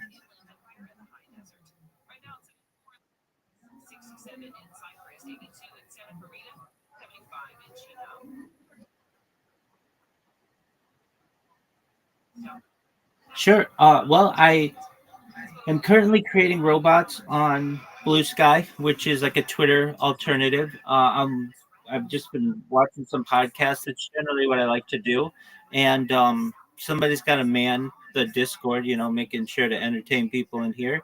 And also, in the meantime, when no one's in here, I'm creating these robots. So that's what keeps me busy.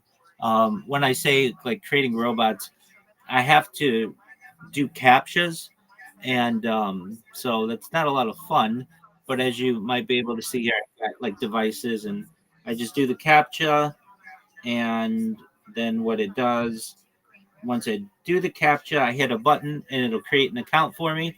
All of the information from these handheld devices that I have gets populated into a spreadsheet that I have, and then what happens is I have faster computers here that take the information in that spreadsheet, populate it in a browser, log me into Blue Sky, and then it I have those verify an email address, and then they start spamming people, and then they're programmed that whenever the accounts get banned, they very cool. Whenever the accounts get banned, um, they just create another one.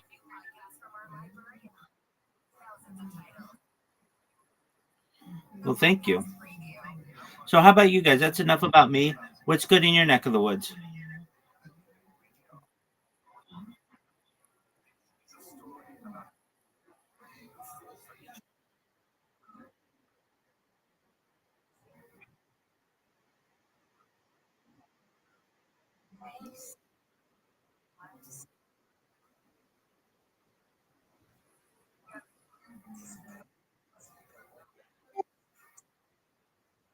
Absolutely. Welcome. We've got a new friend in here. What's going on, Ken Jewel? How you living?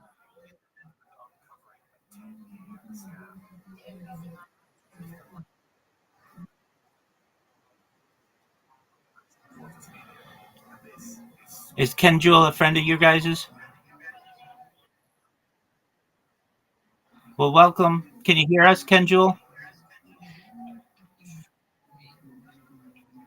How's your day going?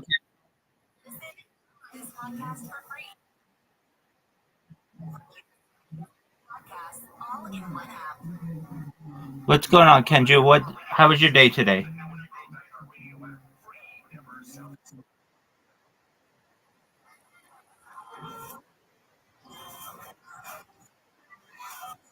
Oh, that's okay. That happens. I get people who get interested in what I do, but don't necessarily want to talk. So I get that.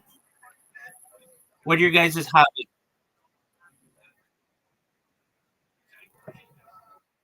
Oh,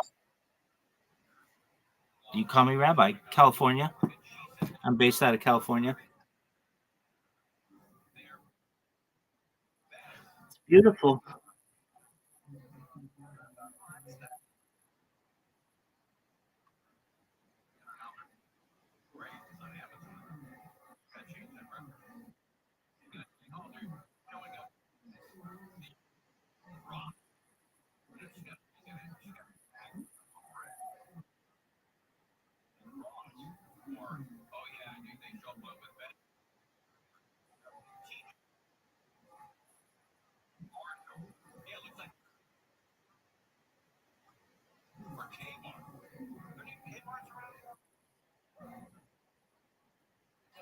Kick's the only one that I don't stream on. I have been banned on there. In fact, it's funny that you asked that. I asked today the Kick staff if they'll ever let me back, and they said I've been banned indefinitely. I said to them, what about 50 years from now? In the year 2075, will I still be banned? And they said yes. It's because I spammed on there for so long. I'm the number one streamer all time in the Aiden Ross Discord, number one streamer all time in I Show Speed Discord, number one streamer all time in the Amaranth Discord, number one streamer all time in the Kai Sanat Discord. And basically, a lot of the influencers that stream on Kick know of me, but basically I've been banned anyway. So I have now done my best to at least come to the conclusion with Kick that they might let me spam in a year. So I'm okay with that. Welcome, Kenju. How are you living?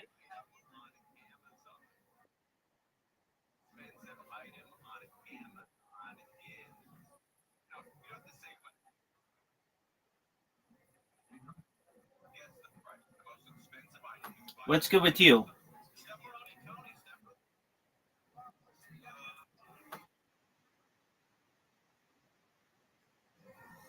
I don't know. People are welcome to talk if they want. They don't have to, though.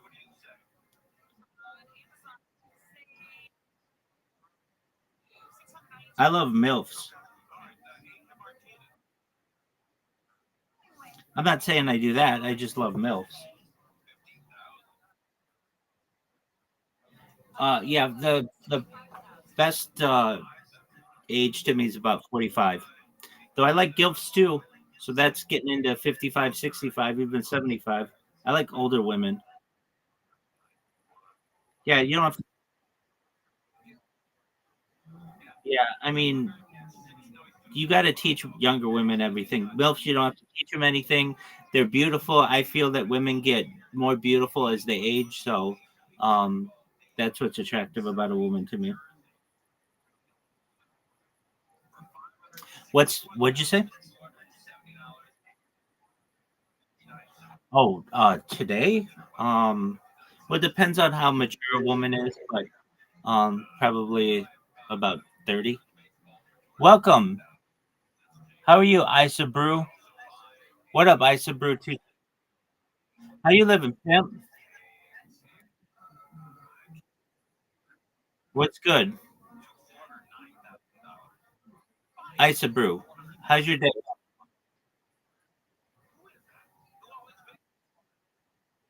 That's okay. They're entitled to do what they wish. So, for you guys, you two, do you guys like to play video games?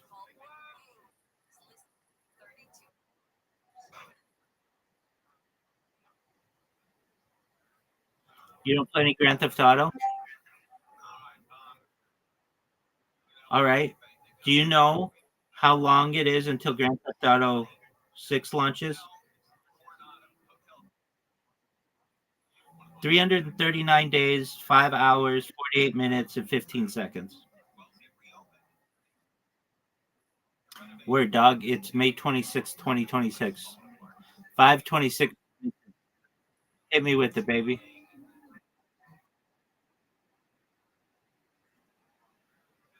No, that didn't do it for me, but I I did perhaps dominate those games. What's your favorite Grand Theft Auto? All right, that's a great one. Okay, welcome. How are you? What's going on? What's new in your neck of the woods? What's good in the hood? I love CP. Oh, don't be like that.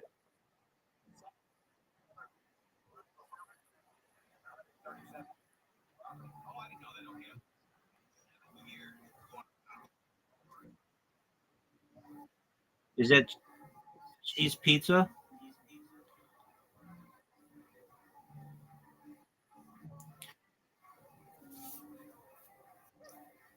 Big two. Okay, so you like Grand Theft Auto San Andreas. How about Zerg? What's your favorite Grand Theft Auto? Okay. Do you play online? Okay. Do you ever do role playing GTA 5?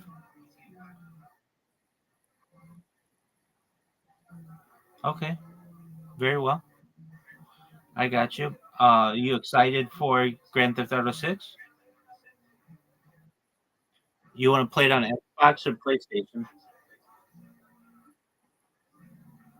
Okay, that works. How about you?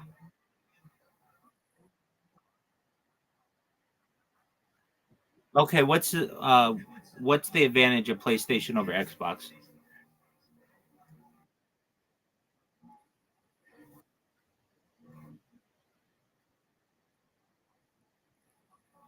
Okay, so it's kind of just like whatever you had first. That's what you go with. Okay, I got you. No,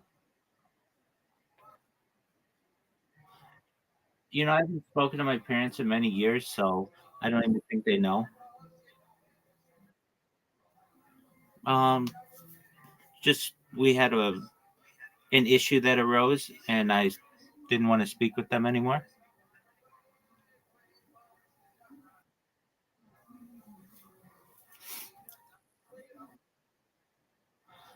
Well, not necessarily. I still love them. There's nothing negative. It's just I wanted to do my own thing, and so I chose to.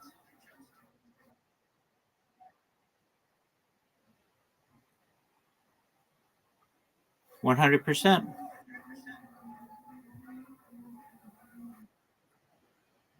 I'm a certified project management professional. So I've launched apps on the App Store and Google Play. I have had six-figure contracts with Fortune 100 companies, and I've been able to live off my savings to be able to live stream my life. How about you? What do you do for a living?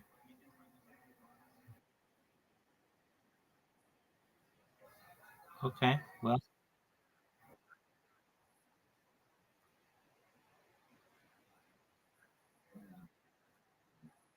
okay. Well, what do you want to do with your life?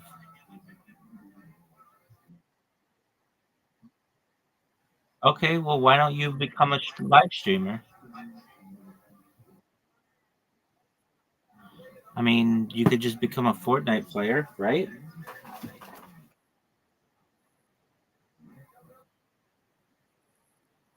Weird dog.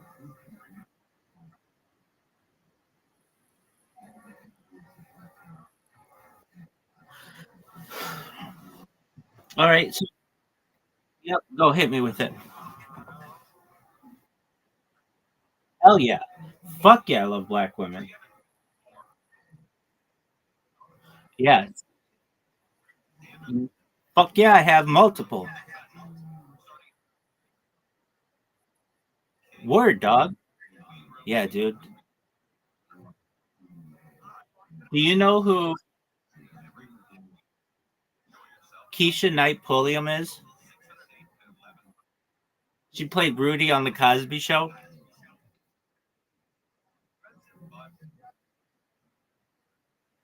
Do you know what the Cosby Show is?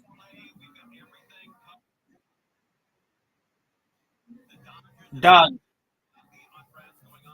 you're black and you don't know what the Cosby Show is?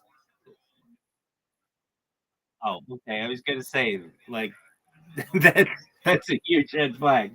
Um, the Cosby Show was one of the great black family comedies of the 1980s, and Keisha Knight Pulliam has grown into a beautiful woman, and I think she's really underrated. And I do my best to make everybody aware of how hot she is.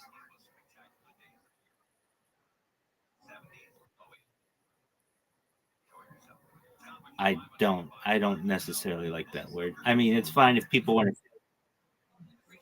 Have I ever said it? I don't recall.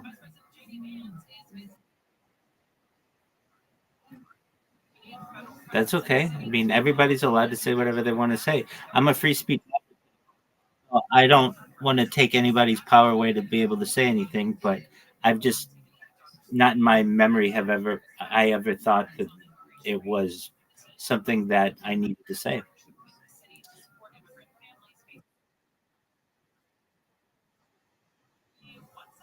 to some people. To other people, I get called it all the time. It means friend.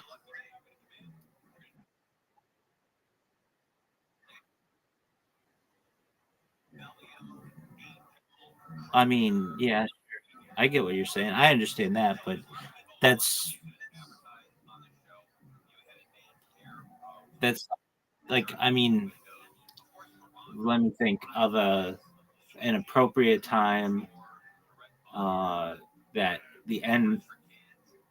I mean, it just depends on your pronunciation of the second syllable. Like, there are some times I've heard people say it, and in the same way, it can mean friend. It doesn't. You don't always have to use a.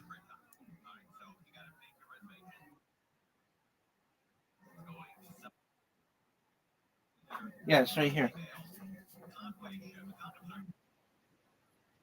Wear Doug. I wear it all the time. I even wear it when I sleep.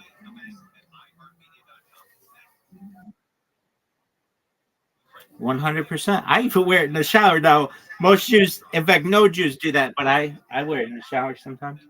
Not even sometimes, all the time, unless I'm washing my hair. Wear it, dog.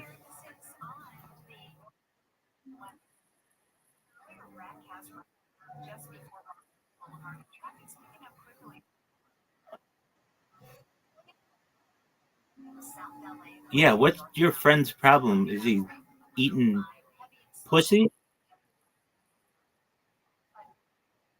Yeah, you can't just act like a jackass and say I have autism and tics.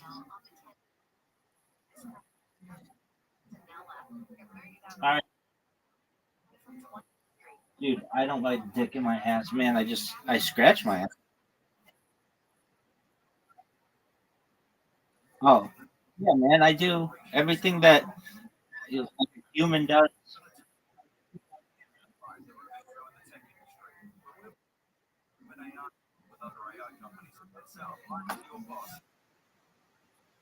Absolutely. All right, friend. Well, I appreciate having made your acquaintance. I'm going to continue watching this podcast. Feel free to watch along or go do whatever you want to do. Spread joy to the world.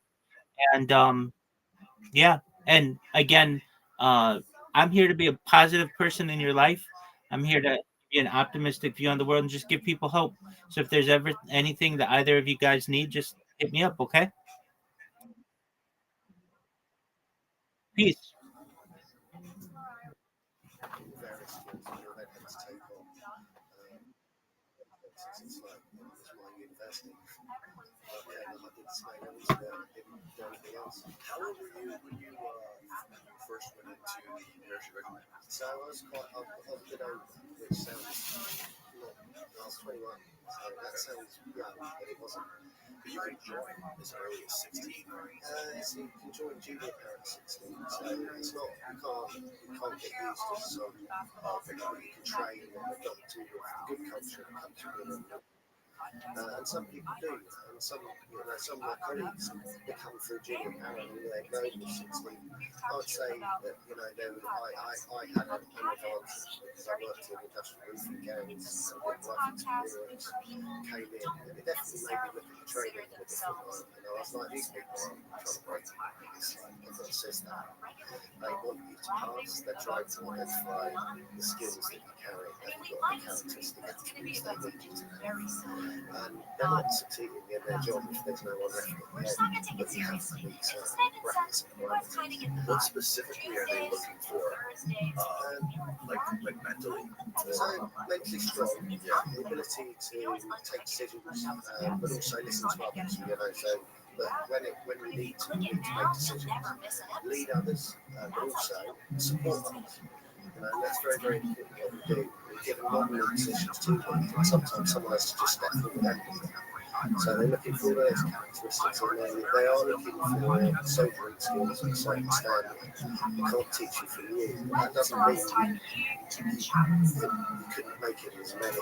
In fact, one of my friends was a medic, was an infant. So generally, infantry from the lead regiments used to do that. It doesn't necessarily hold that. But generally, but it's open to everyone. The SS, since its inception, has been, if you were good enough, and to a certain extent you have a background in the stands, then you're welcome to come to wrestling. So in the unit, you've got mainly British people, but you've got many others from different countries, and that gives it a real strength in its diversity and who it takes from. You don't necessarily want our special forces, a whole group of Marines, a whole group of parachute regiment. You need some. You need other skills and other ways of thinking coming in as well. Right.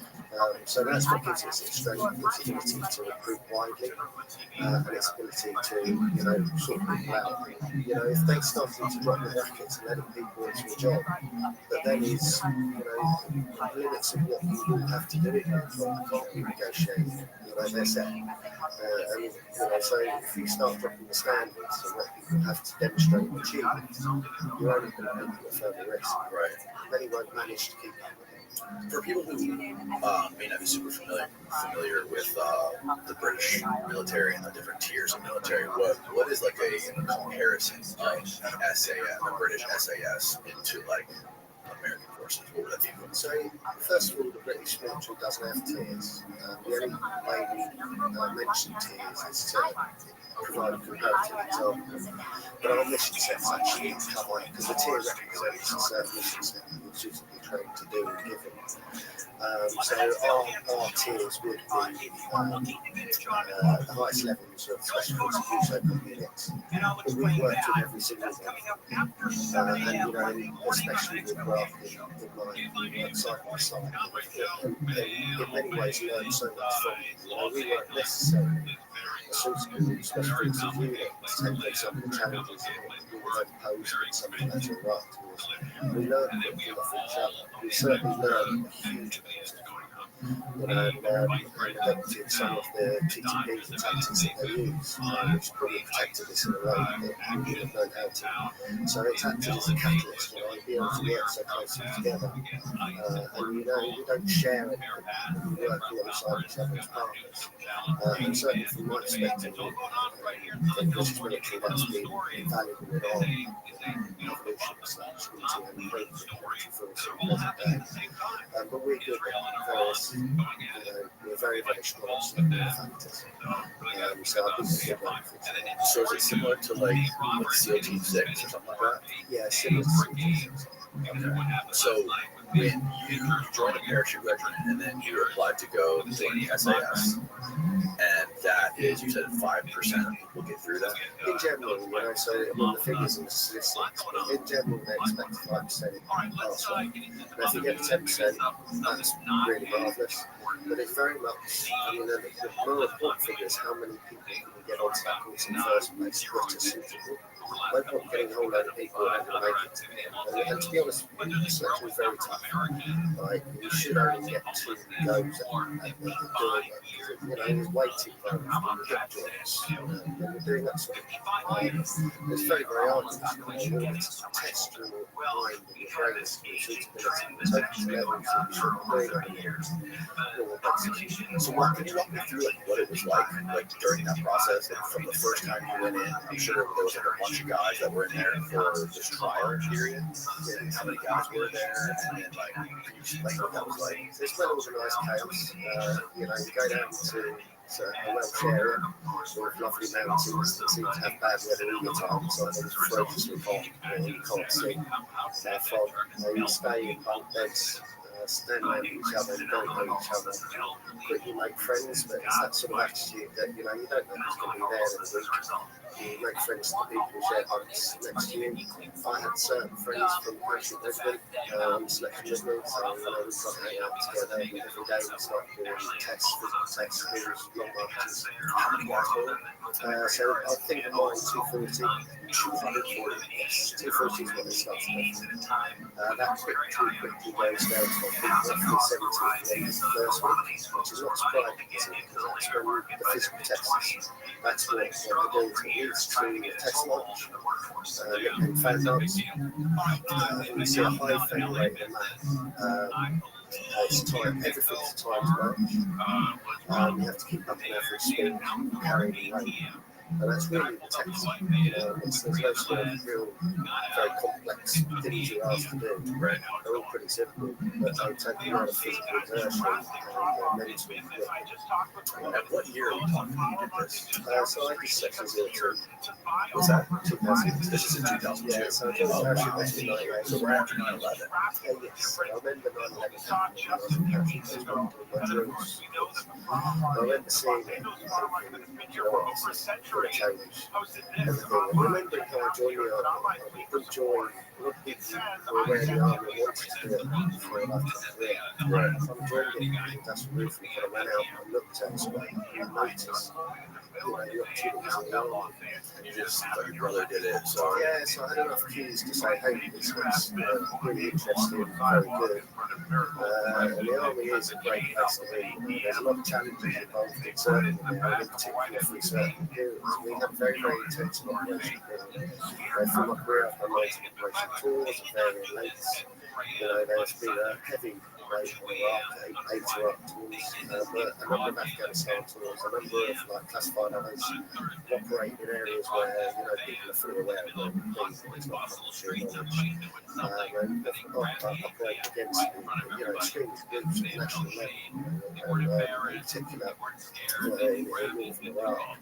They're threatening to destabilise the order and taking over brigades worth of military equipment, and that really helped people to act in a way.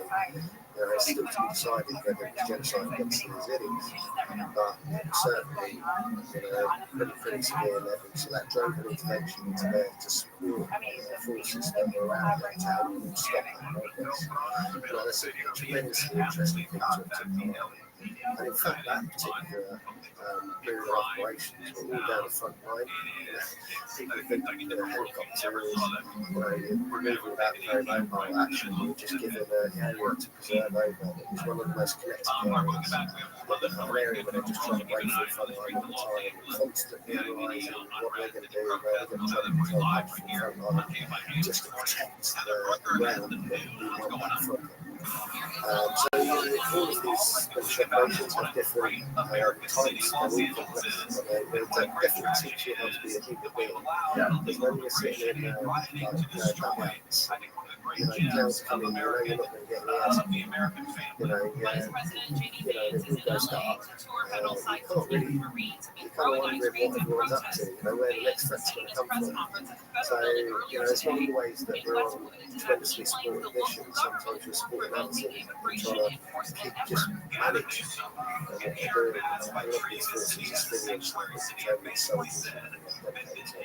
So 9/11 happens, and then you decide to try for the SAS, and you started out with 240 people. I had already put an application in for but I was finishing off my courses in passion. I do remember hearing about it, it struck me immediately. This is going to be really impactful. And define certain operational gear, which is shaped a huge amount of activity in military terms. And I would start it, it would be very, very complacent to forget the origins of where that particular attack happened. The risk and threat remains in so many places. It's the vigilance of others and us being able to support them in doing that. Britain is a very small place, has quite a high risk of terrorism at times. I've been to small countries in the Middle East that have very, very, very domestic terrorist threats manifest themselves in extremely dangerous situations. These people have not necessarily got freeze, they don't have employment, they're then easily influenced into this mindset of what else is the enemy, the institution is the enemy. And they're very capable of I didn't say it makes you sound fucking completely insane to say it, but I lost a lot of friends when I was younger when I started talking like that. I gained a lot of friends too. I gained a lot of skills. I just never talked to this. Yeah. scientists. Yeah, you know what I figured? I figured that would be the one time in the history of civilization that human beings got to a new place and said, nah.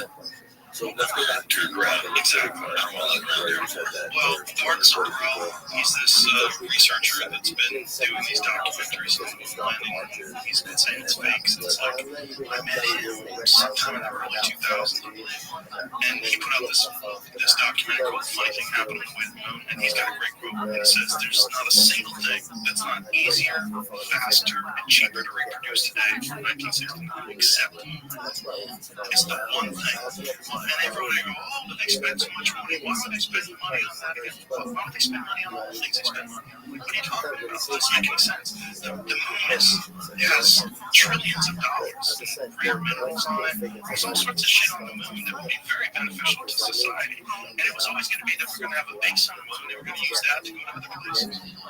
I don't think so. I mean, if you look at just the way they filmed it, like when you watched it on television, people that watched it on television, it was the first time ever when there was a news thing where the news stations. Unless you're Russia, so I guess there were people in the prisons that were letting out. Most people, I guess they were out there fighting in prison.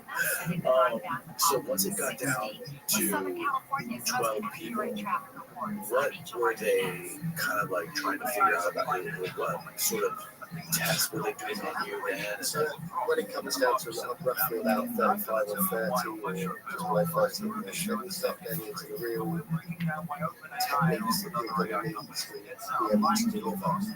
So you start working on CQB, start working on team techniques and TTP, CQB replacement, battle. So it's all about going into buildings, operating hosting farms. You don't cover any of the additional skills set, but once you pass the 12, they go to their various teams and then they start learning skills. And then the unit never stop learning skills. And you see people on more and more skills. It's like constant education all the time. You're not working, you're trying to educate them, or you're at rest, or you're preparing to improve your currency in order to do the next iteration of operations. So it's quite intensive, and it's so enjoyable. You're learning all the time. You're learning new skills all the time. Learning all sorts of stuff, how to control aircraft, how to control airspace. What was the hardest part of that whole process for you? For selection, yeah, the jungle was designed to jump. The hills phase is really intense physically. But the jungle is a bit, and you see people start to question themselves, am I good enough? That's what they're looking for, right? And there's people opt out. That's the highest phase of the hills, as people say, I don't think I'm confident to do this. You hear it. Let's not talk about something at home. And just hear it's not breathing in, and it's kind of The cracks start getting wider.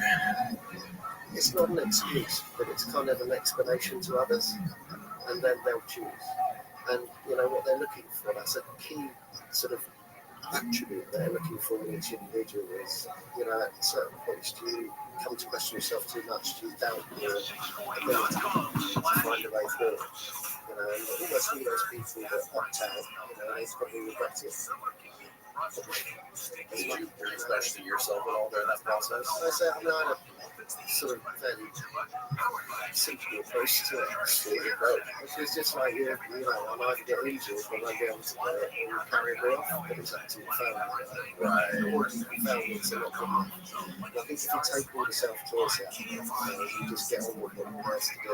Yeah. So it's not going to be easy, right? So it's not going to be comfortable. And so, accept all of that. You just go for it every time, do your best every single time you turn up, and resolve it. It's their choice to decide you're good enough. And it certainly removes some of the mental pressure. And believe me, all these courses are designed to make you question yourself because they want to see how you do. What was the perspective of you and guys like you after 9/11 happened? And was it like you know, did you guys feel like a strong pull to go and fight in Iraq and do all this stuff? Or I think, at that time, the British Army had been doing operations. We were very, very close to US forces. But no one felt like this was just sort of the US had been attacked, and certainly over collective military, we knew what was coming. But we had very, very good relationships built upon history and legacy with units observing alongside. And certainly, it impacted us. Whether it could have impacted us as high as some of them, you go from New York, just the physical impact of it, and then the country. I'm not sure, but it wasn't that much different in our perception of what it was, and the fact that it needed to be confronted. was it weird? Did you guys feel like, oh, we need to go help the Americans fight, or did you feel like no, this isn't our war to fight? No, there's no element that it's not ours. Right. I think people were, there was no resistance to it. There was no resistance to it at all. The realisation of those people back there that was that level of threat. Got to that point where we could do that sort of thing, and it couldn't have been controlled in the ways it had been beforehand. It wasn't you. None of these things are you. They're just metamorphosed into something else, another life. The fundamental the sort of basis of it, you can never really get rid of. So, there was definitely not anyone that was disputing at all. It was a shared challenge. How it would fall out in terms of responsibilities was unclear to us, but we know we were very closely related to US forces. We had very good working relationships with them. So I think we generally assumed that we'd be as involved as anyone else. And there are shout out to operational theatres. The UK is a small but very effective army. Everyone faced their challenges. And in military operations, there's no such thing as getting it right. You have to have a continually evolving strategy. They're complex scenarios that kind of sort of evolve in front of you. Very, very frustrating at times because you think, remember, a lot of this is done on perception, the basis of how will these people see us if we act like this, if we do this. When we first got into Iraq, we were extremely, and that's because they weren't happy that the regime would be removed. So there was a void behind it and changed the atmosphere. And by 1903, we were mainly responsible for preventing the sentence of there were people in Iraq like an artful person called Zakari who knew exactly how to play on people in Iraq. He knew exactly how to play some of their shit. And large bombs that driven into sheer markets. And killing many at a time. Happening on huge footprints. And in order to stop, that's designed to get the two just disable it. So Cali, yeah, he was one of the worst ones, wasn't he? Really? So he's Jordanian. Yes, that's right. Was he the guy let out of prison with the new year? Yeah, he was formerly in prison, but he was a pretty low level thief.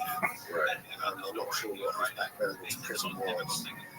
He was noted as being a particular type. There she is.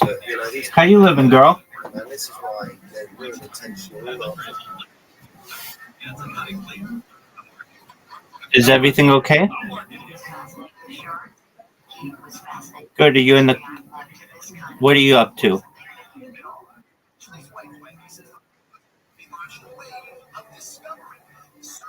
How was your hot dog?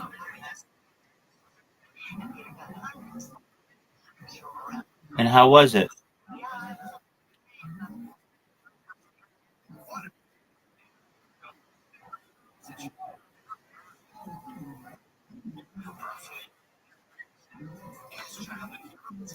They mix the meats together?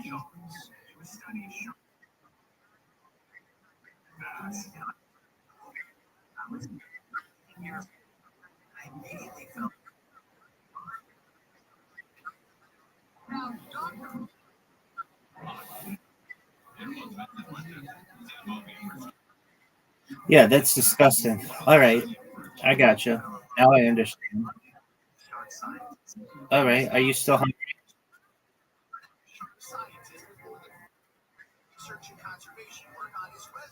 All right, are you still hungry?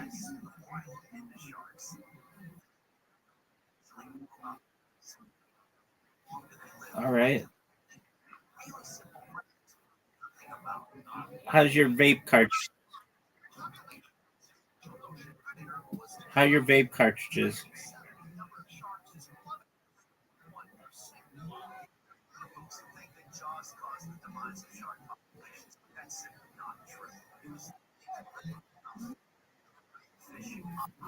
Yeah, doesn't that suck? Does that suck?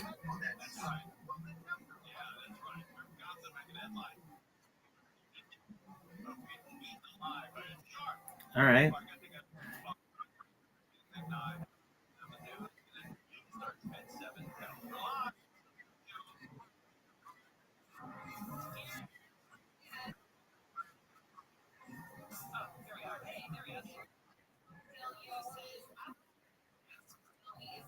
Are you gonna sleep in a car tonight?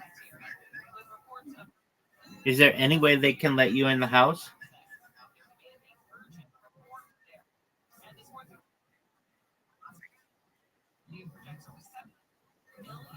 No, I mean you say to your husband's mother, "Hey, is there any way I could stay in the house?"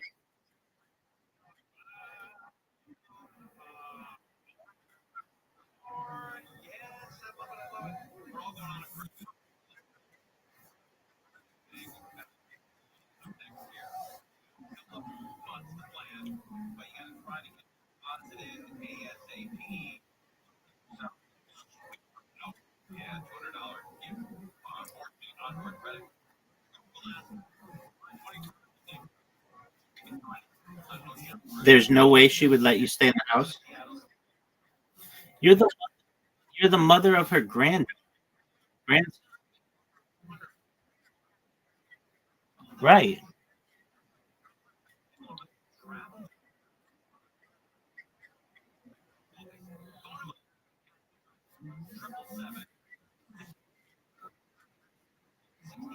Okay, well, staying in the car is better than nothing. So the plan is to stay in the car tonight and Saturday and Sunday, and then Monday you're gonna try to go to that place for housing. Okay, well that's a good plan.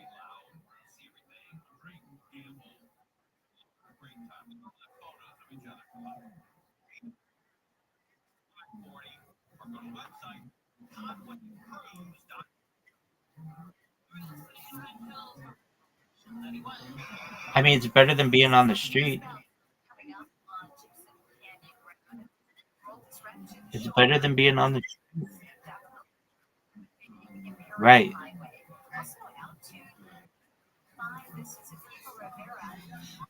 Are you able to lie down?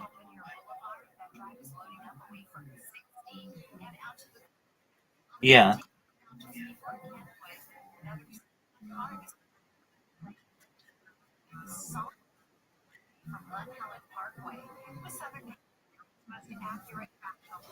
Okay, so you can lie down at a 90-degree angle. That's better than.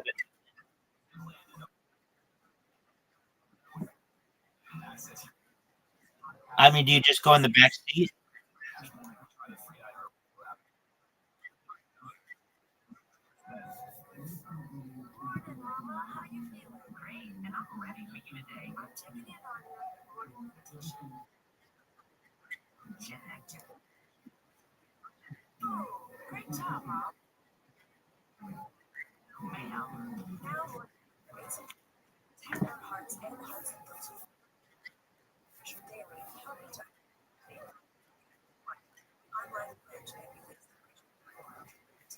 Do you have blank?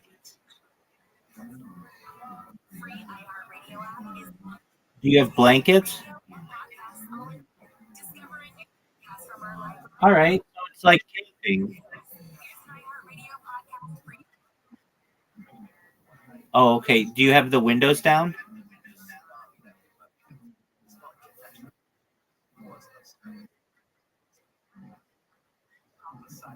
Yeah. Can you at least crack a window? Yeah. How could you do it if you have bugs? Could you maybe put a blanket in the window? Yeah, you could do that, and then you get a nice breeze and no bugs. That is a good idea. Yeah.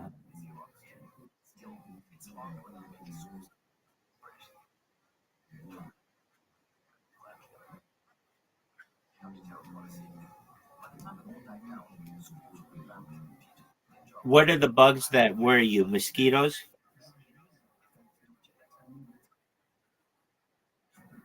Oh,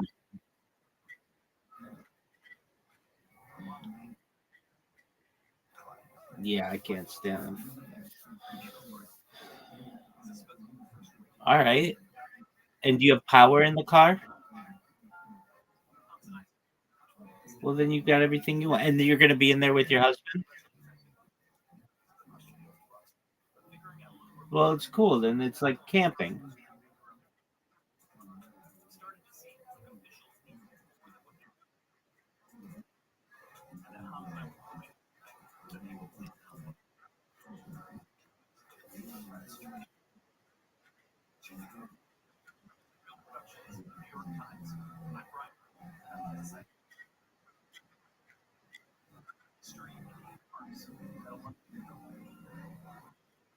This podcast, radio app,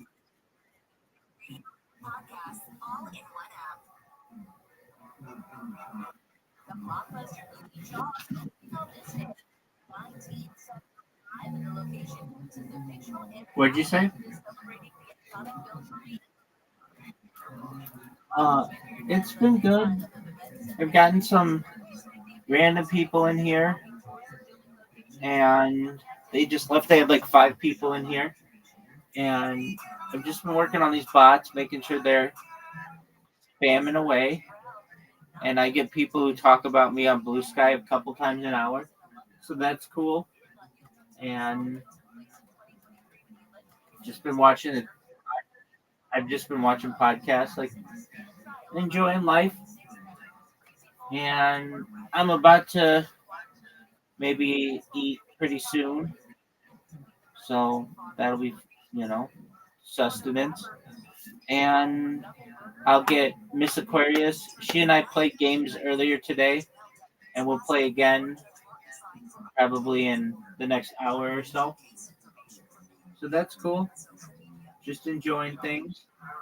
Do you ever watch the television show The Office?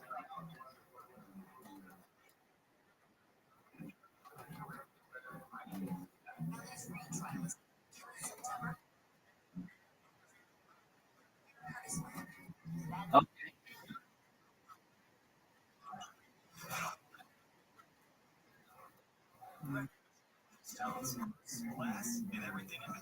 do you like the show The Office?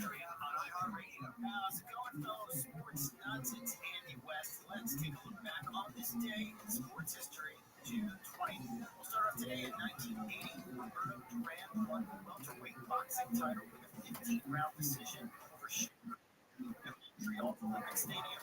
The loss was the first of Leonard's career, and he got revenge on Duran 6 months later in New Orleans. In 1982, Tom won Yes, ma'am. 2 strokes ahead of Jack Nicklaus. Watson chipped in a shot out of the tall grass. What's up, girl? What's up? Yo, what do you want?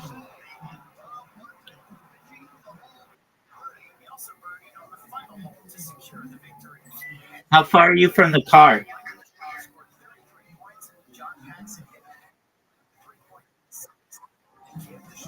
Like an 8?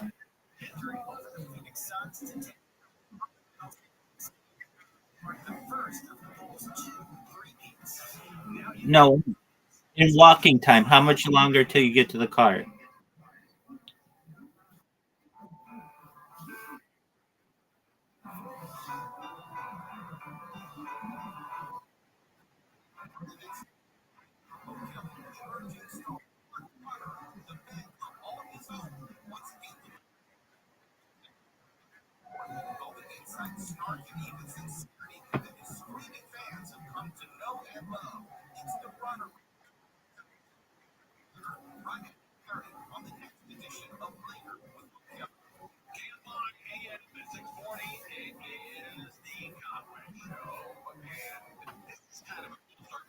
Everything here in LA is getting hot again. There'll probably be a lot of protests and a lot of, protests over the weekend. We keep an eye on that all weekend long. But there was a story here about a heart transplant. I got you. Just one moment. I'm gonna use the restroom. Be right back.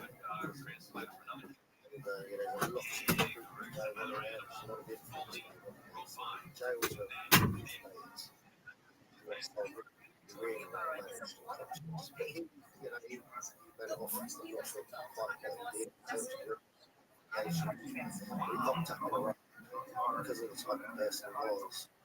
He was clearly very influential on the other round. You call him Bishop Wakawi? Zarqawi? Sorry. So he created havoc. And again, it's very, very challenging to try and bring that control. Security of the whole place. The whole place is not going to work if the whole populace is set by set against one another. And essentially, people like that are large parts of the work trying to just keep their networks involved and suppressed to a point where no longer be as effective as they had been. And that process was very, very quick. He would like team up with some organizations.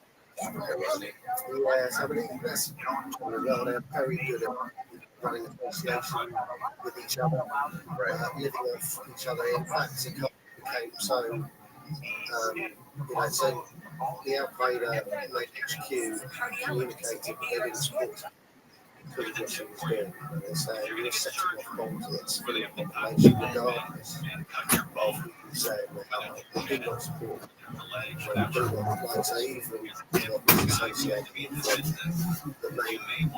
All right, you didn't answer my question. How long until you're at the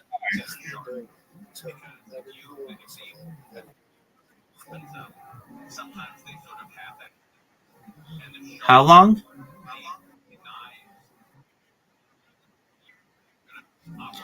Do you ever use a gravity bong?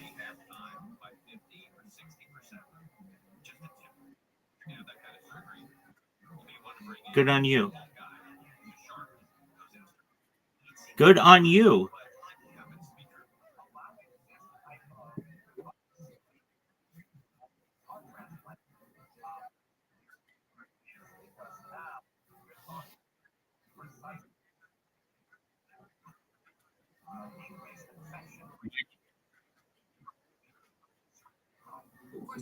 Why'd you have to break up?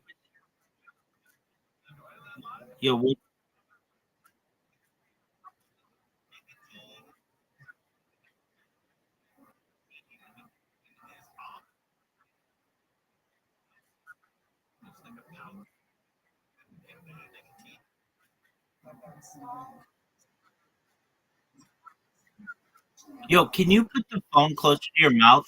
I can't hear you.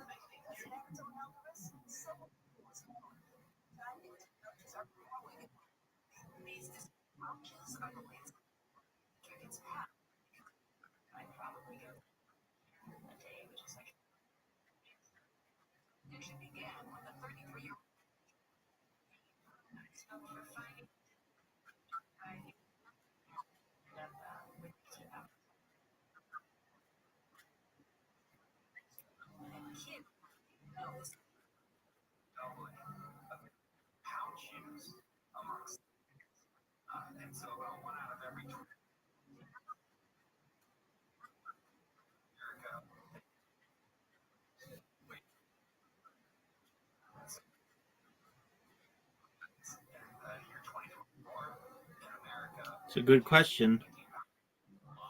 I would say so. I'm in agreement with you.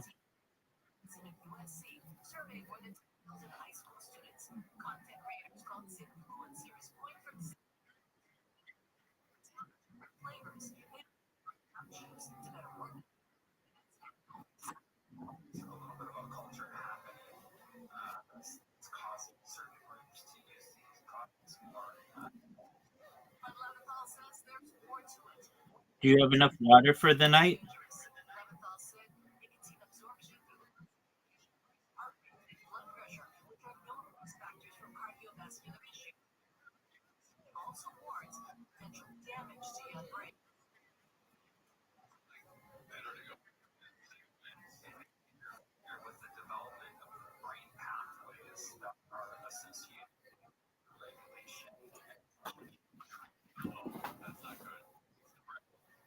How do you use the restroom?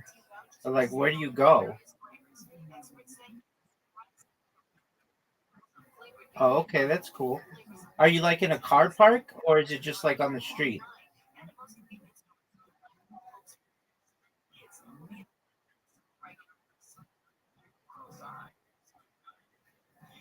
Oh, that's nice.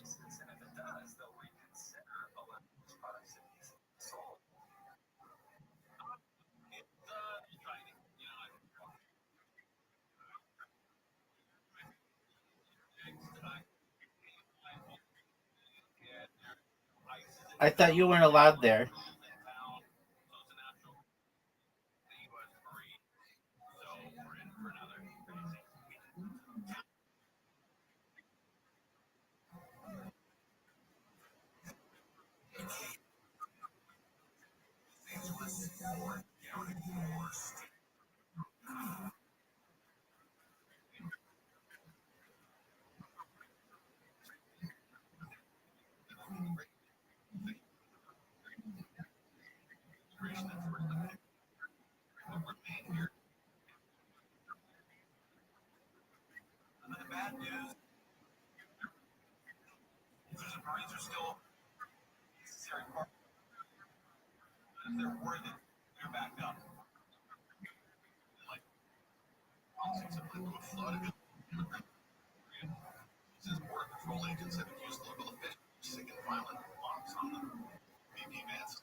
What'd you say?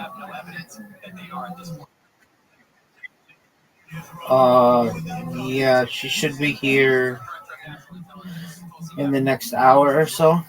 Sometimes it's a little later on the weekend, but she took a nap in here today, so it might be a little later.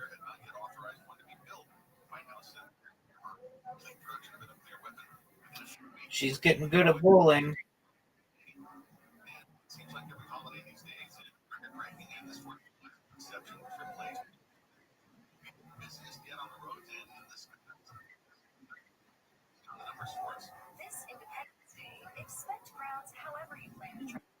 AAA's Aisha Diaz, more than 72 million Americans are going to travel domestically alone.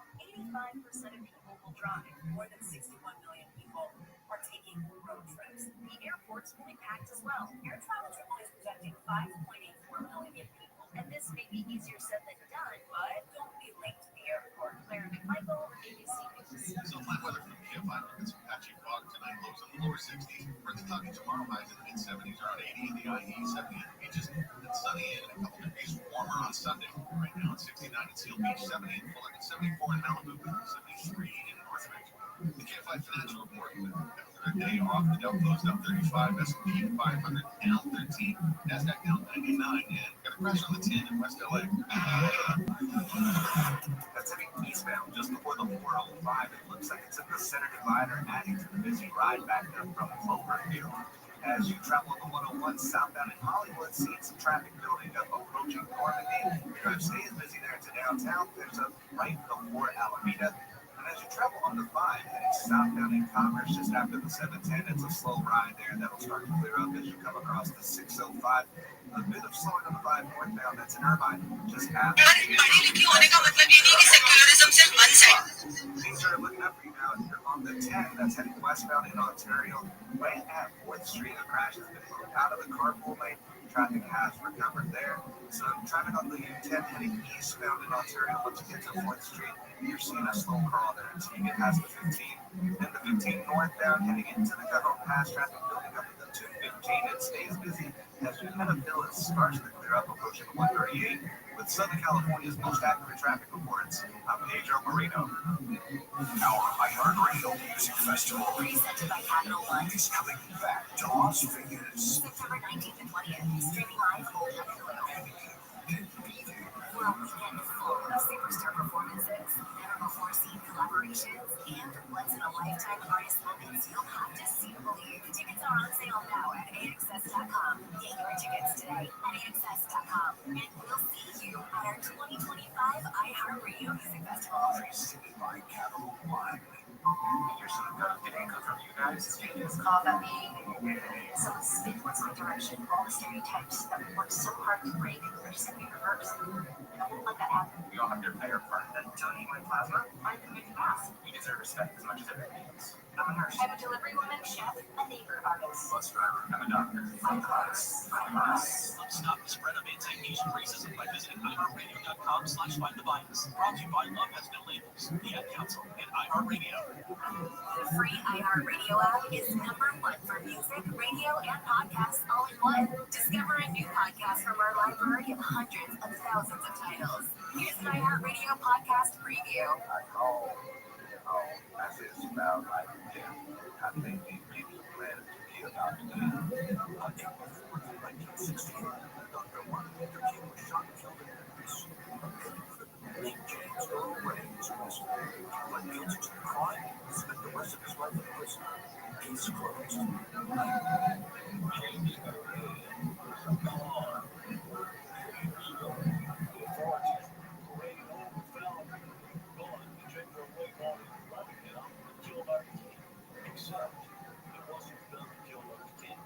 One of the problems that came out when I got the Ray case was that some of the evidence, as far as I was concerned, did not match the circumstances. This is the OK tapes. The first 2 episodes are available on the iHeartRadio app. The iHeartRadio app, #1 for music, radio, and podcasts, all in one app. Number 1 on your car radio preset and the new and improved iHeartRadio app. Free, never sounded so good. KFI AM 640.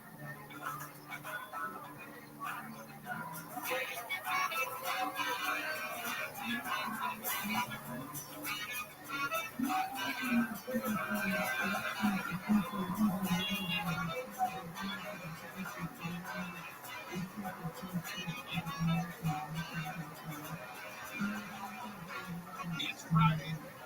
Thank goodness. I didn't know if we were going to make it. I didn't know if we were going to make it all the way to Friday. KFI AM 640 slated with Bo Kelly. We're live everywhere in the iHeartRadio app, and YouTube, and Facebook at Mr. Bo Kelly. And we've been waiting for the better part of, I don't know, 2 weeks at this point. Was it 2 weeks? Yeah, 2 weeks. Waiting for the Dodgers to make a statement. Some were waiting for the organization to make a statement, to send a message, to show support, specifically for the Latino community. Estimated 40% of Dodgers fans, 40%.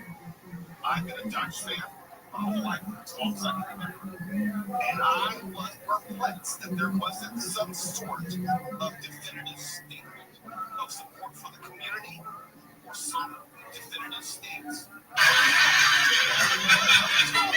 Really hard. Ian, darling, what do you do? An engineer, okay, like the trades? Oil and gas. Great. I hear that does great things for the environment.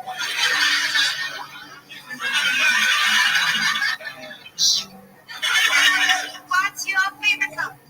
Green. Oh, like money. Okay. But not like trees, is it?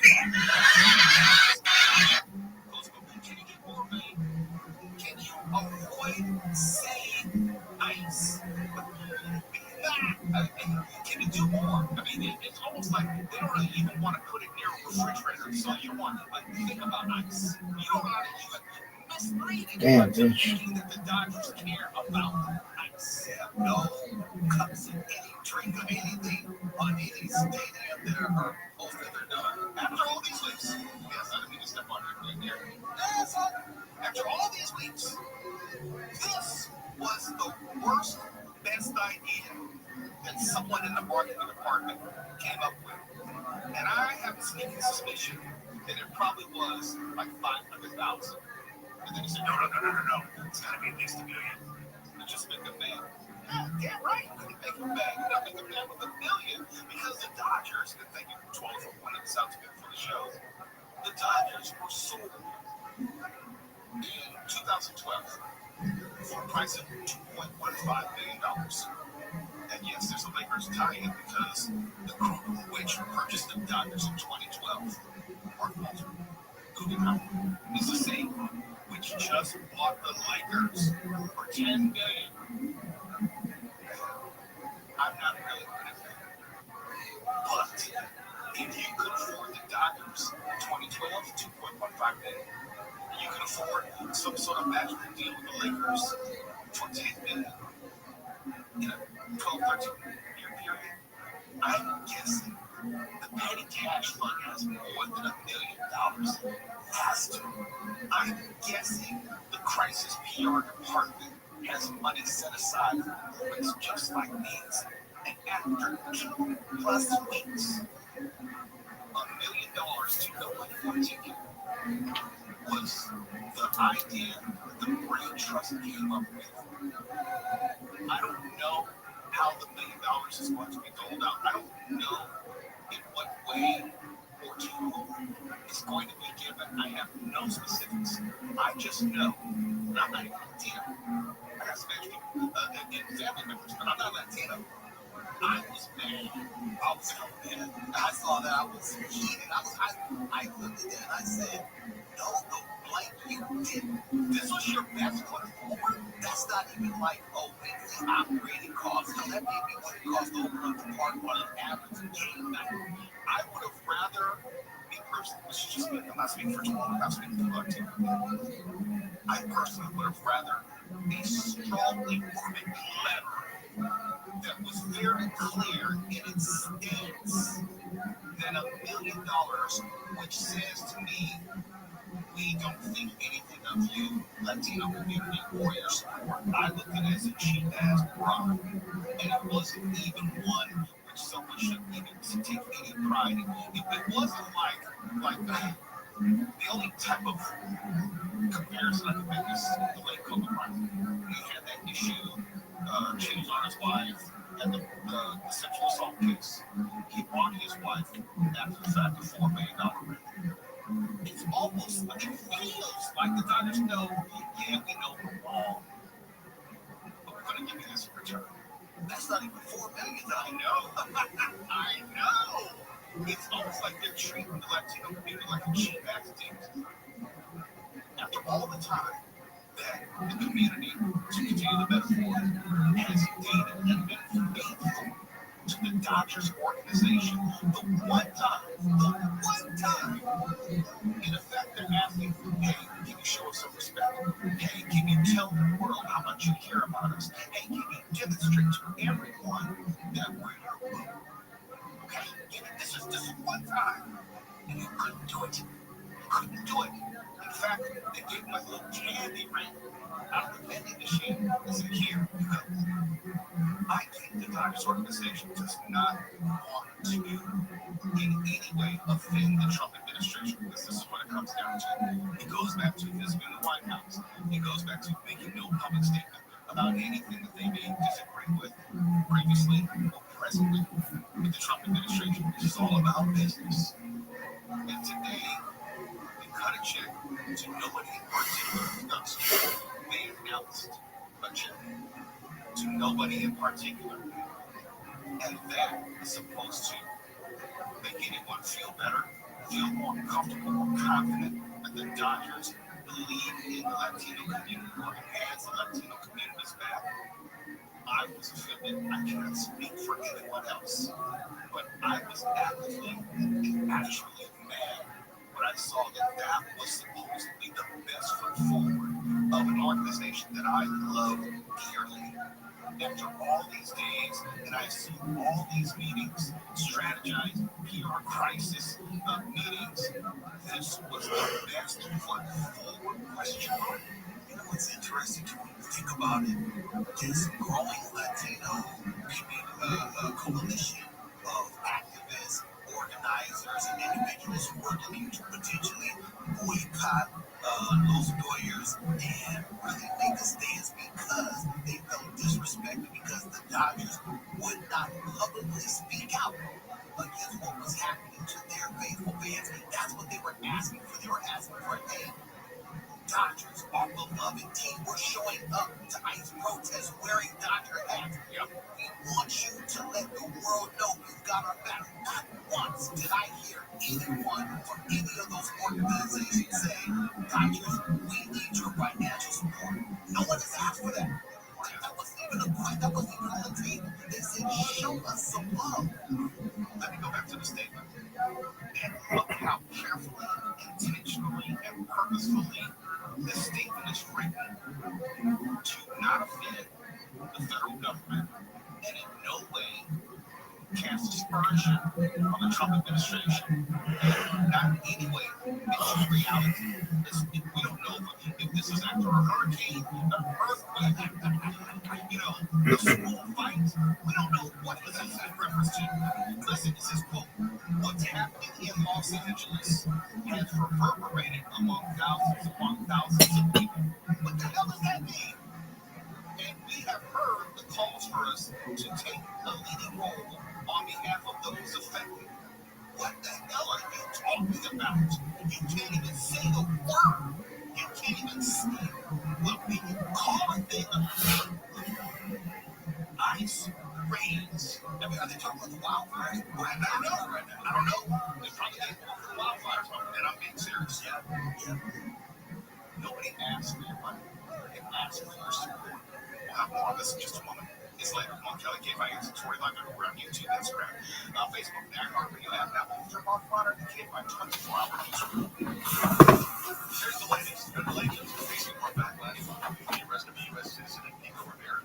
Adrian Martinez was arrested Wednesday after confronting agents on operation in a Walmart parking lot. In a viral social media video, agents are seen throwing Martinez to the ground. Border Patrol officials claim Martinez punched two agents, but newly placed security camera footage of the confrontation shows no punches being thrown.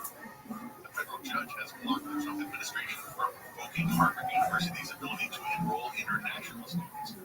And 28 years later, paid $5.8 million on Thursday previews, while Pixar's Elio brought in $3 million. They're both expected to make about $30 million each over the weekend. We'll have a reveal 28 years later in tonight's show.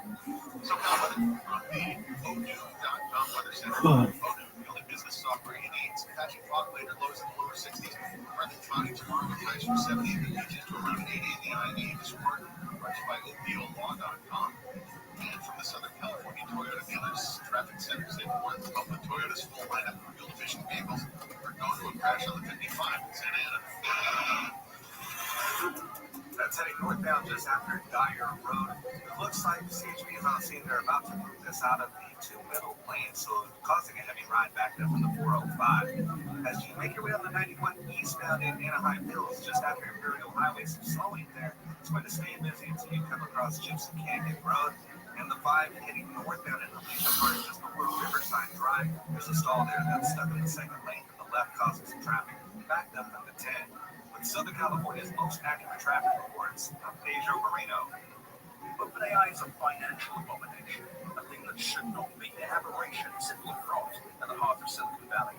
And I'm going to tell you why on my show, ViralRabbi, through this show in the tech industry, where we're breaking down why OpenAI, along with other AI companies, are dead set on lying to your boss, and they can take your job. We're also going to be talking with the greatest minds in the industry about all the other ways the rich and powerful are really listen to Better Offline on America's #1 podcast network, iHeart. Follow Better Offline and start listening to the free iHeart Radio app today.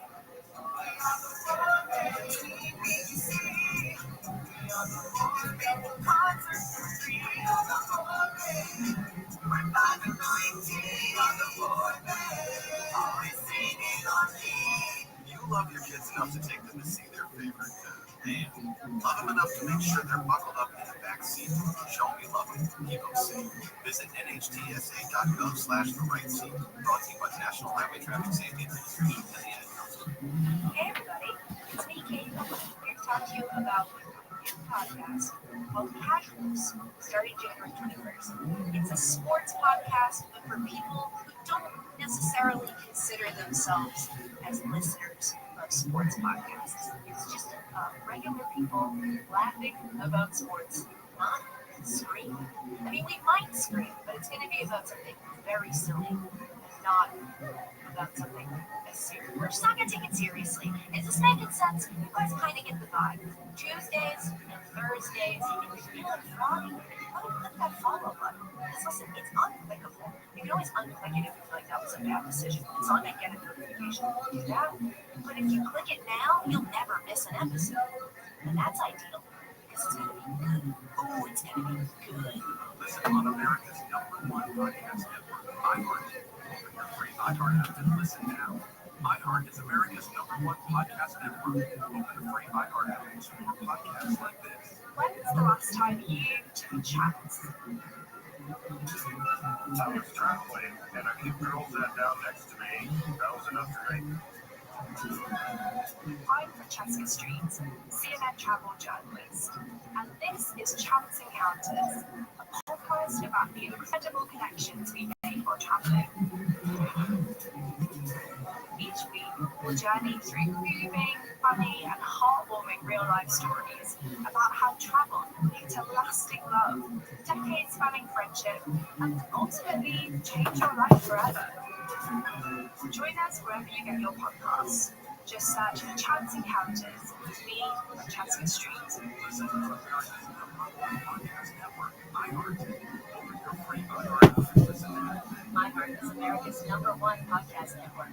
Open the free iHeart app and explore podcasts like this. Together for TV in Atlanta, I'm Caitlin. And I'm Maggie Freeling. This is Up and Vanish Weekly. From the team that brought you Up and Vanished, confident all-new podcast that brings you a unique dose of true crime cases. Join me as I talk through cases with special guests and true crime experts. There's got to be something at the heart of that evidence that they've got. It's about DNA. Tune in every week to see if these are crime in true. Dave's mini sliders. So cute. Yeah,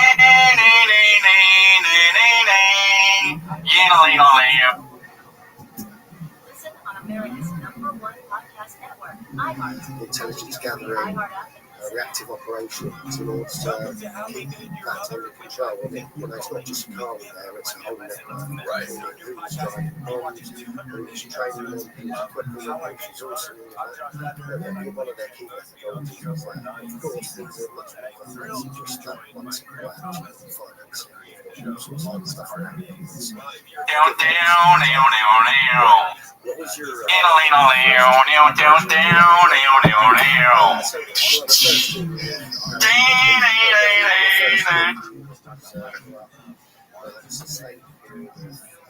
Nope, it's a bunch of Mexican stuff.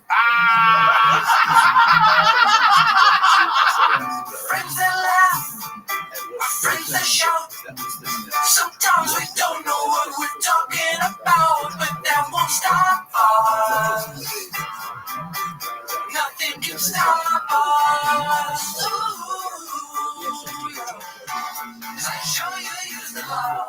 Sort of, right? It's stronger, better, bigger power, 'cause it is the code. It's the code. You know what, dude? We are. It's not even that we moved. It's not even that Brendan moved. It's not that the show changed. It's that the show is changing, and we're still coming at you, dude. We are. It's not even that it's changing. You know what we're doing? We're transitioning. That's what we're doing. We're transitioning. And you know what? Right now, I'm sorry, but were they then? Because we don't know yet. You're right. And we still identify as we don't know. That's what we're saying. But we do. Come on the Discord. We look like we have a podcast where two guys would talk to you like this. Hey, we're gonna put together a cabinet. Yeah. So we don't have and everyone's always like, you know, are you keeping it? Brent's still on the show. We don't have him this week because he's been moving to Texas. We're gonna have him on the show, but we obviously they were like, "You want to wait?" And I was like, "No, just do it. We don't need it."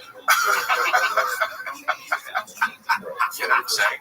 Dude, and we're scoping out the new area. We got a nice, you know, of course, Eric already scoped out the smoothie place. Yeah, there's a taco place over there too.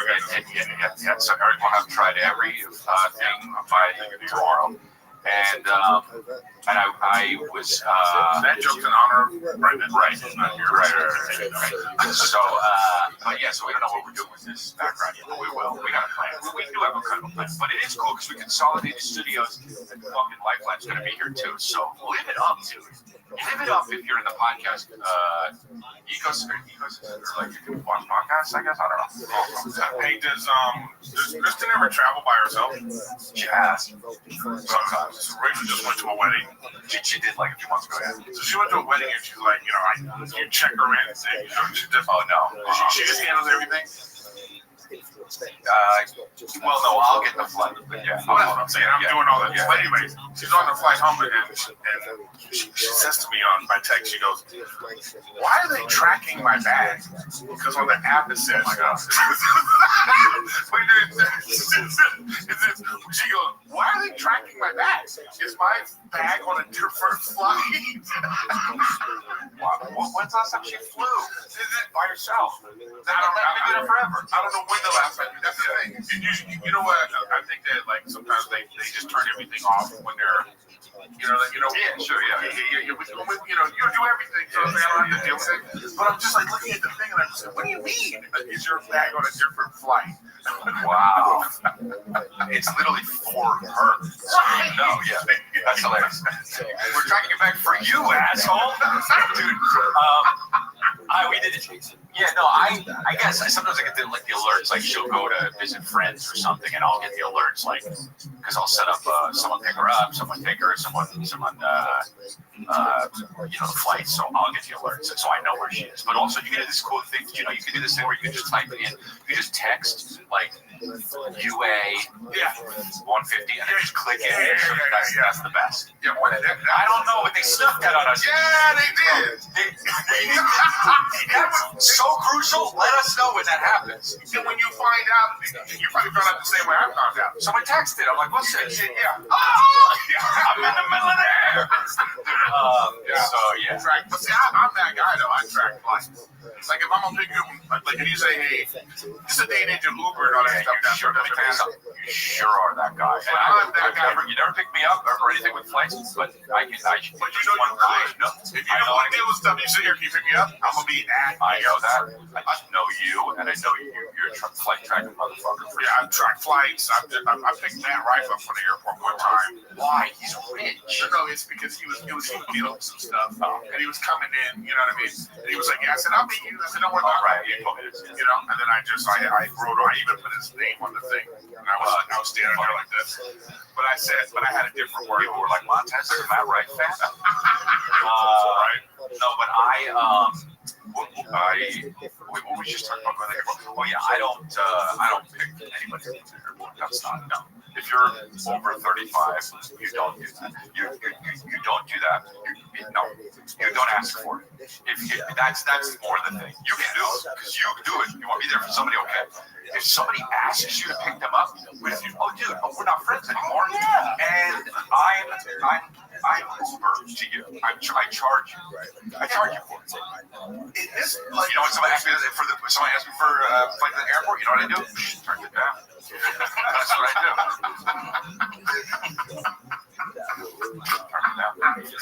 Yeah, I don't know. What are we talking about? I think there's just certain things you just don't ask for anymore. I'm not taking you to the airport. I'm not picking you up from the airport. I'm not helping you move. I'm not. There's like a list of things in this day and age. You know, I don't know.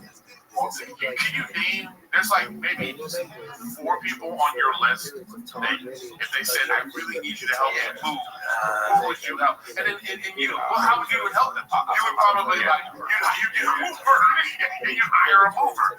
But so then who would you actually go? Like you would go to their house. My parents, your brother, my wife lives with me, so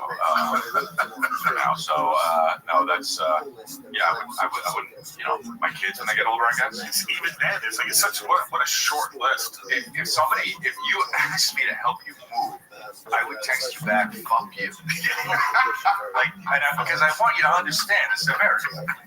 No, it would be it would be a real big discussion. Like if you said to me, "I need you to help me move," you, Chris D'Elia says, "Help me move," I would be like, "Are you okay?" No, I wouldn't. You wouldn't be okay. Yeah, you wouldn't be okay. If I'm something's going on. If I'm asking you to help me move, someone is in my skin trying to rob me because you know what? That's going to be our code. You're in trouble. You know what I mean? Oh, okay. Now I know. I need help with it. That's going to be the trouble. It'd be hilarious if someone was like sexually assaulting me and I'm trying to call you and I'm just like, and he's doing it. And I'm just like, I need help moving. I need you to help me pack my shit. And I forget the code. And I'm like, are you fucking kidding me, idiot? Are you having gay sex? Just ask for that. Yeah, so I don't know, man. But can you get picked up curbside easy at LAX? I feel like it's impossible to time out and they don't let you. It's hard, It's an Uber Black. Well, yeah, but I always have a driver come. Like I have the travel agent set the driver because I'm not. I understand, but he's asking.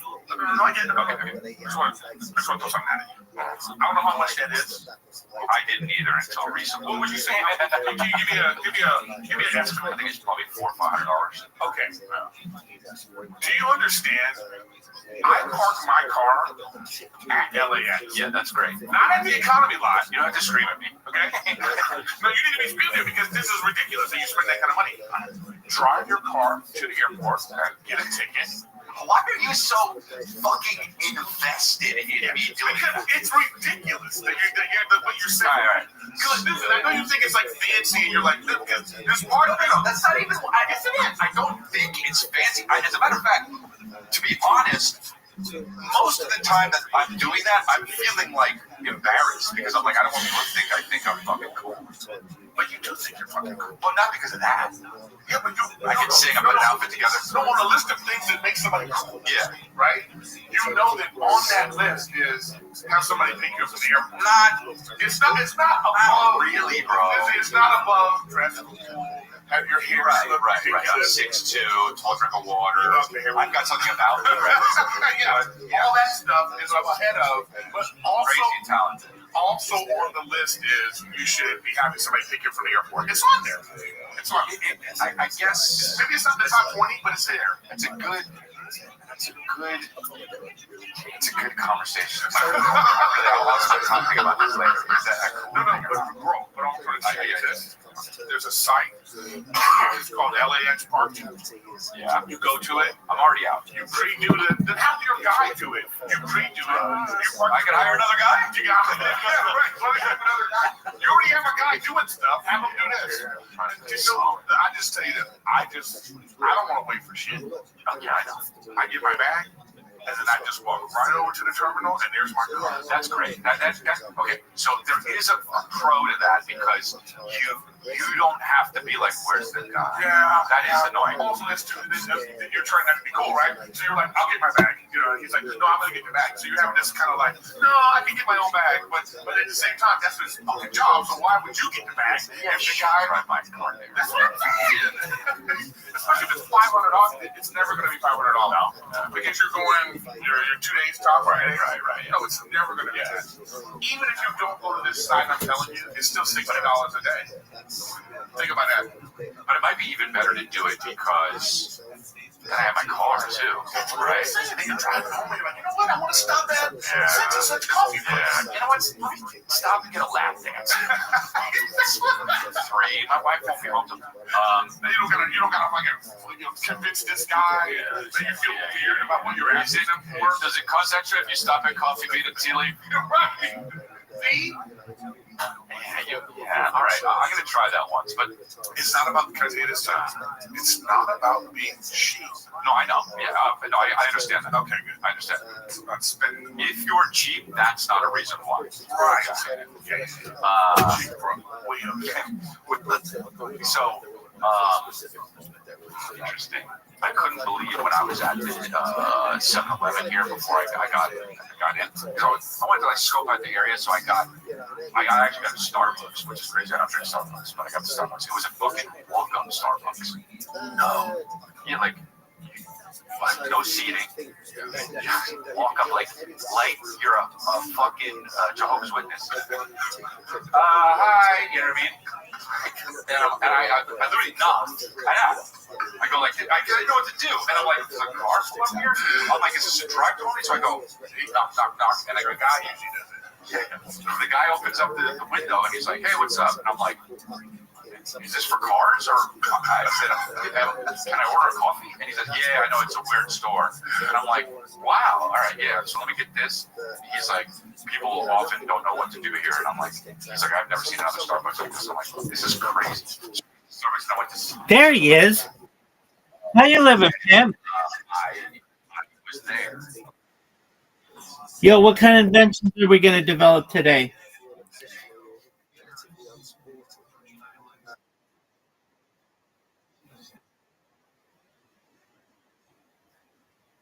Impossible. Baby, you got that right. 1,000%. What's good in your neck of the woods, son?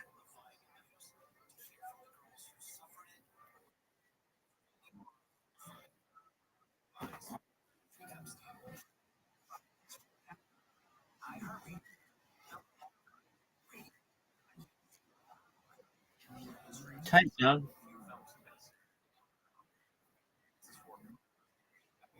Very well. Are you totally invested in that, or do you think you have the time to try to develop a... No, that's done. That's done. I was actually trying to think of polar bear scare. What could we do to the bear scare to make it more effective against polar bears?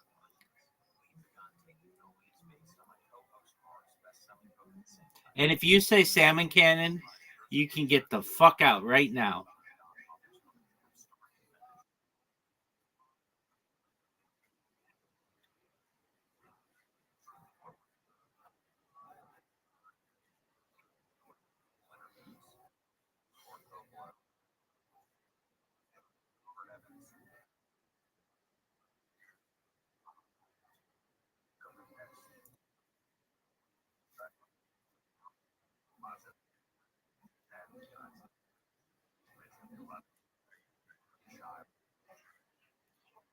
We already have that. It's destroyed.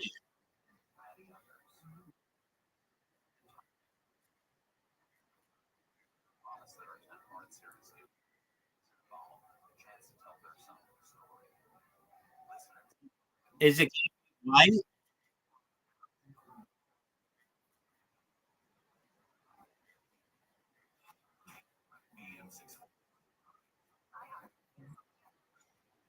want to watch it?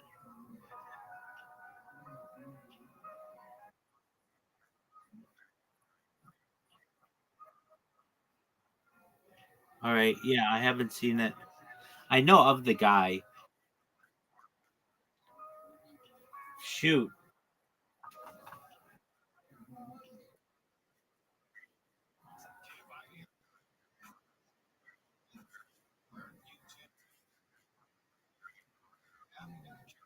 That's an excellent question. How do you define a door?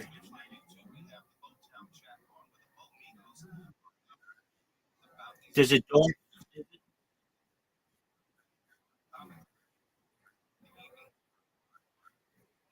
okay, do you do you include car doors? Okay. Now wheels. Okay, now wheels. Do you include like toy car wheels?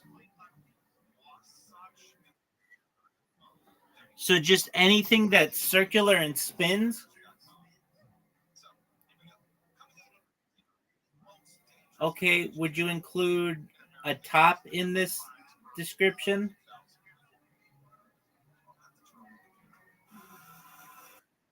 Would you include a top? Like a top, like a dreidel, like a little spinny thing. Right, no, I know, but you said that you include things that spin. Okay, what about do you include in this plates?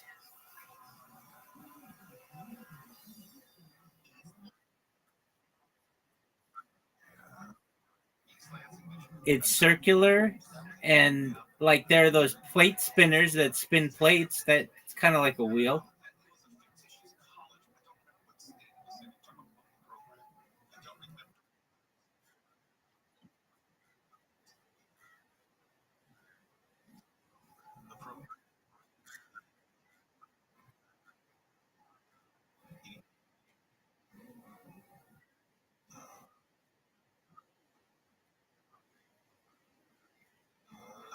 Do you include do you include tank tracks?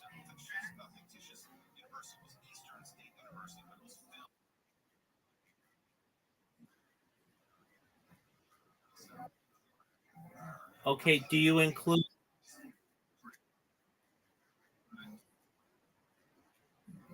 yeah, do you include gears?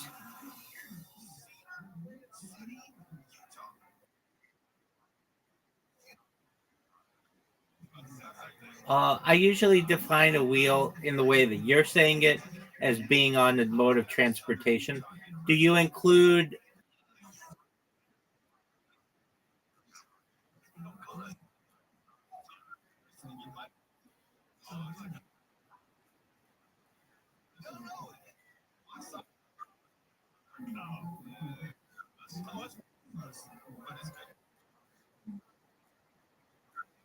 Oh yeah, for sure.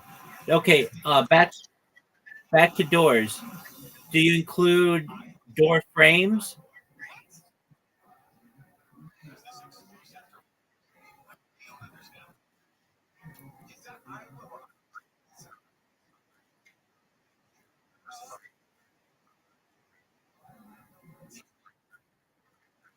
What about those Wild West doors that are like on the hinge, saloon door?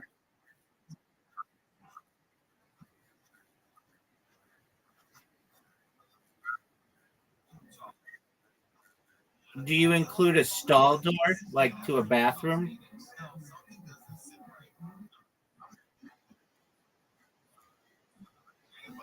Okay.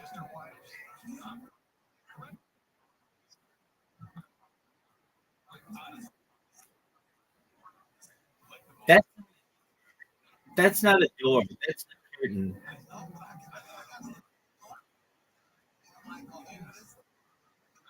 Do you include a curtain in this? Okay, so B doors are not a door either, right? Okay.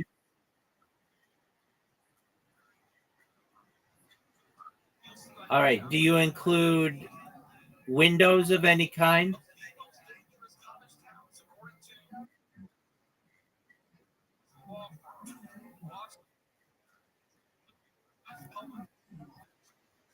Okay, well, like a garage. Do you include garage doors?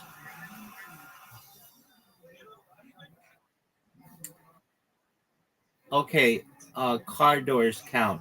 What about the like a capsule door where you have to like twist it? It's like a circular door,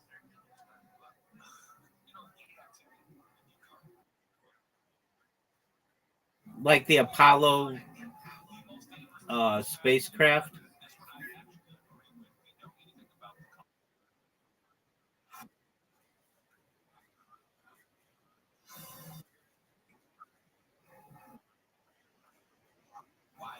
Do you include?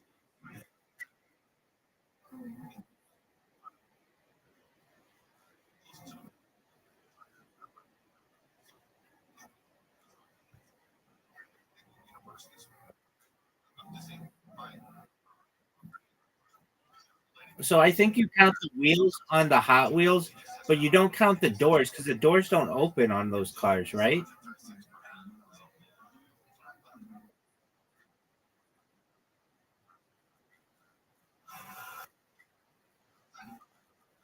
That's true.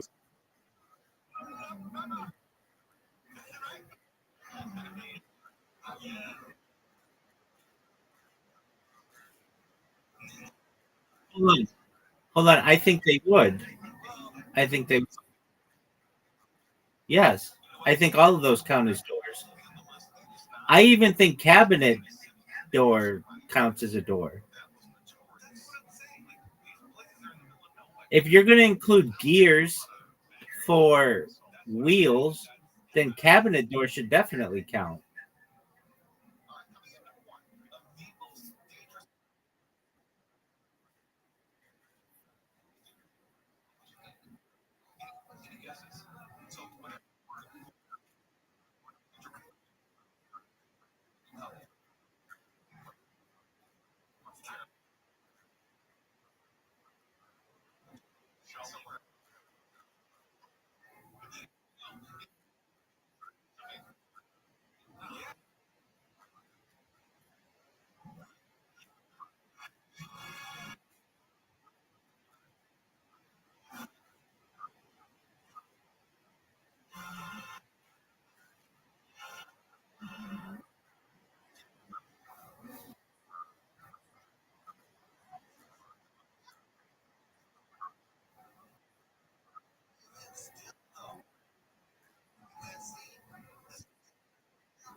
Yeah. Do you count like toy doors?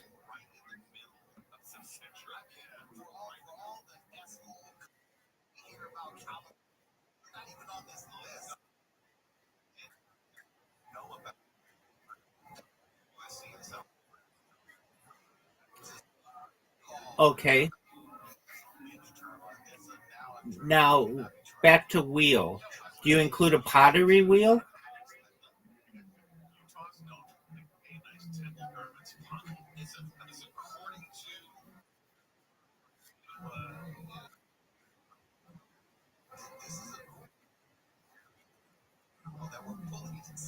Yeah. I mean, like the pot or the.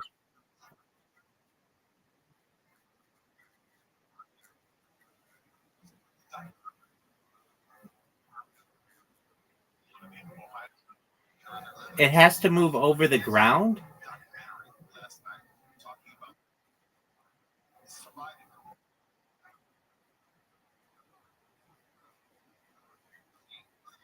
Okay, that's a wheel to me.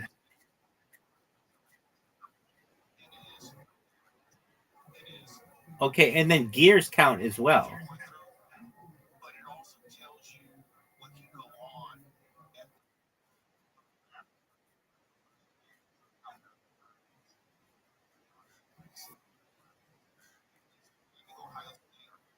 Right.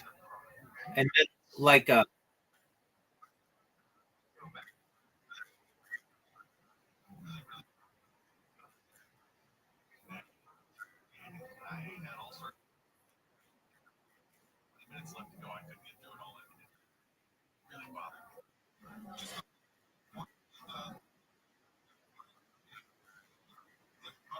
yeah, it does. Okay. I would say that there are more if you go with the second definition of wheel, there are far more wheels in the world just from gears. Like there are so many gears in just like a watch, but like think of all the industrial equipment in the world. All that has gears, all the tires. So like on a vehicle, there's a minimum of 4 tires. And there aren't always 4 doors. I guess you have the back door too though, like the trunk. Do you include a trunk door?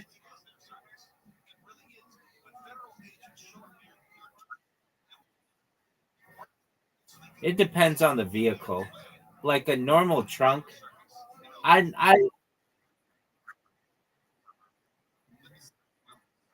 yeah, I don't hear anybody saying open the trunk. They just say open. Yeah, okay. And you would say open the trunk door if it's like an SUV, but like not a car. Okay, so I'm willing to say that the trunk. Oh man, it depends. If it's on a car, it's not a door. But if it's on an SUV, it is basically like what you said. If you can get somebody into it. Okay, what about a frunk?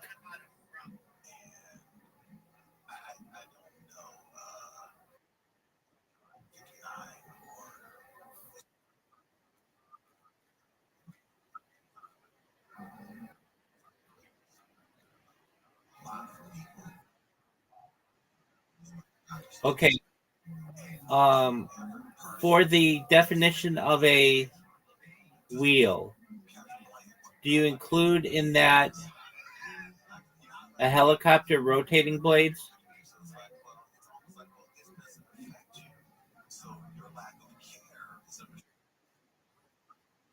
Yeah, they are. I mean, like they move in a circle.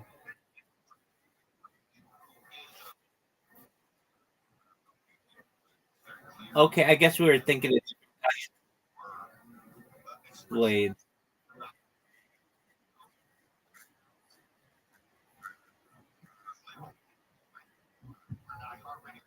Yeah, they have some that are protected like that. Okay, do you include any natural objects in a circle or in a wheel? Like, I'm trying to think of like I really don't like fruit isn't generally considered a wheel, or like nuts aren't considered a wheel. There aren't really any wheel aspect.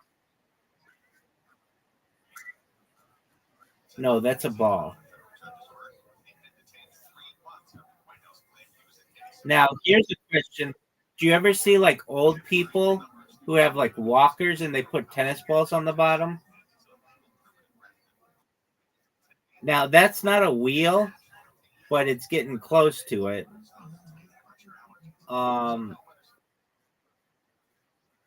yeah, but that's not a wheel still. Oh, I know. I've got one. Do you consider ball bearings to be a wheel?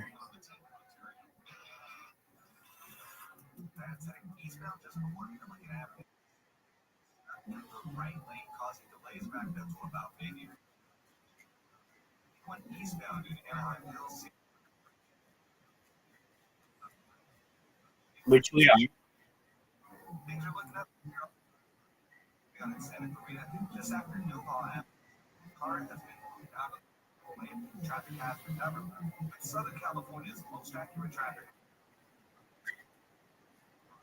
I'm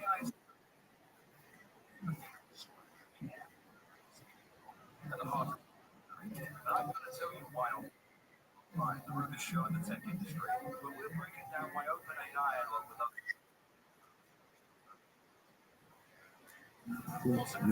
Yeah, but there are ways that ball bearings can be wheels. Like, imagine,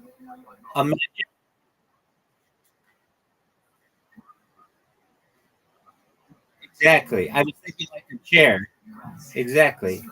Um, okay. Well, the answer to your question, I think, is that there are far more wheels in the world, especially if you go into gears, than there are doors. Way more. It might be like 10 times as many, maybe more.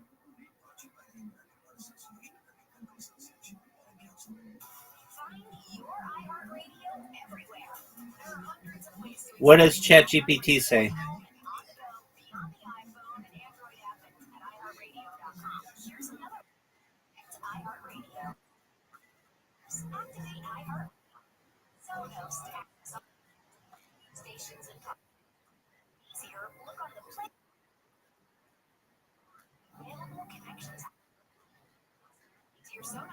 There are not billions of buildings.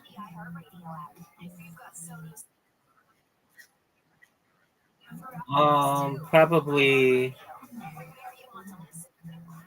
a billion.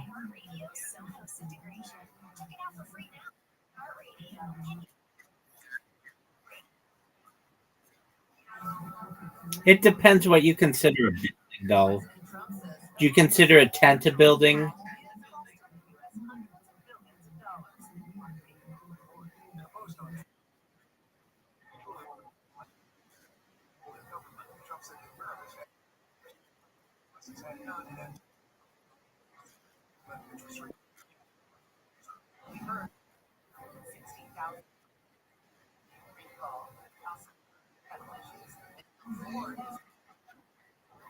Okay, I mean, I said there are a billion buildings. There are maybe 4 billion. Okay.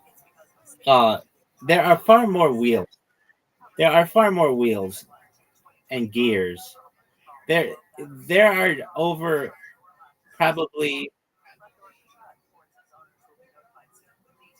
I bet there are a trillion gears in the world.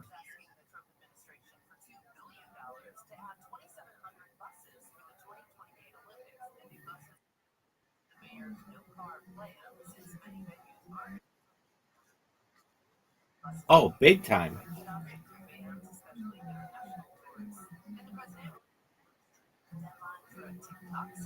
How many gears are in the world?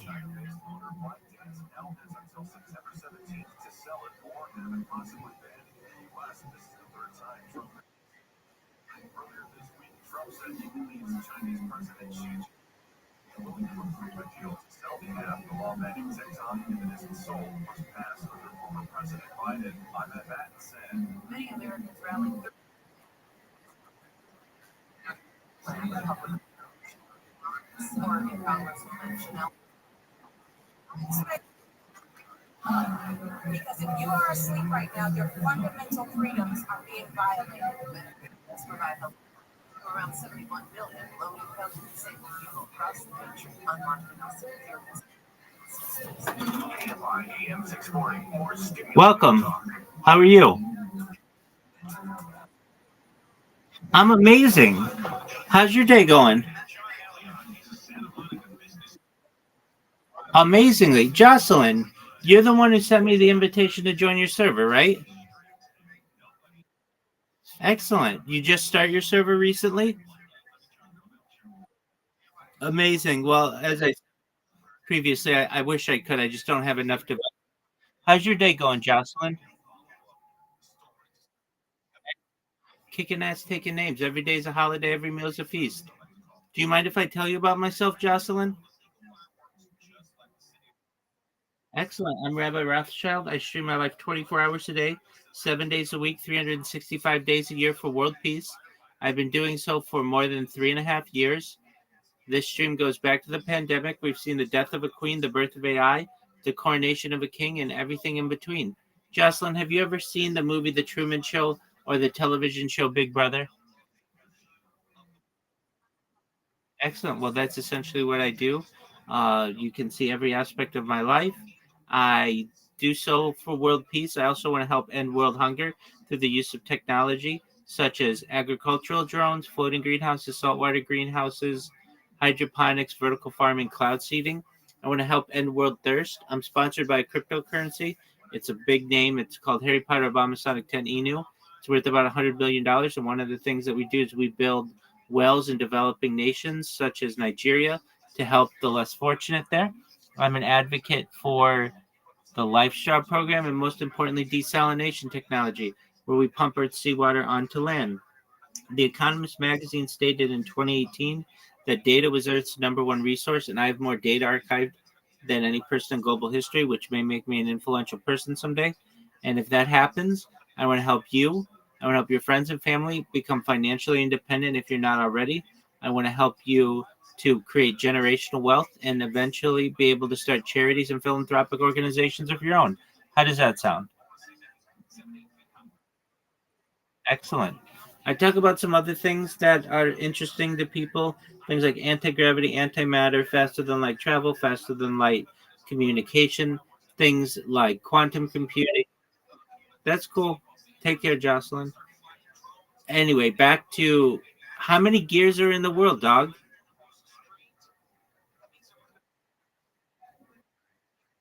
How many?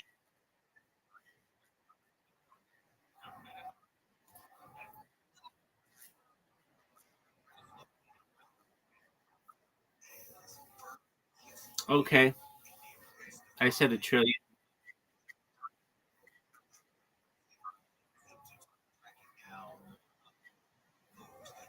Dude, gears are wheels.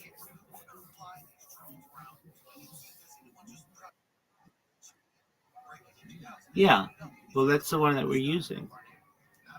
All right, so we've got that question. How many windows are in Manhattan? Go.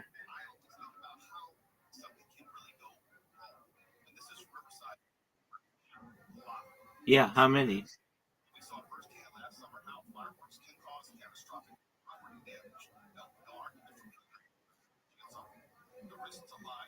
How do you calculate this?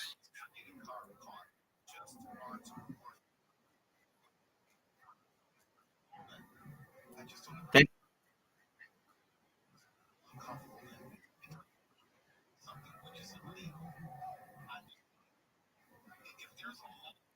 okay. How many islands are on Newfoundland?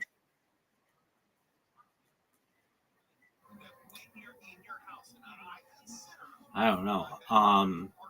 Depends what you consider a window. Do you consider glass brick to be a window? Glass brick?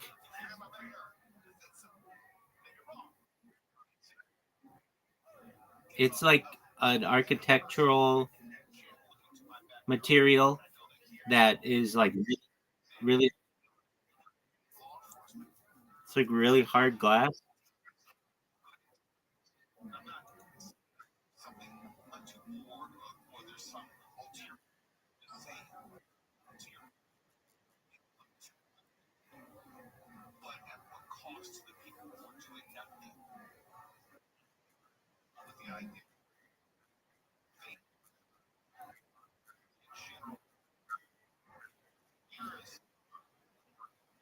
That's glass. That's glass brick. So, do you consider glass brick to be a window?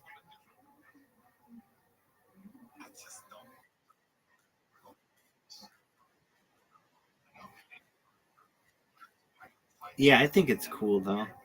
I mean, you're right. I haven't seen it since the '80s, but like, well, I've seen it in some office buildings, but they were probably built in the '80s, so that's probably accurate. I think it's cool. Um, okay, so glass brick. I mean, it looks dated and it probably isn't that cool, but where did I see it?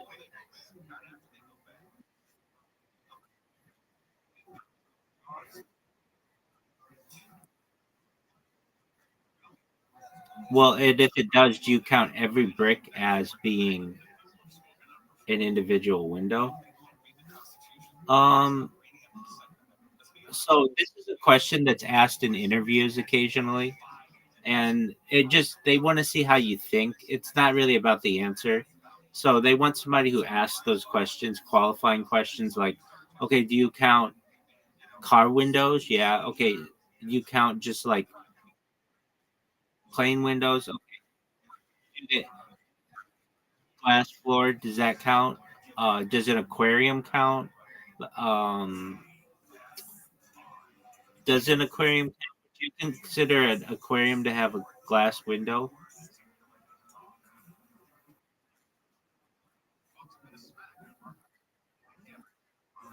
Okay. I meant like a yeah, okay. Um, subway windows would count. Um,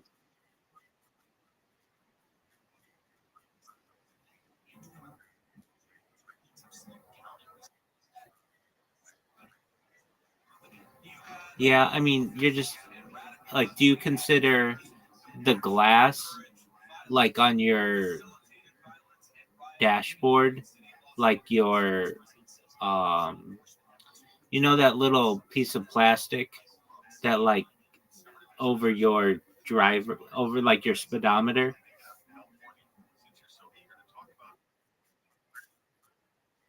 No, not that, but um like how would I describe it? It's called the like it yeah, I mean it's the glass that separates the steering wheel area from the speedometer and the RPMs and the fuel and all that. I consider that to be a window.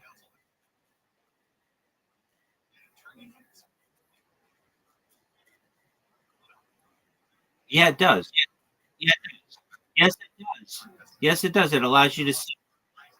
You look from one end to the other to see how much fuel you have and how much your RPMs are and your mileage. All of that. That's a window.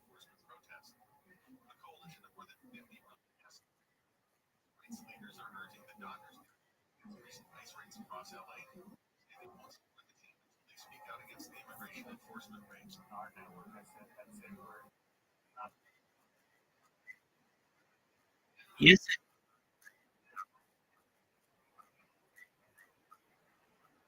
Wait. You're hold on. You're thinking of a in terms of defining it within a vehicle. I am not. The definition that you gave of a window was like something that's transparent, yada yada yada. Like there was a secondary part of that. It was like it could be glass or just a transparent material that allows light in or something like that. I forget exactly.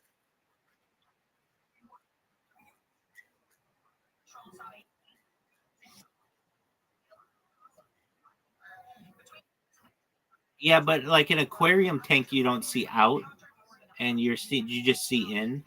I say, well, you said like obviously that's a window.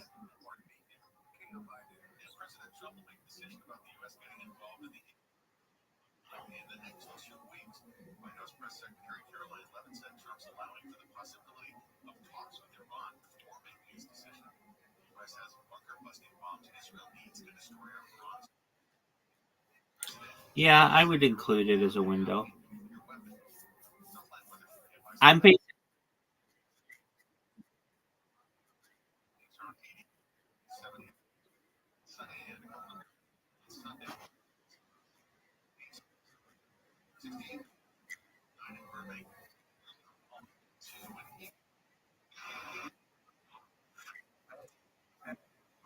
that's definitely a window,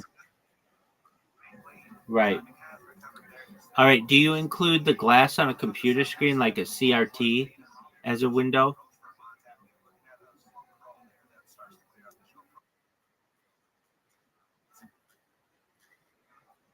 I'm in agreement with you. Okay. Um. Okay. I can see that. I,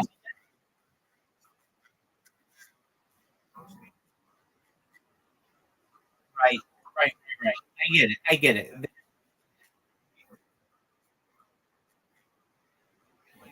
Yeah. The other stuff had a frame, but like a an aquarium has a frame, and the speedometer thing has a frame.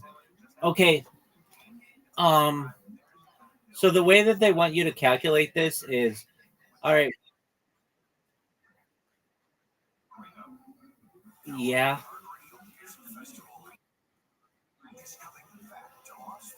That's a good one though. Not traditionally, but in these terms. I mean, we could say, okay, you could yeah, we could go with the we could go with the vague answers or just things that are traditionally known as windows. So like that would be in a car, that's the windshield or the windscreen, the four windows in like the doors and the back window. Like that's traditional what a window is. And the way that they want you to do this in a like when they ask the question about Manhattan, it's fine to go through all of those things as an aquarium, a window, and a glass brick, and all that. But they want to get you to thinking, okay, so uh, Manhattan's approximately like, let's say, something like 200 blocks, 200 city blocks, uh, and like north south basically, and like 50 blocks east west approximately.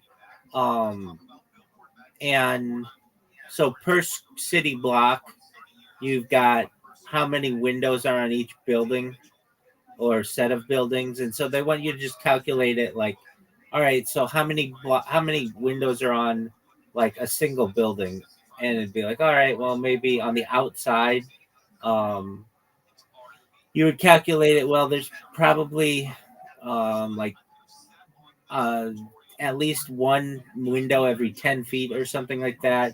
And so on one side of a building, that might be something like 10, 10 windows. And then, um, going around the building, that's something like 40 windows per floor. And let's say it's a 100-story building. So that would be 4,000 windows in just one building, and let's say there are multiple buildings like that on that block. So that's how they want you to do it. Okay, so you said a billion. I would say that that's probably pretty accurate.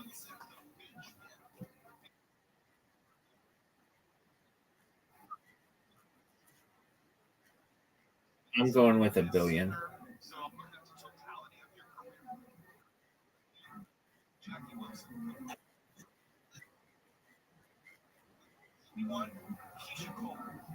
How many windows are on Manhattan?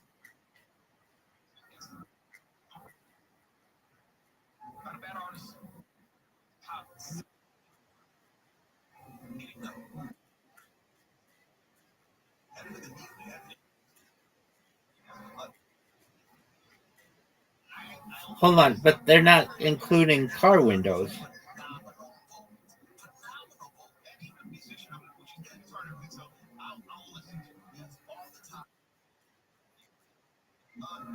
Yeah.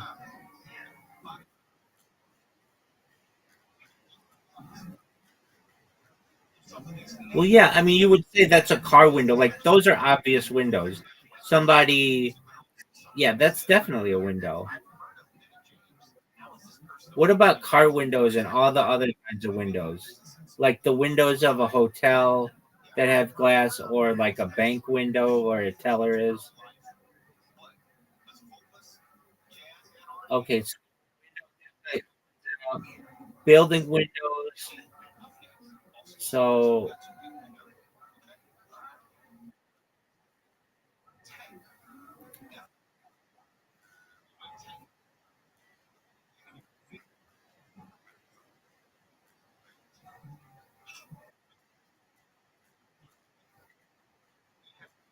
Yeah, you're right.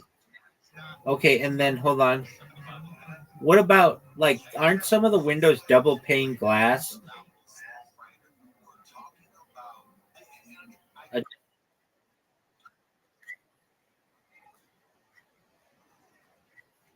Okay, that makes sense. All right, yeah, it's like 10 million. Um, I think 10 million is a good estimate. Okay, so my guess of a billion. That's a lot. I mean, it's a really hard thing to calculate. Um, all right,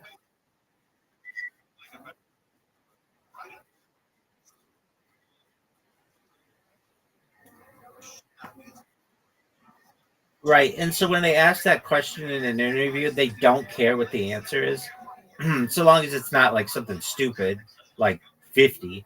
But they want to just hear how you logically think that through, and they want to hear the questions that you ask, like how specific do you get, like how do you calculate what, like how do you define what a window is, and then however many windows are XYZ. Okay. um Hold on, there was like a some consulting firm came up with a bunch of these questions. Yo, give me some consulting interview questions, like how many windows are on the island of Manhattan. Oh yeah, this is a McKinsey Bain BCG kind of deal. How many gas stations are there in the United States? How many piano tuners are there in New York City? I don't even know what you consider that. Like a person? How many slices of pizza?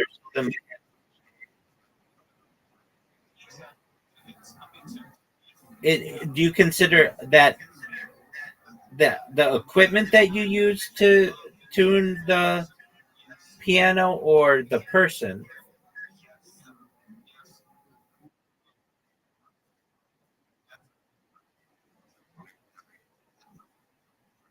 How many golf balls can fit in a 747?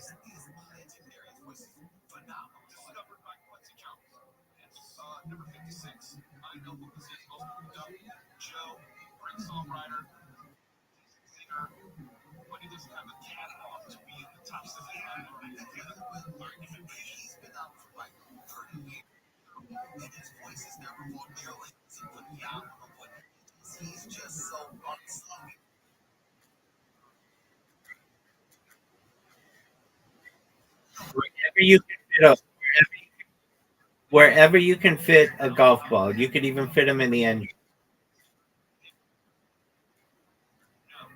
Yep.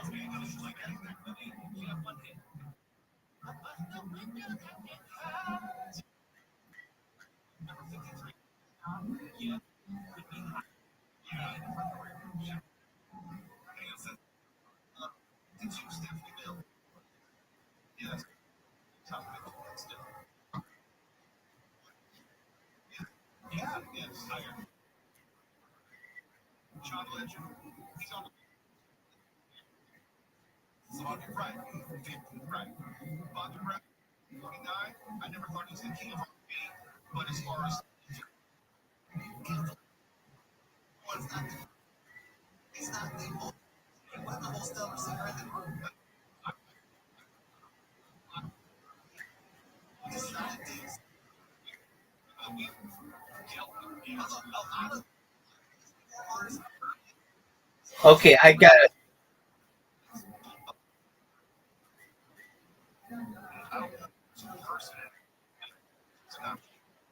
Okay. What are we going to market the male contraceptive pill as?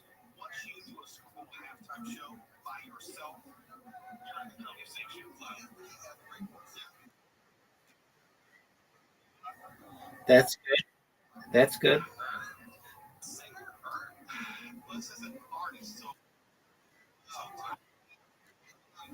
It's a pill that they're coming out with that a man could take and doesn't allow him to like reproduce a woman. So, like, No, it's just like you know how women take the pill, the birth control pill. It's just a form of birth control that a man takes, but wouldn't allow him to create fertile sperm.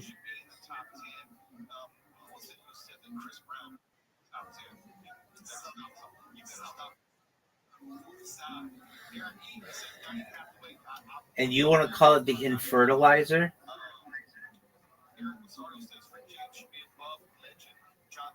It doesn't. It doesn't make you. I guess it does make you infertile, but not really.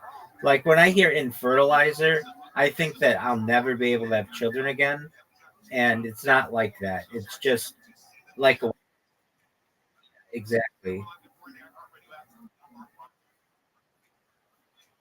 Yeah, but it's a little strong of a name.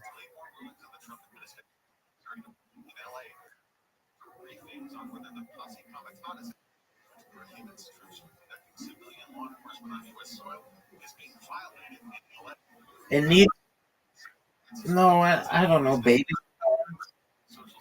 I don't have anything really good. It needs to rhyme.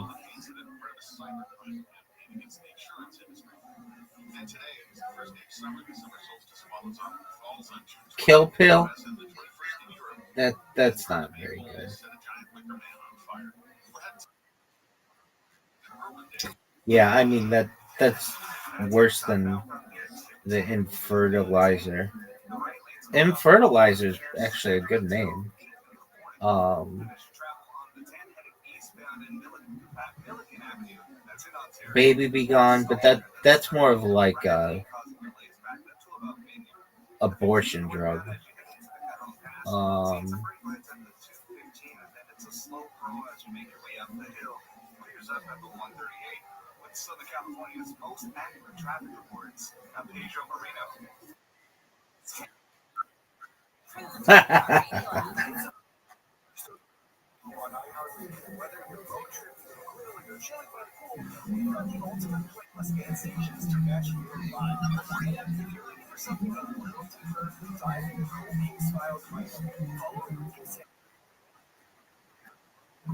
right. I was just thinking that as well. Maybe baby, but that's not what you want it to be. Um,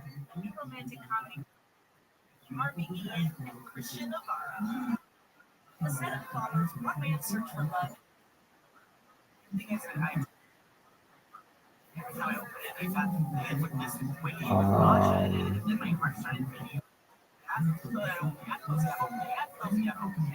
pill.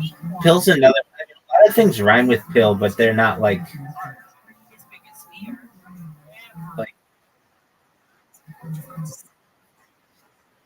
thrill pill. They need to come up with thrill pill.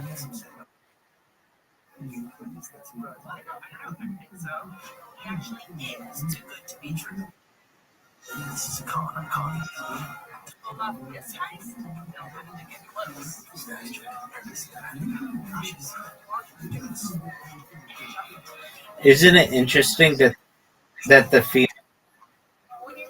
female contraception never got it? It just was so good that they just started calling it the pill. The pill. It's like it doesn't even need another name or anything. It's just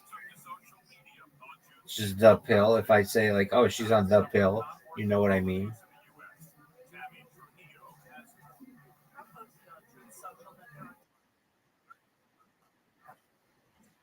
It changed society. It changed society so much. It had a huge effect on society. Um, it was it changed familial dynamics. It gave women independence.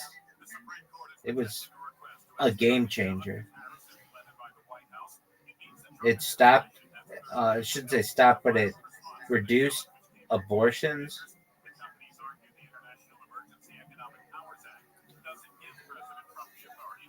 especially that was before abortion was legal, at least in the United States. 1973, and the pill came out in like 1961. So that was like 12 years of like a middle ground. Dude, the male pill needs a really good name though. The infertilizer, that's good. That's good. That's probably the one that's winning for right now.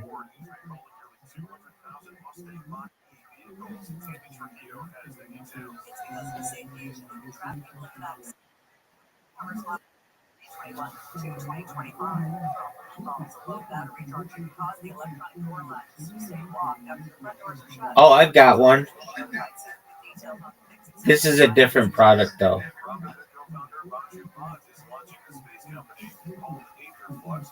All right, you ready for it? This already kind of exists, but all right, if you eat like pineapple or mango, it makes your bodily fluids taste like that.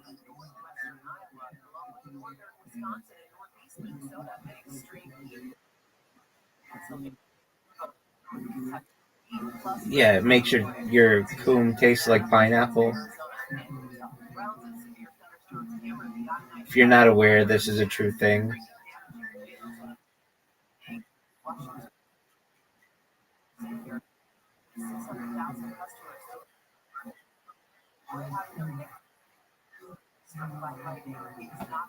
I mean, I've never tasted cum, but I mean, maybe when I was younger, I tried my own, but like I've never had a dude's cum, but I've had chicks tell me that there's a difference.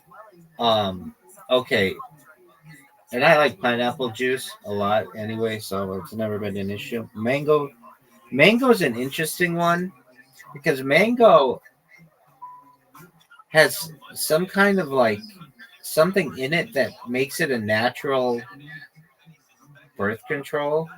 Like it doesn't work super well, but like there are some women, particularly in like tropical climates where they have mango, where if they have sex, they'll eat mango because it's like, dude, I'm not just gonna make shit up. This is a real thing, but it doesn't work really well. But it works. I'm looking it up. Mango as a like, dog. What's the deal with mango being a natural birth control? So the idea that mango is a natural birth control isn't really backed by strong science. Here's what's up: where the idea comes from. Some traditional herbal medicine systems mention mango, especially unripe mango. Mango leaves or bark as part of concoction said to affect fertility or menstruation. Did you just leave? Welcome back. There are also claims that certain phytochemicals in mango, like flavonoids or tannins, might have hormonal effects. Anyway, it also affects the taste, like as well, like really sweet fruits like that. Anyway, but imagine you wanted to make your shit taste something different, like mint or like I don't know, like spicy.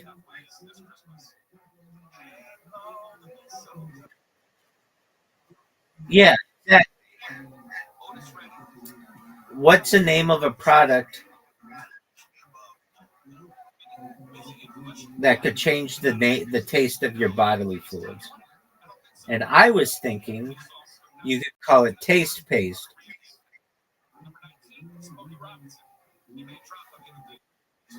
Taste paste.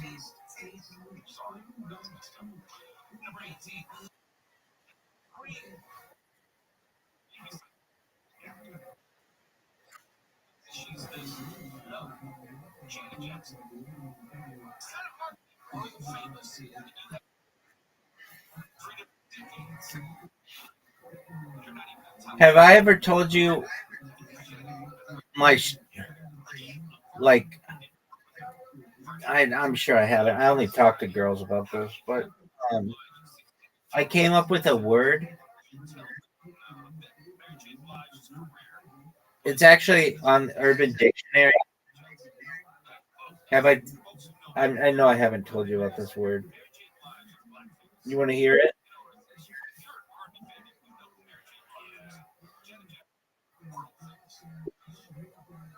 All right. So when men orgasm, it's called coming, and this wasn't a really common phrase in print to the 1970s, at least cum, and it became more popular. But people would say like I came going back like 400 years, and but that's generally cum is like spermatozoa. It's it's for a man, and there are women who say, "Oh, I just came," and when they say that, it means that they like sometimes sprayed or had some kind of female ejaculate. And they say that that's cum. And I don't think that's right. Basically, what I'm saying is that the term female needs a word. Like men have cum, women need a word. So I came up with a word, and it's called SOP, SOP. Basically, that's what female ejaculate is.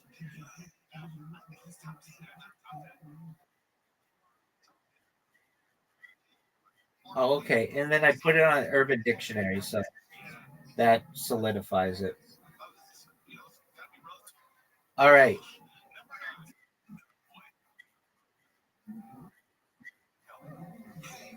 There isn't a real good reason. It needed to be a word that doesn't currently have a meaning, and I wanted it to be three letters because comes three letters. And like I don't know if you ever with a girl and you make her fucking really wet, she gets soppy, like she's drippy, and so I call it sop because it's like she's soppy. It's not a. It's it just makes sense to me. All right.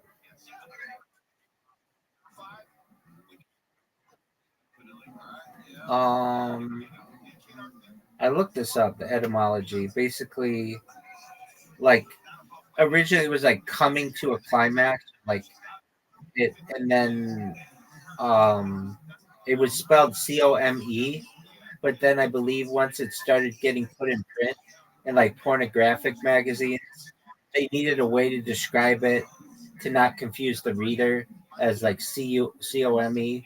So they shortened it to COM. It's something along those lines. That may not be 100% correct, but it's pretty close to that. And then CUM continued into the 80s in written pornographic materials, and then in the 90s it became more widespread as the internet was adopted and it went online. And now today it's like pretty well known what it is, but it's not like one of those words that they teach you in school. It's certainly still vulgar or considered vulgar. And yeah. All right.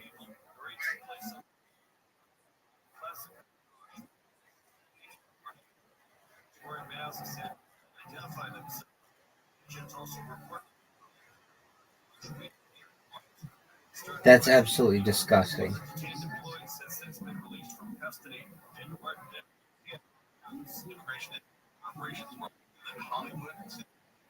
You want to know an invention that I think will be popular in the future?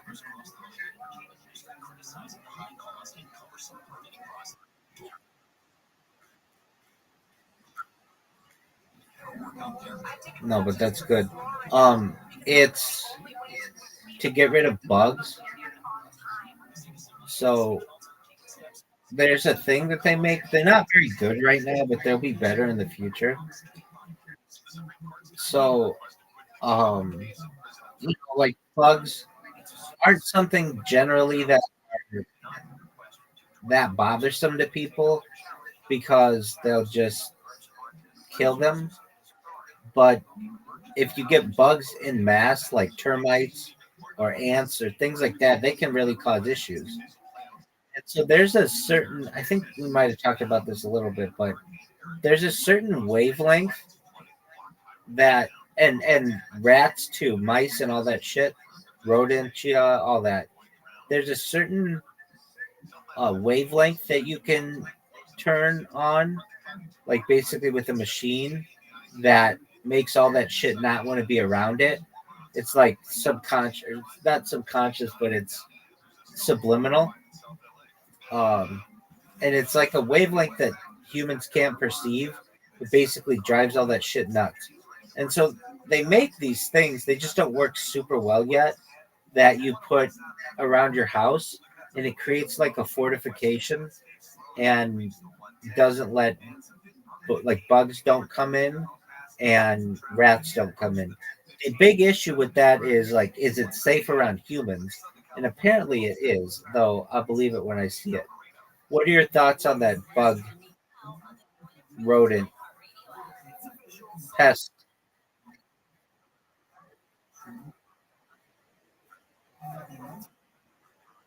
Doug, we talked about this. We talked about this, yeah. And they make that, but it just doesn't work super well yet. But they should just have that.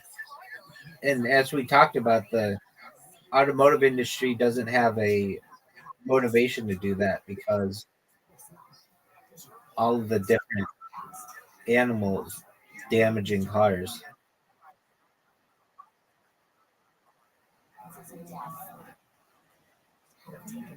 They don't want dead customers.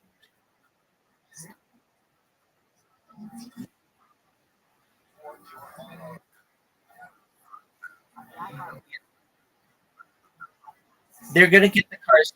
They're gonna get the car sales anyway.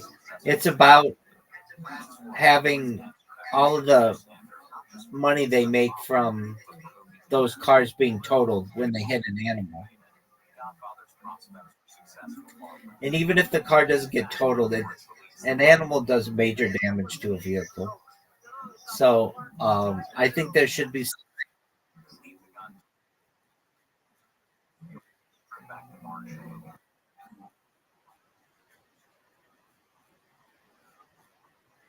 Absolutely. They did this for the seat. It took them a long time to adopt the seatbelt. It took them a long time to adopt the airbag. They want to make these cars as cheap as possible and not have all kinds of features in them because more features means less of a profit margin that they're going to make. It shout out to Volvo. Volvo developed the 3-point seatbelt and realized its importance, and they just gave it away, patented it, and it saved perhaps millions of lives. And the airbag seatbelt and the airbag today almost has had a counter to that. So, like in today's day and age, if your car has an airbag deploy, some automobile um, insurance adjusters will just automatically total the car because there are so many airbags in a car nowadays, and each airbag is like $1,000 to $3,000 that it's very quickly going to add up and just total the whole car out. And so there's like a motivation of these car companies to put a bunch of airbags in the car. Sometimes you don't even need all that, like necessarily all those many airbags, but they'll just put in almost extra ones because they know if you get into a small accident, it's going to total your car. And then that means that you're going to have to get a new car and they don't have to, the insurance company doesn't have to pay on it as much. Now, I have always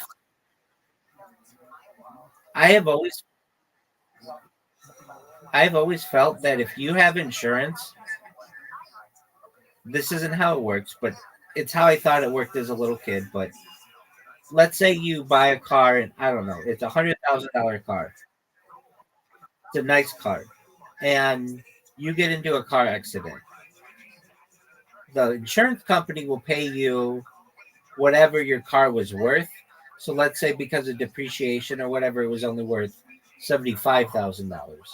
So they'll write you a check for $75,000, even though a new car is $100,000. I think that insurance should not work that way. That they should have to give you $100,000, whatever it was when you bought it. I get depreciation and I get it doesn't work that way, but I kind of think that it's a shitty position because you were in $100,000 car. I understand depreciation. I get that, but still, it has almost the status symbol still of being $100,000 car. And then you get into a car accident, and now you don't get the same. You're not put back in the original position where you were. Now, I get technically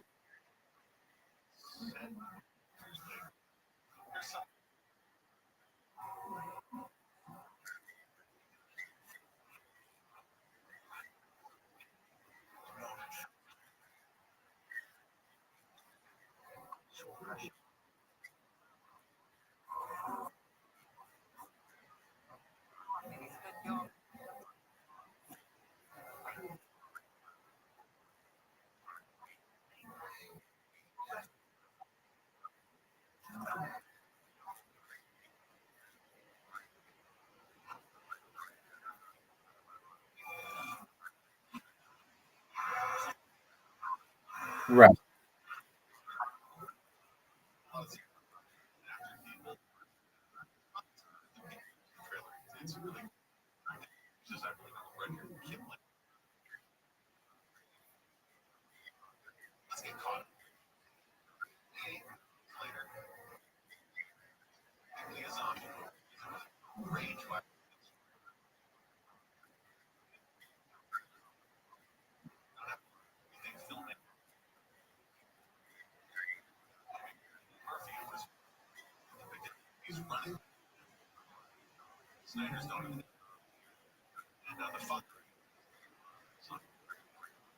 right. You're 100% right. No, I get that. Um, the guy who started the startup that where I used to work, he had this scam. Now, like he had legitimized his business, but when he was first starting out, he there's a scam that he used to run out with people. So this is how it worked. Uh, he lived in an area where a lot of people have a certain kind of car, basically white BMWs. It's like even in a Family Guy, they say like everybody who is was of his genetic makeup would just get white BMWs. It's a very big status symbol, and a lot of times the people could not pay on these cars, and so there's this one part of the valley, and it would fill up with water like this one intersection, and do is tell people, look, if you can't make the payments on your car, instead of it getting uh, instead of it getting pounded and um, instead of it getting impounded, what you do is drive it through this one part of the valley that when it would rain, it would flood. And then what would happen is they would get the insurance money for it and basically not have to pay as much or any. So like how does a scam work? Okay, normally you would just lose the car. It would be repossessed. and you would owe, let's say you owed $10,000 on it still. Okay, that's fine. But if you couldn't make the payments anymore, you would get the car flooded, and then you would get a check from the insurance company for like $30,000, and then you would pay the $10,000 that you still owed, and then you'd get a check for $20,000. That was only in a case where you couldn't make the payments, but it was the scam that he ran for like, I don't want to say pretty often, but often enough. And I've always thought that that was an interesting scam. Anyway, that kind of shit's interesting to me. Dude, um I watched this podcast of this guy who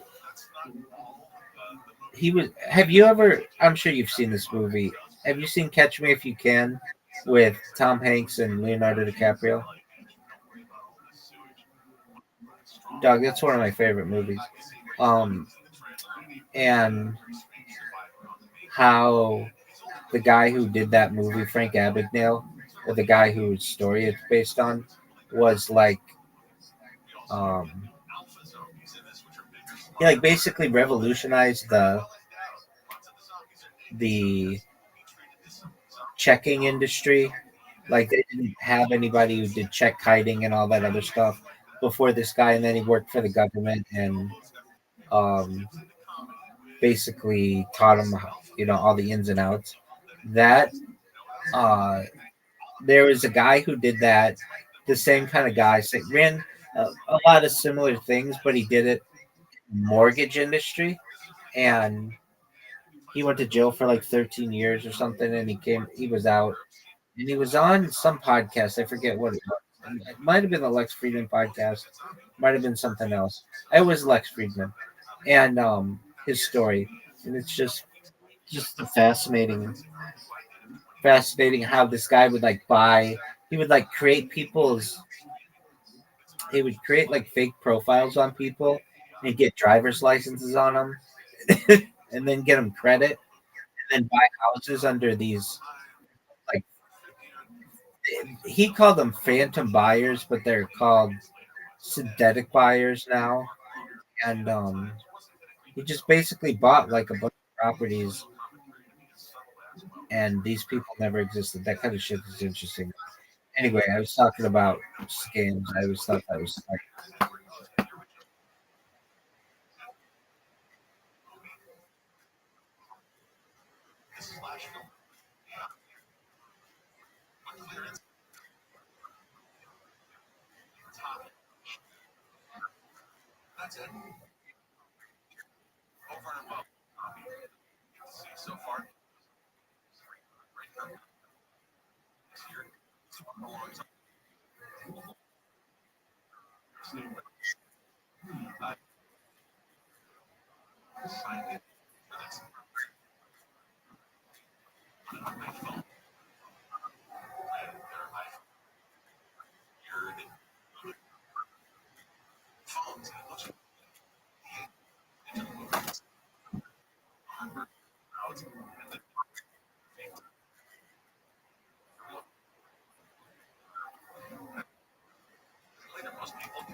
yeah, I don't know if that's a good move.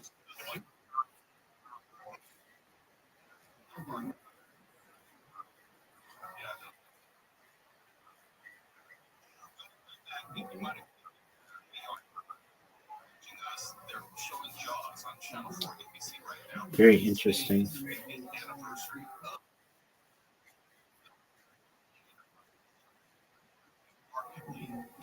Rudolph Giesel. Who's that?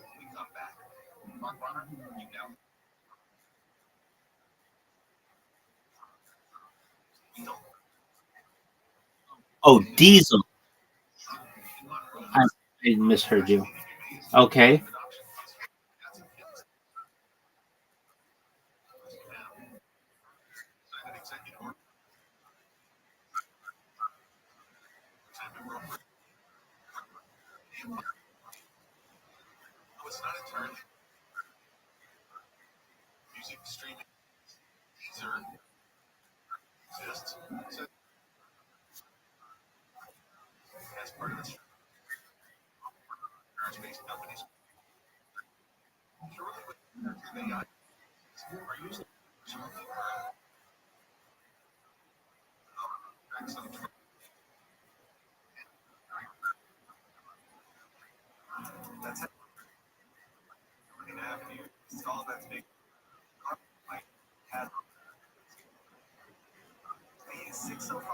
That's an interesting.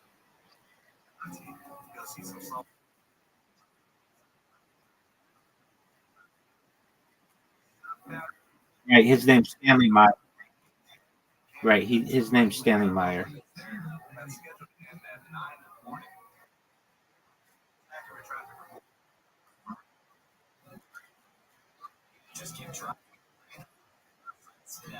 Because he was murdered at a Cracker Barrel in Ohio. He was poisoned. Yeah, yeah. He was poisoned. Well, he called out in the parking lot that he was poisoned. At least in the United States, the CIA does not fuck around with that stuff, and they there's a few things that will happen. Anybody who has a really good idea, I'm not talking bear scare, but I'm talking like, hey, like splitting the atom kind of an idea. It has to go through the United States Patent and Trademark Office, and anything that is really, really good, they consider to be a matter of national security, and then they won't give you a patent on it, and they just take it for themselves. It happens pretty often. So, like, let's say you were able to have a water fueled car and you tried to patent it, the US Patent Office is going to say that's a matter of national security and they're not going to give it to you. And then if you're like, well, fuck it, I'm going to just drive around in my car anyway that runs on water, they're going to kill you.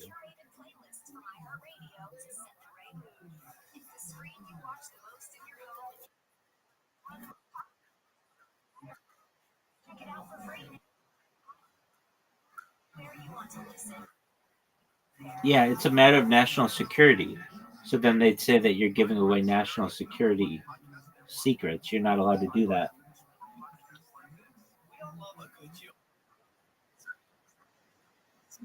No, they have um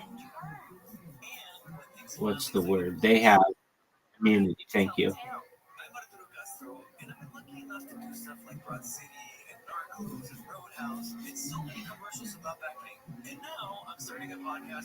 On top of that, it's very expensive to start your own car company. I mean, you basically have to be like Elon Musk rich, and you're a threat to the global petroleum industry. Not only would the oil men of the United States and North America want to kill you, but the you know royal families of the Middle East would want to kill you.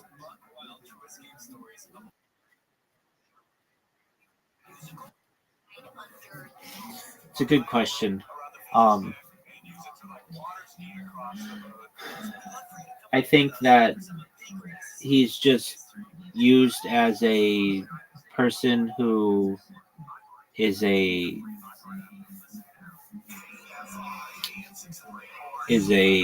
um, example. So like there are far richer people in the world, the Rockefeller family, the Rothschild family, which everybody wants to throw me in, which is like just like the Morgan family. If your last name's Morgan, doesn't necessarily mean that you own J.P. Morgan, but there's the Walton family that are much wealthier and trillionaires. And then there's Elon Musk, who's at like $500 billion right now. But they don't want people talking about, these families, even the House of Saud or the House of Windsor. So they have like one guy like Elon Musk and they say, oh, he's the richest man on earth, which may be true, but that doesn't mean that there aren't familial dynasties that have more money. And it's this cycle that they go through. It was Sam Walton, like it was. I mean, like when the Forbes list came out, they put John D. Rockefeller as the richest man and the first billionaire, and then they never put him on it again because he threatened them. And then it became like Andrew Carnegie and the Astors, and then it eventually, as we get to more modern times, it became Sam Walton of Walmart, and then it went to Bill Gates, and then it went to Warren Buffett, and then for a few years it was Carlos Slim, and then it was like for like a year or two that guy from um, Louis Vuitton, Moet, and uh, Hennessy or whatever, and then it went to, and then Elon Musk has had it for like recently, and it seems as if he may be the first publicly known trillionaire, but it's really not about his car companies. It's about his robotics. That's where he's going to make a lot of money. And that's why the Tesla stock was worth what it is, because the people who understand futures understand that, yeah, it's nice to have a car company, but it's much nicer to have a really innovative robotics company. I'd love to continue this conversation, but my groceries came. So just one moment. I gotta get them. I'll be right back.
Nobody even that first door.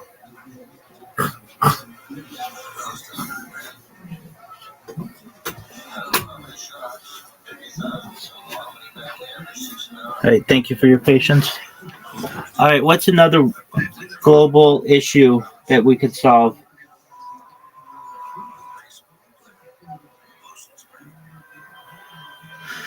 Guys are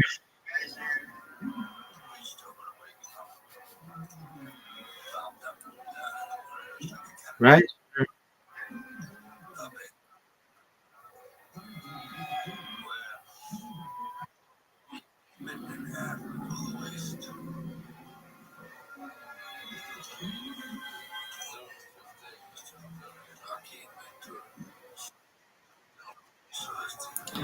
Um, yeah, the blue light issue that's like so prevalent in electronics and causes all kinds of issues with people and their um circadian rhythms, and it like causes like your body not to absorb as much melatonin and just all of that.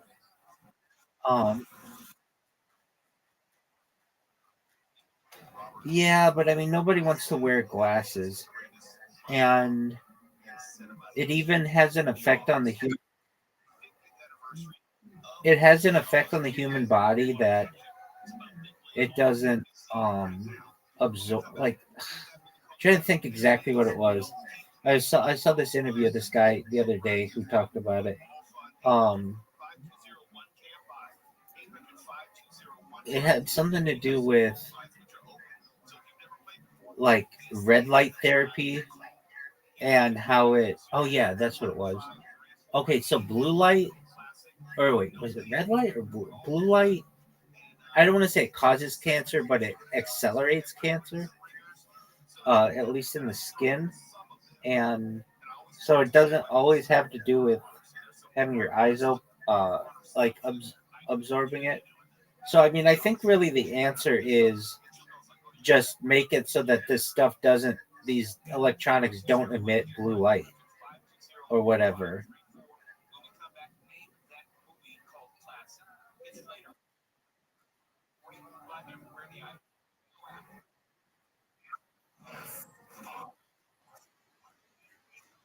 Yeah. It's like, it's definitely something they can do. They just choose not to. I think it's because they like fucking with our sleep cycles and stuff, and it keeps the human brain like in a more excited fashion.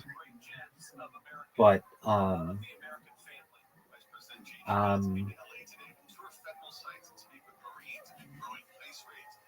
I just I saw it the other day and I thought it was really interesting. Have you ever been in red light therapy?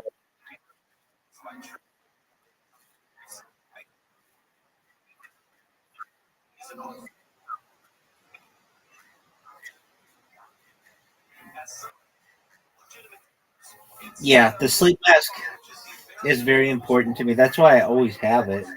Um, it's if I don't have the sleep mask, I I mean I haven't not worn it in like years, but um the blue light bothers me and it does mess with my sleep, and it I don't sleep as well, and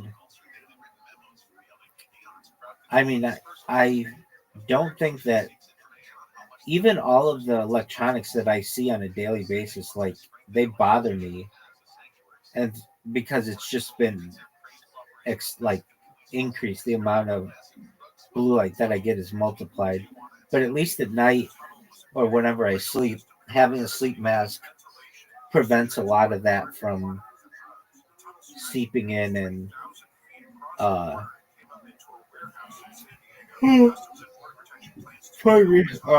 causing me distress when I sleep. But even still, it's not very good.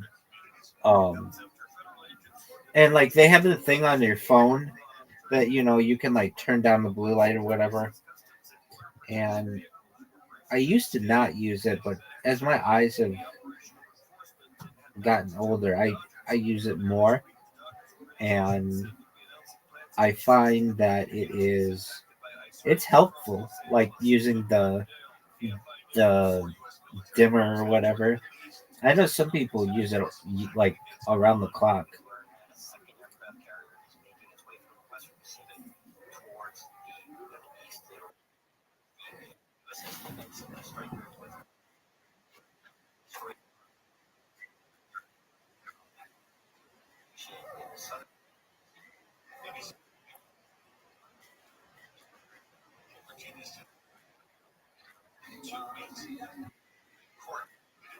Companies in a one fight for California emission standards. It's required because the limit on their vehicle production of EV states rules. Congress owns that permission. Supreme Court the gasoline sue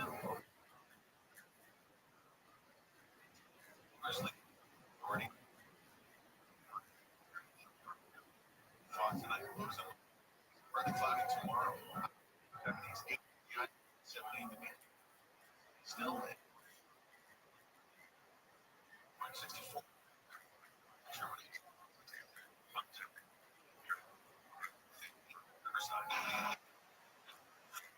That's heading over. Energy. Connector. Operate there so you're seeing. And we're looking about. On the 15 northbound in the cutoff. It's a bit of slowing once you get past. That drive stays slow to just before. Work zone on the 605 southbound. This is a 10. See the right lane. 7 in the morning. On the 10 east. It's a mid-city approaching Vermont Avenue. A bit of a slow crawl there. On 10. Your drive state. And we have State Road to Hesley Campus. See the two scheduled until 9. Help.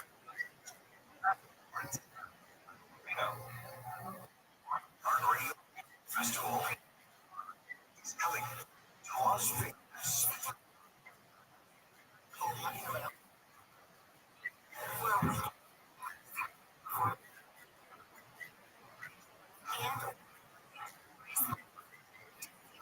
Tickets are on sale.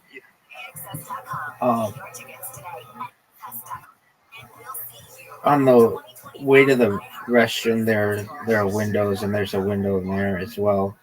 And sometimes I'll be in here, and it's like it could be 5 p.m. or 5 a.m.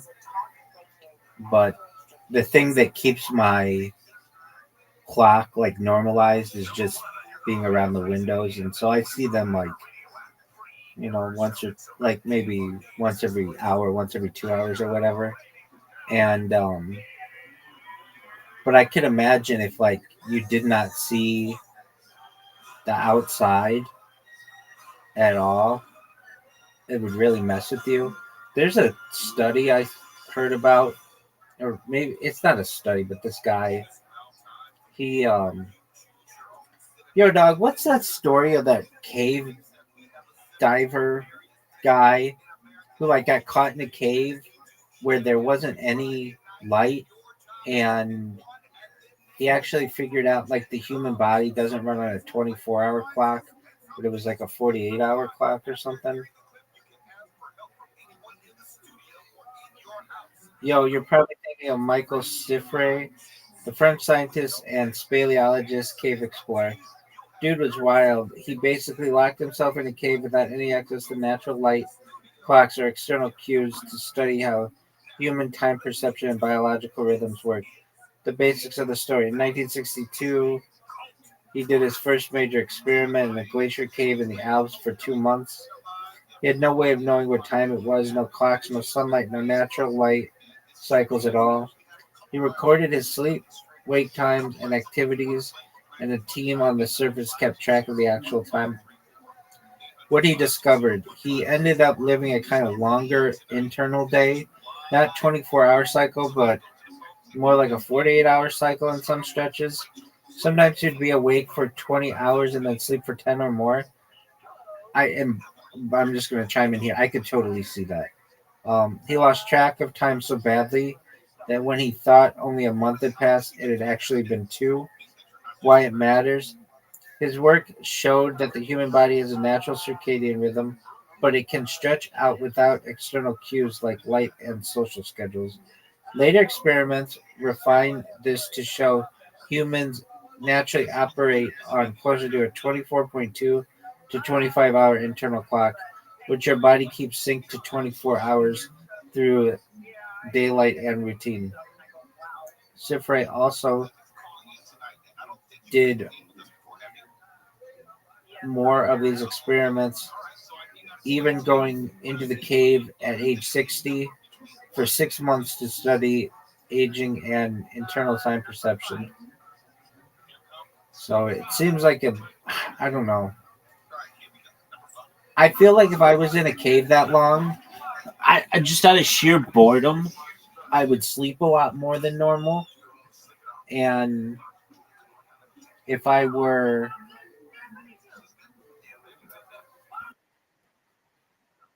yeah, yeah. There's internet in the cave. I mean, internet can only keep you so entertained. I'm not saying it's not great, but it's like you still get bored. Um,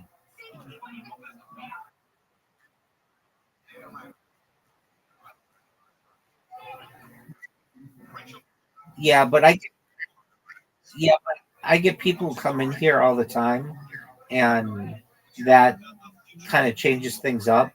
And then I have roommates too, who I see when I leave my room and talk with them. So that's some engagement.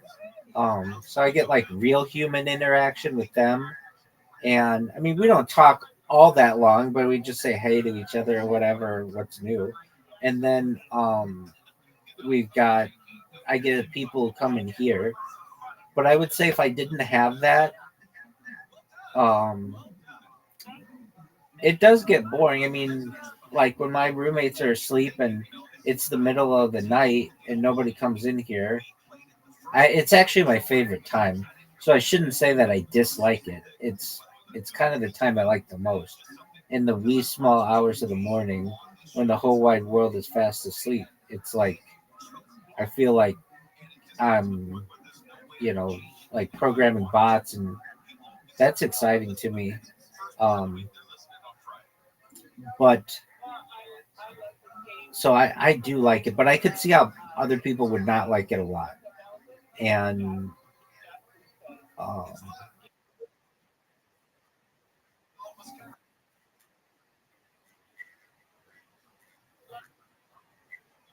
right, right. I mean, I get into that. I get into a rhythm with that. So my rhythm is I watch podcasts, I watch a show simultaneously, I listen to a radio simultaneously, and then my what I do online is pretty procedural. So I go on Reddit. Well, the first thing I do is I check to see if anybody's talked about me on um, Blue Sky. If somebody has, that's cool. I'll sometimes comment on what they commented, or but like let's say they didn't. So I do Blue Sky. Then I go on Reddit, and now this has just been somewhat recent, but I'll scroll through Reddit for however long. I really like this fucking subreddit, the fighter and the kid. There are like a million subreddits that I like, but this one in particular because people just shit on this guy so badly, and but I'll do the Reddit thing. Then what I'll do is I'll check out sports scores, ESPN, and then I'll check out CNN. I'll check out some other news. Yeah, And then, well, I'm in a bunch of fantasy football leagues, and I'm in like baseball leagues and WNBA leagues, and so I'll check those out. But I don't know, I just like sports, so I check it a lot. I check ESPN.com like 50 times a day. It's just like something that I I used to do when I followed sports even closer than I do now, but it's not my homepage, but it very well could be. Um, then I'll check CNN and I'll check a bunch of news sites, and then it's back to Blue Sky and then Reddit, and it's like this cycle that I go into, and um, it's almost like I use those other sites to distract me until I go back to see what people have said about me on Blue Sky. It's like it all comes back to Blue Sky because that's where my bread and butter is. That's where people are talking about me, and then if somebody has said something about me, if it's positive, I thank them for it. If it's negative, then it could be. Um, if it's negative, then sometimes I'll make a comment. Just one moment. Let me grab some water.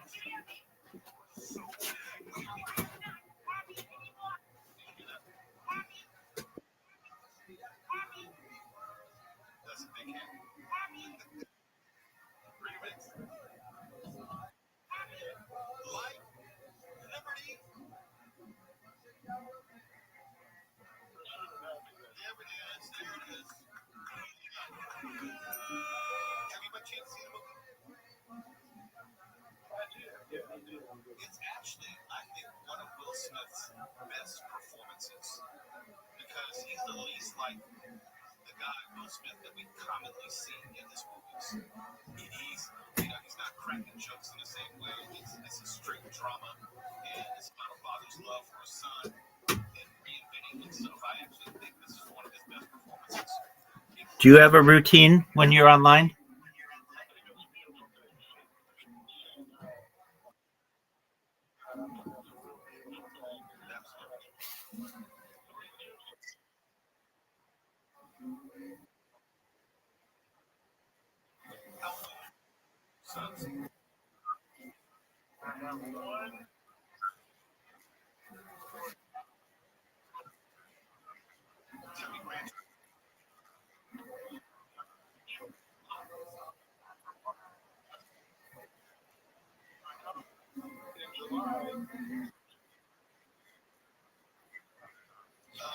Weird dog.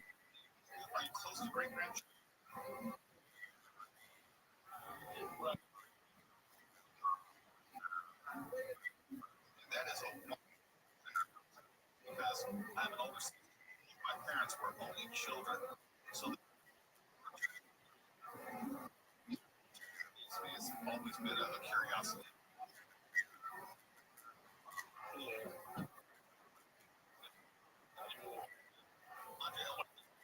Tonight and playing the calls again. Love you as well. Thank you so much. It's late. Classic. Kelly came by. We're still live on Instagram. Presentation of the technical director. Video tune in. One. That's part of it.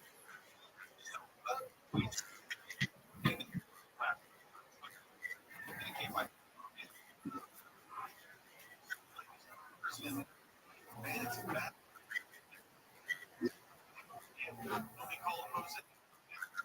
Visit Dallas. 100 million Americans have it. Just born in advisory.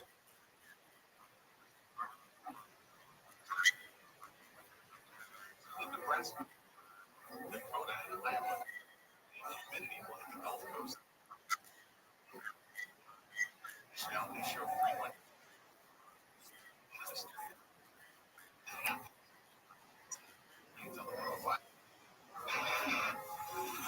That's how the East Valley now just before the sale. It looks like it's costing multiple pounds.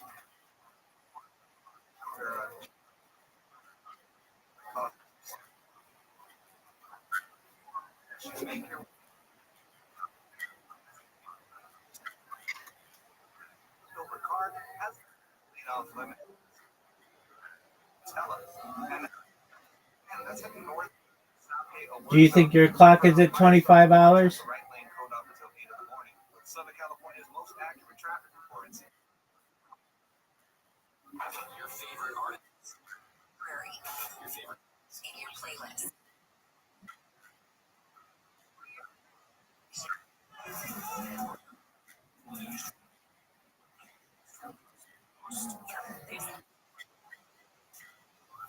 We're not just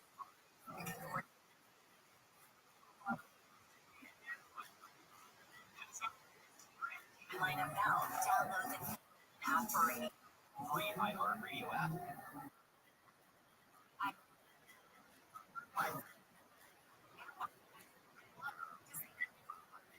Library of titles. Here's my iHeartRadio podcast preview. Psychedelic revolution is coming. Psychiatry may never be the same. Psychedelics are everywhere. And psychedelics soon be the new Prozac. Investors want the most important idea here because people believe in psychedelics. Depression, anxiety, Industry specialists come to us now as medicine that can make us all better. But there's a dark side. So, what is this? right. I just want people to see what I see. What do you say? I see cover-ups and I see the possibility that a lot of people get hurt and get really deeply hurt. I'm Io to live life, and this is Cover Story. New York Magazine. Season 1, Power Trip. Power is stuck.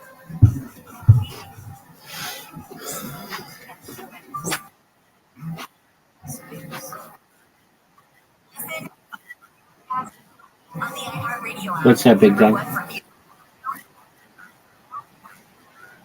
What is that? It's me. Here to talk to you about January 21st. Sports podcast necessarily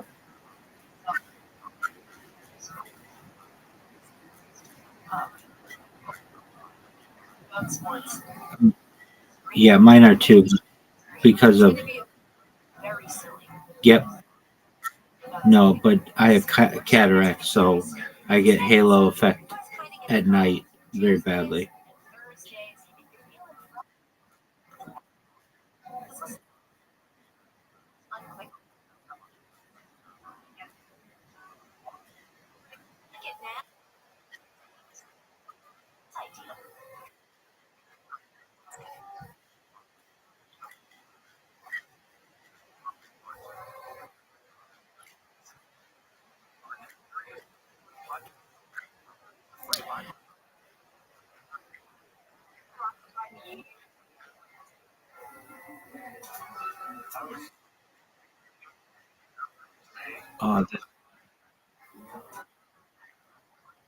Streets, CNN account,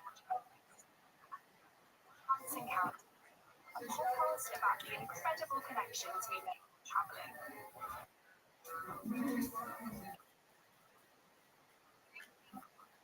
Heartwarming reviews about how friendship.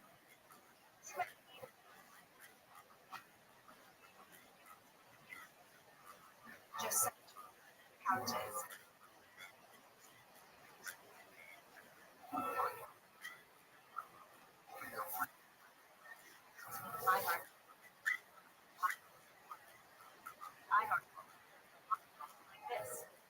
On TV.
Show starts at 9 on.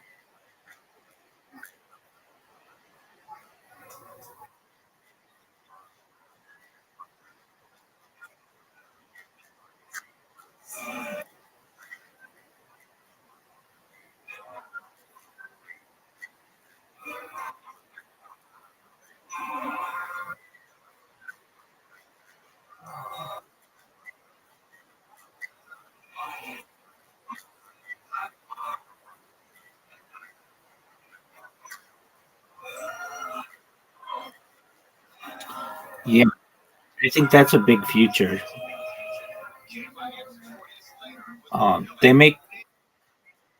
They make. Have you ever seen this glow in the dark streets?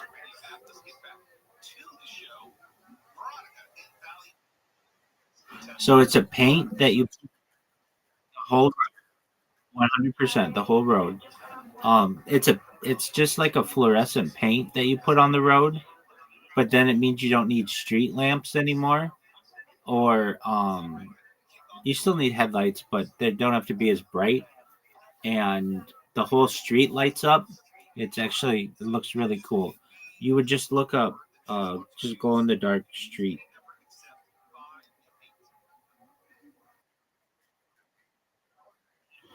Um, okay, let's see.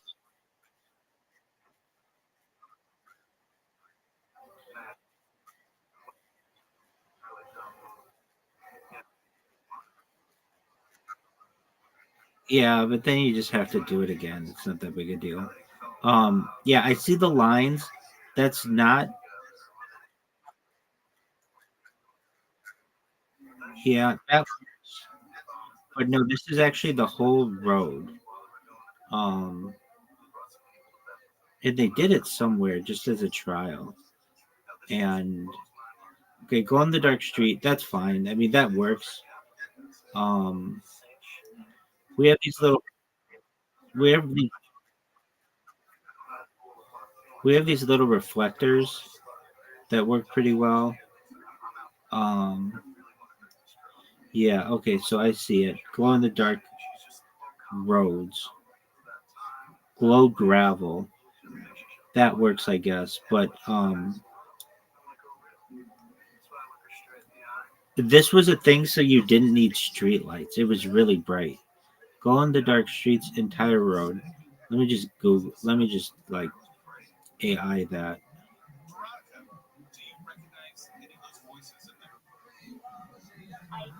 The paint for the road is cool, but um, okay. So Victoria, Australia. No, maybe it's just that. Maybe no. I saw it. It was. I see that they're doing that there. Um, but I've seen it be really bright, like the whole street. It looked like a um, it looked like a blacklight club. Like it was really big. Okay, I've got one for you. Now I don't know how this is in Canada.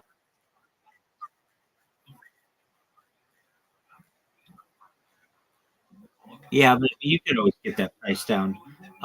Okay, here's one. What do you have in Canada? Do you ever have blinking yellow lights?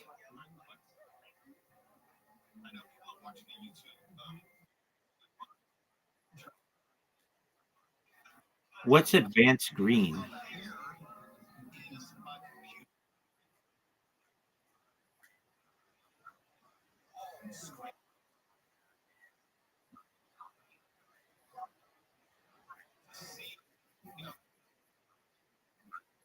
Do you have blink? Do you have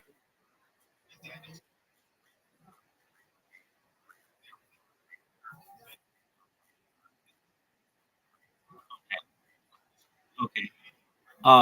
Okay. So here's one. They have them in some places in like some subdivisions I've been in, like in Orange County, but it's not in like LA. It's just putting lights on stop signs. They're just like these like 8 little LED lights that are on a solar panel, and at night, so that you don't miss a stop sign, they just blink red. Does that make sense? Yeah, that works really well. Do you ever have blink? Do you ever have blink? Yeah, but like all kinds of stuff gets in the way. Like,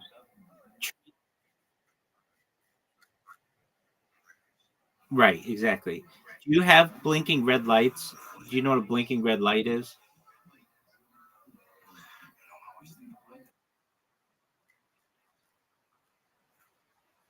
Yeah, exactly. It should have been specific. So the ones I was talking about were on the sign, but then we have blinking red lights. But here's the issue that occurs: is colorblind people can't tell the difference between if they're blinking red or blinking yellow. And so I would make a little differentiation that you just put like a piece of like a line, like a strip of tape on the blinking yellow one so that people can tell the difference, because otherwise you can't. Like normally you can tell if you're colorblind where a traffic signal is because on the bottom green, in the middle is yellow, and the top is red. And so you can tell by position. But if it's just one light blinking, you can't tell, or some people can't. And so, in order for people to be able to tell if it's yellow, you put a piece of tape down the middle. So it kind of splits the light in two. And then people know who are colorblind whether it's yellow or whether it's red. Does that make sense?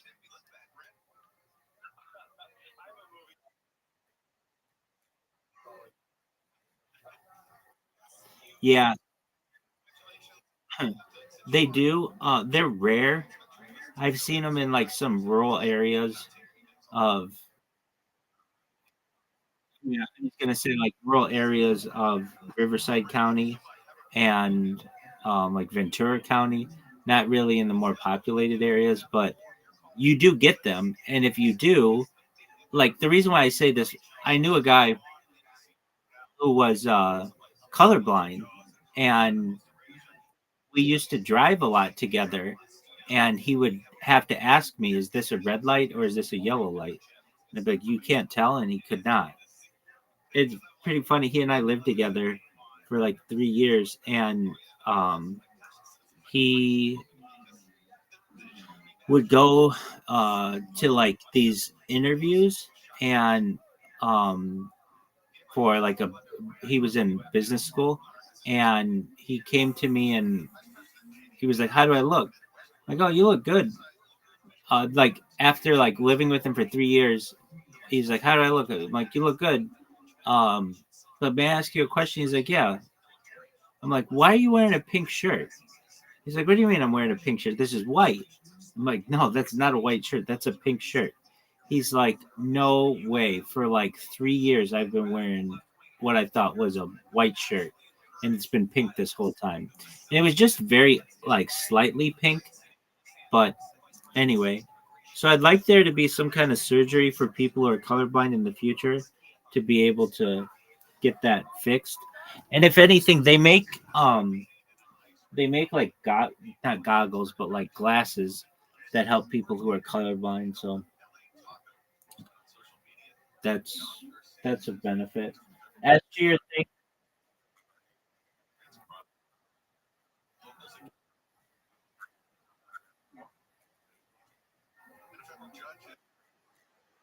I haven't either. I've seen it though.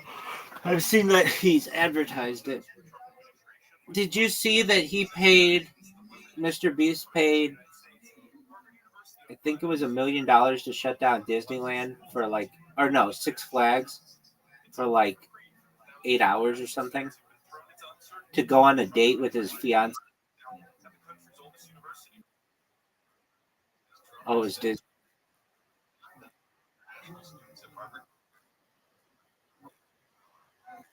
right.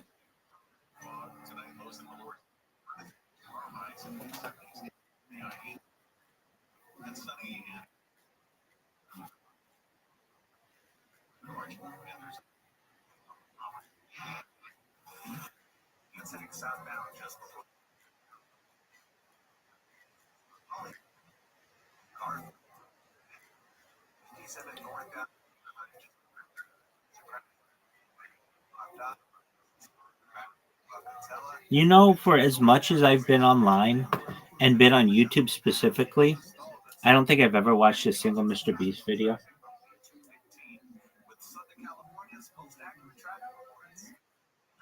I've seen, I've seen like, I've seen a highlight of one that is when like a bunch of people who were influencers were on a treadmill, like a giant treadmill. But aside from that, I have I've never watched his stuff, and I feel like he's botted a lot. Like I know he's big amongst like younger people, but older people don't know who the fuck that is, and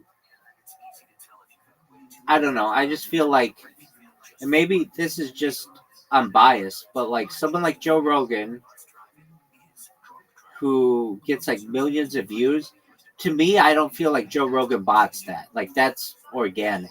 But I feel like Mr. Beast absolutely does. I know he does.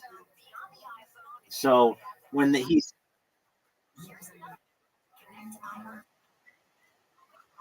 not when you're as big as he is.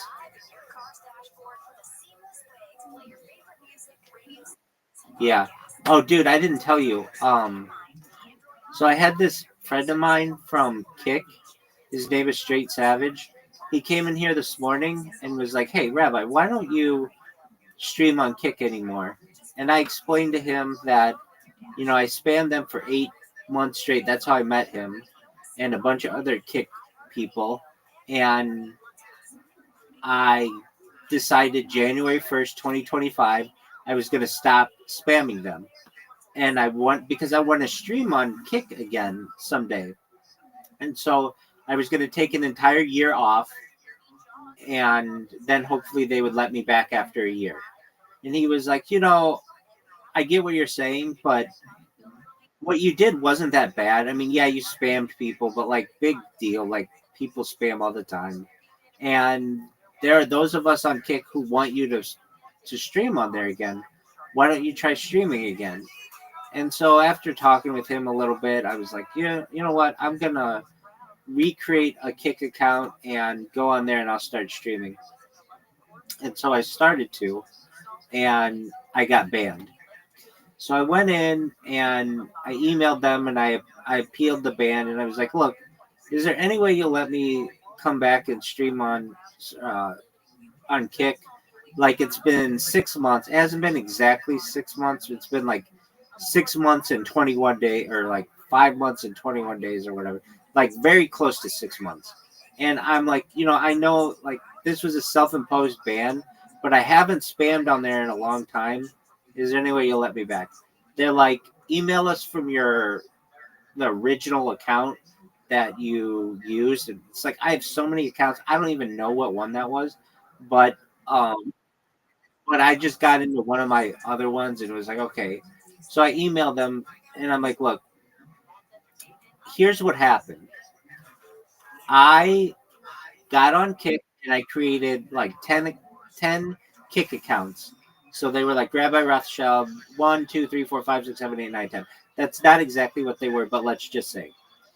And I put one on each of my different devices. Now, the way that I stream is different than how anybody else streams on Kick.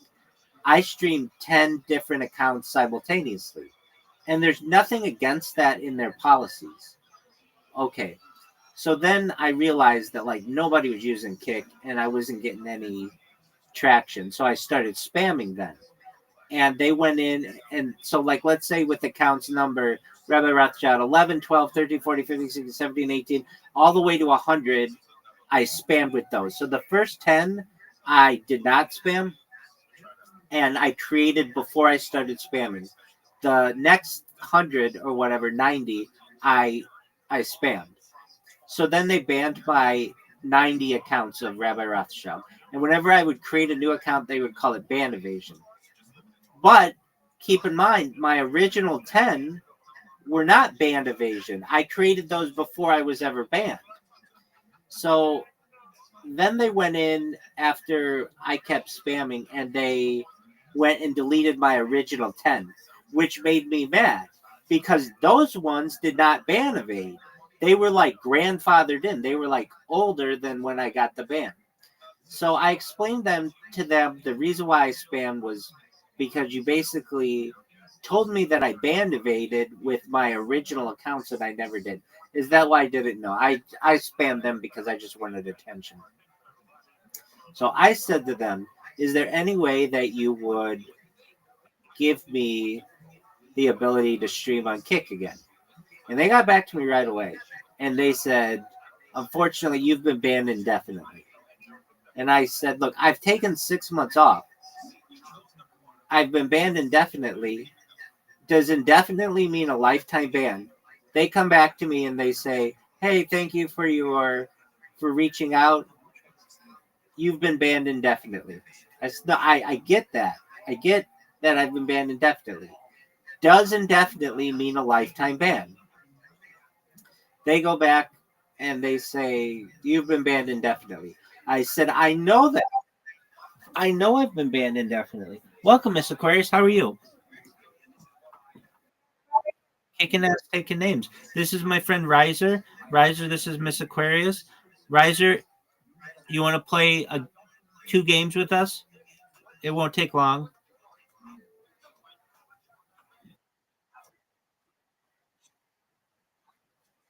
Okay. Miss Aquarius, I'm sending you the invitation. So back to my story with Riser. So I said to them, you guys said that I've been banned indefinitely. Is that a lifetime ban? They come back and say, essentially, indefinitely is a permanent ban, and there's nothing that we can do about it. I thank you. I said to them, okay, so you're telling me that if I live another 50 years and Kick continues for 50 years, in the year 2075, you will not let me stream on there? And they said, that's correct. I was like, oh, come on. And wow, Miss Aquarius, I'm on fire. Um, Thank you. I was like, are you serious? So you basically are never going to let me stream on there again? And they're like, that's correct. And as I said to Caspian Sea, well, then you leave me no choice. Then I'll just spam you guys again because, you will not accept my offer of peace. And Miss Aquarius, yes, I am.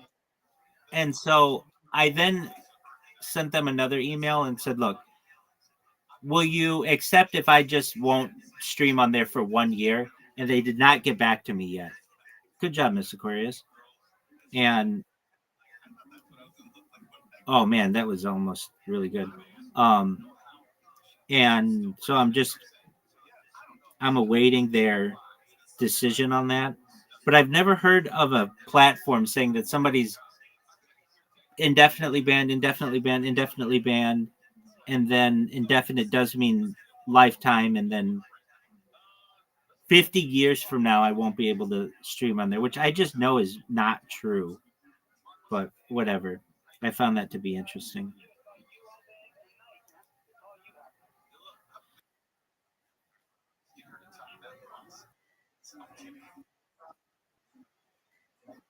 Well, that's how I feel. Like, okay, if you guys want to play that game, that's cool. But now I'm going to drive you guys nuts with my spamming.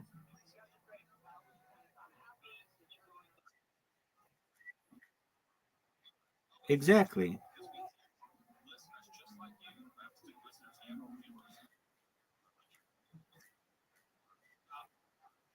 Yeah. Oh yeah, definitely.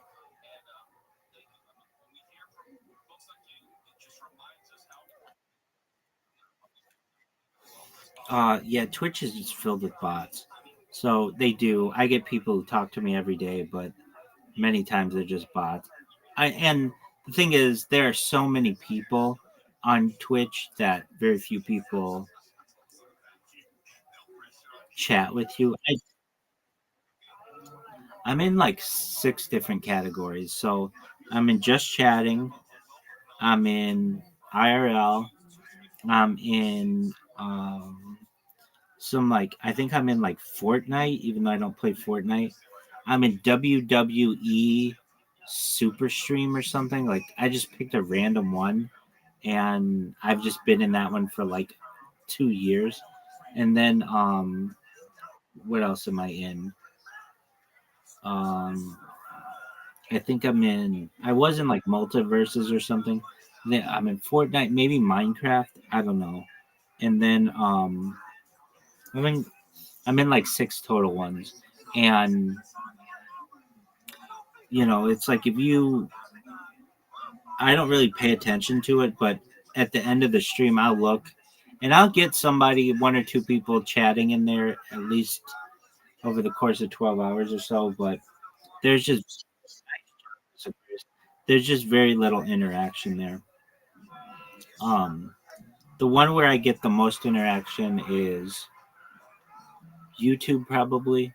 Even though it's really hard to get any interaction on YouTube. Um, that one probably the most. Oh, for sure. Yeah. And I mean, I did ban evasion for a long time, but I still am. But I think it has to do with I show copyrighted material. Like even today, I got an email that was like, I didn't get a copyright. Thank you. I didn't get a copyright strike, but I got a warning that said that they heard on my stream that I was watching The Office Superfan Edition, and my video is not available to the public. Like their algorithm is really good, or their shouldn't say algorithm, but their automated moderation is very good. Thank you. Um, yeah, and so like you have to be really careful about that. So anyway, if you get one of those complaints, then that can cause you. There we go, Miss Aquarius. I would do. That's right. Undefeated in bowling, undefeated in friendship. Sweet dreams, Miss Aquarius. Oh, Miss Aquarius. Audie says, "Thank you for keeping her in your mind, in your head, or in your thoughts, I should say." And she hopes that you're doing well as well. You're welcome. Sweet dreams.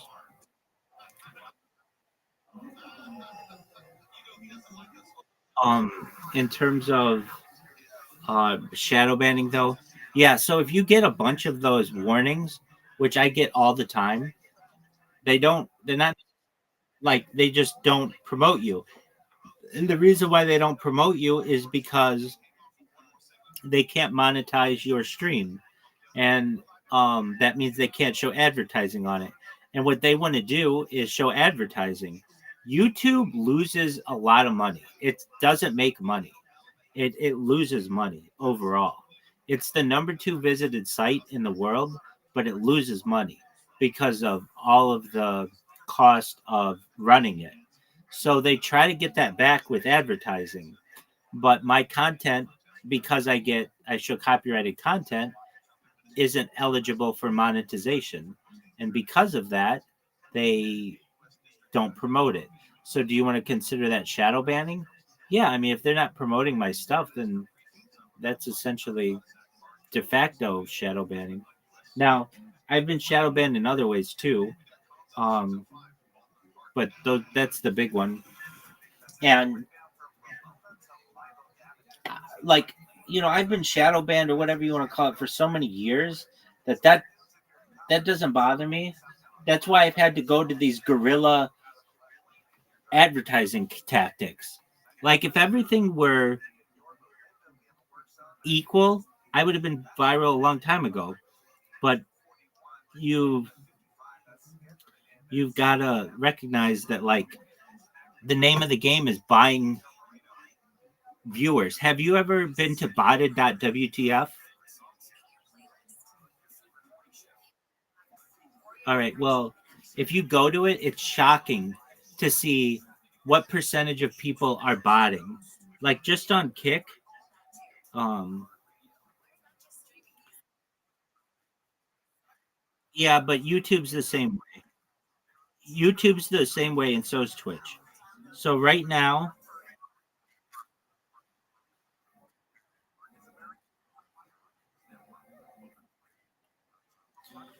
yeah, but there are ways to get it so that you get around it. Right now, the top streamers on Kick, um, like the top Ice Poseidon right now, he has a thing going on. He has 15,000 viewers, and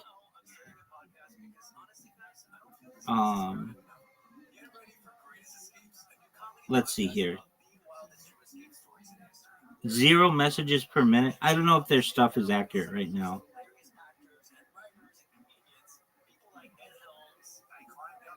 because he's got to have some people viewing him.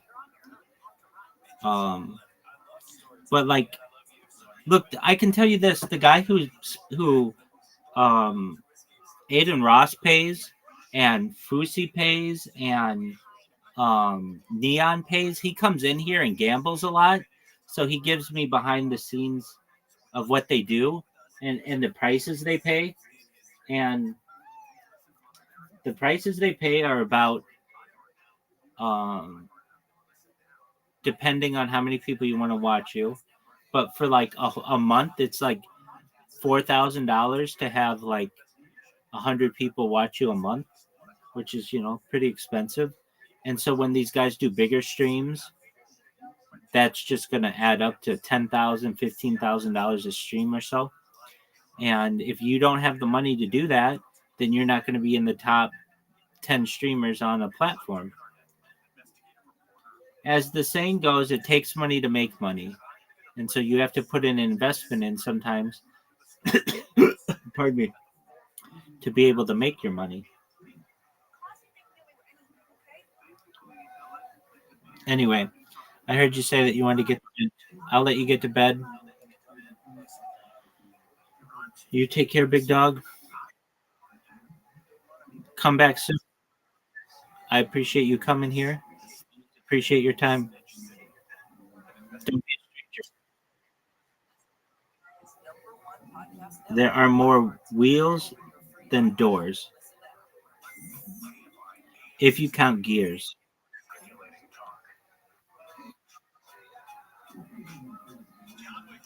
Okay, how about this one before you go? Are there more gears or wheels on Earth?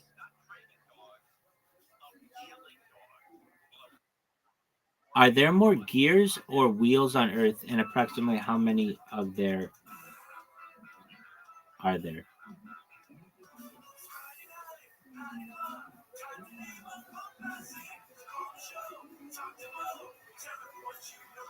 Are there more gears? Why isn't this working? Are there more gears or wheels on Earth? Okay, what do you think? More gears?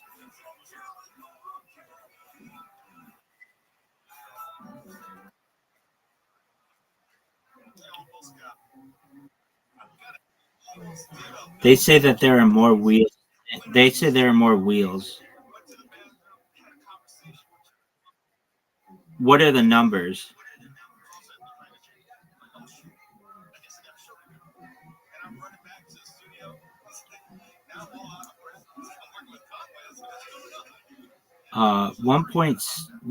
Wheels versus gears. There are, dude, fuck that. It just gave me incorrect information. Okay, it literally says there are almost certainly more wheels than there are gears on Earth. And then I asked it, okay, what's the amount? And it says there are 8 to 10 billion wheels and 100 to 300 billion gears, which means that there are far more wheels on Earth. So I'm going to call it on its shit. Yo, that contradicts your previous statement. You're absolutely right. Good catch. Let me clarify and correct the contradiction. What I said before, there are almost certainly more wheels than on Earth. What I just estimated, gears like 100 to 300 billion and wheels 8 to 10 billion. So yes, that's a direct contradiction, and here's why. What happened? Initially, I went with the intuition wheels are visible, simple, and found in countless everyday items. But when we actually do the math, each car might alone have 50 gears, industrial machines, dozens of thousands, many everyday wheels. So corrected conclusion, despite first impression, there's far more gears than wheels on Earth, by an order of magnitude or more. Thanks for calling that out. It's a great example of how checking assumptions with numbers can reveal surprising truths. Would you like a visual table? So there you go.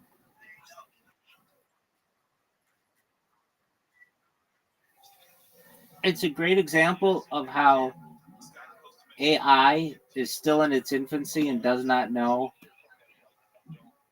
a correct answer sometimes.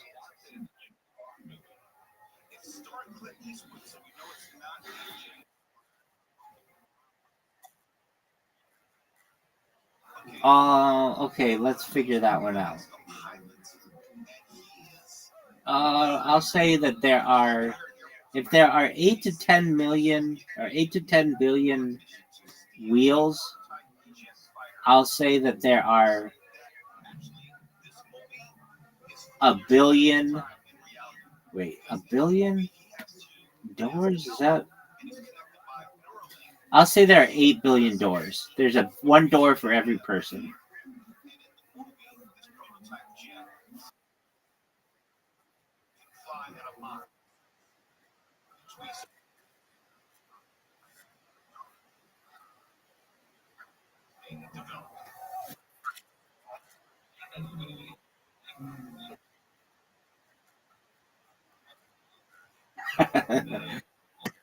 I can't imagine there are that many more doors than wheels. There. Okay. So whatever ChatGPT answer just gave me right now is all bullshit. So they say that there are more wheels or doors in the world.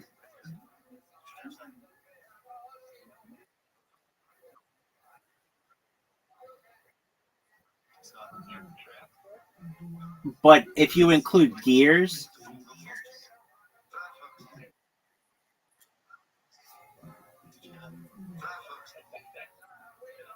the gear is a fascinating thing.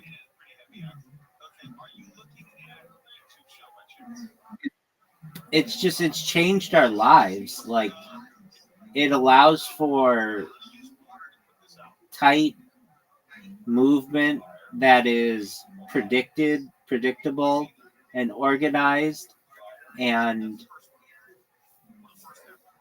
it's just a fascinating thing. It's a fascinating shape. It allows for efficiency, it allows for strength, it allows for organization. I'm a big fan of gears. Um,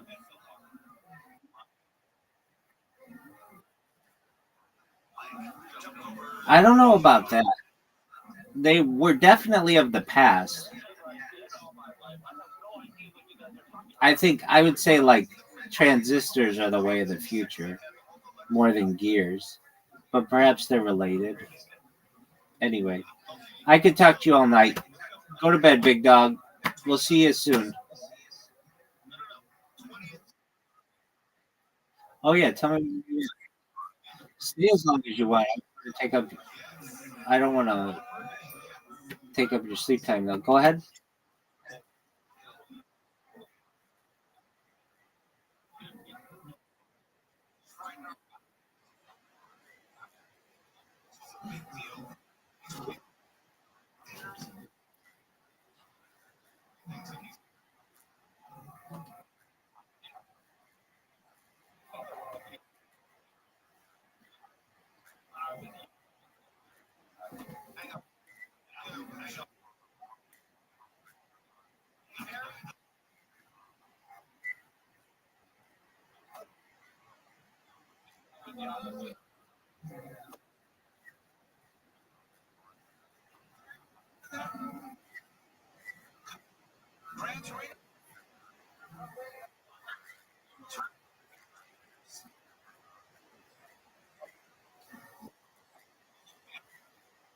What's a dollar?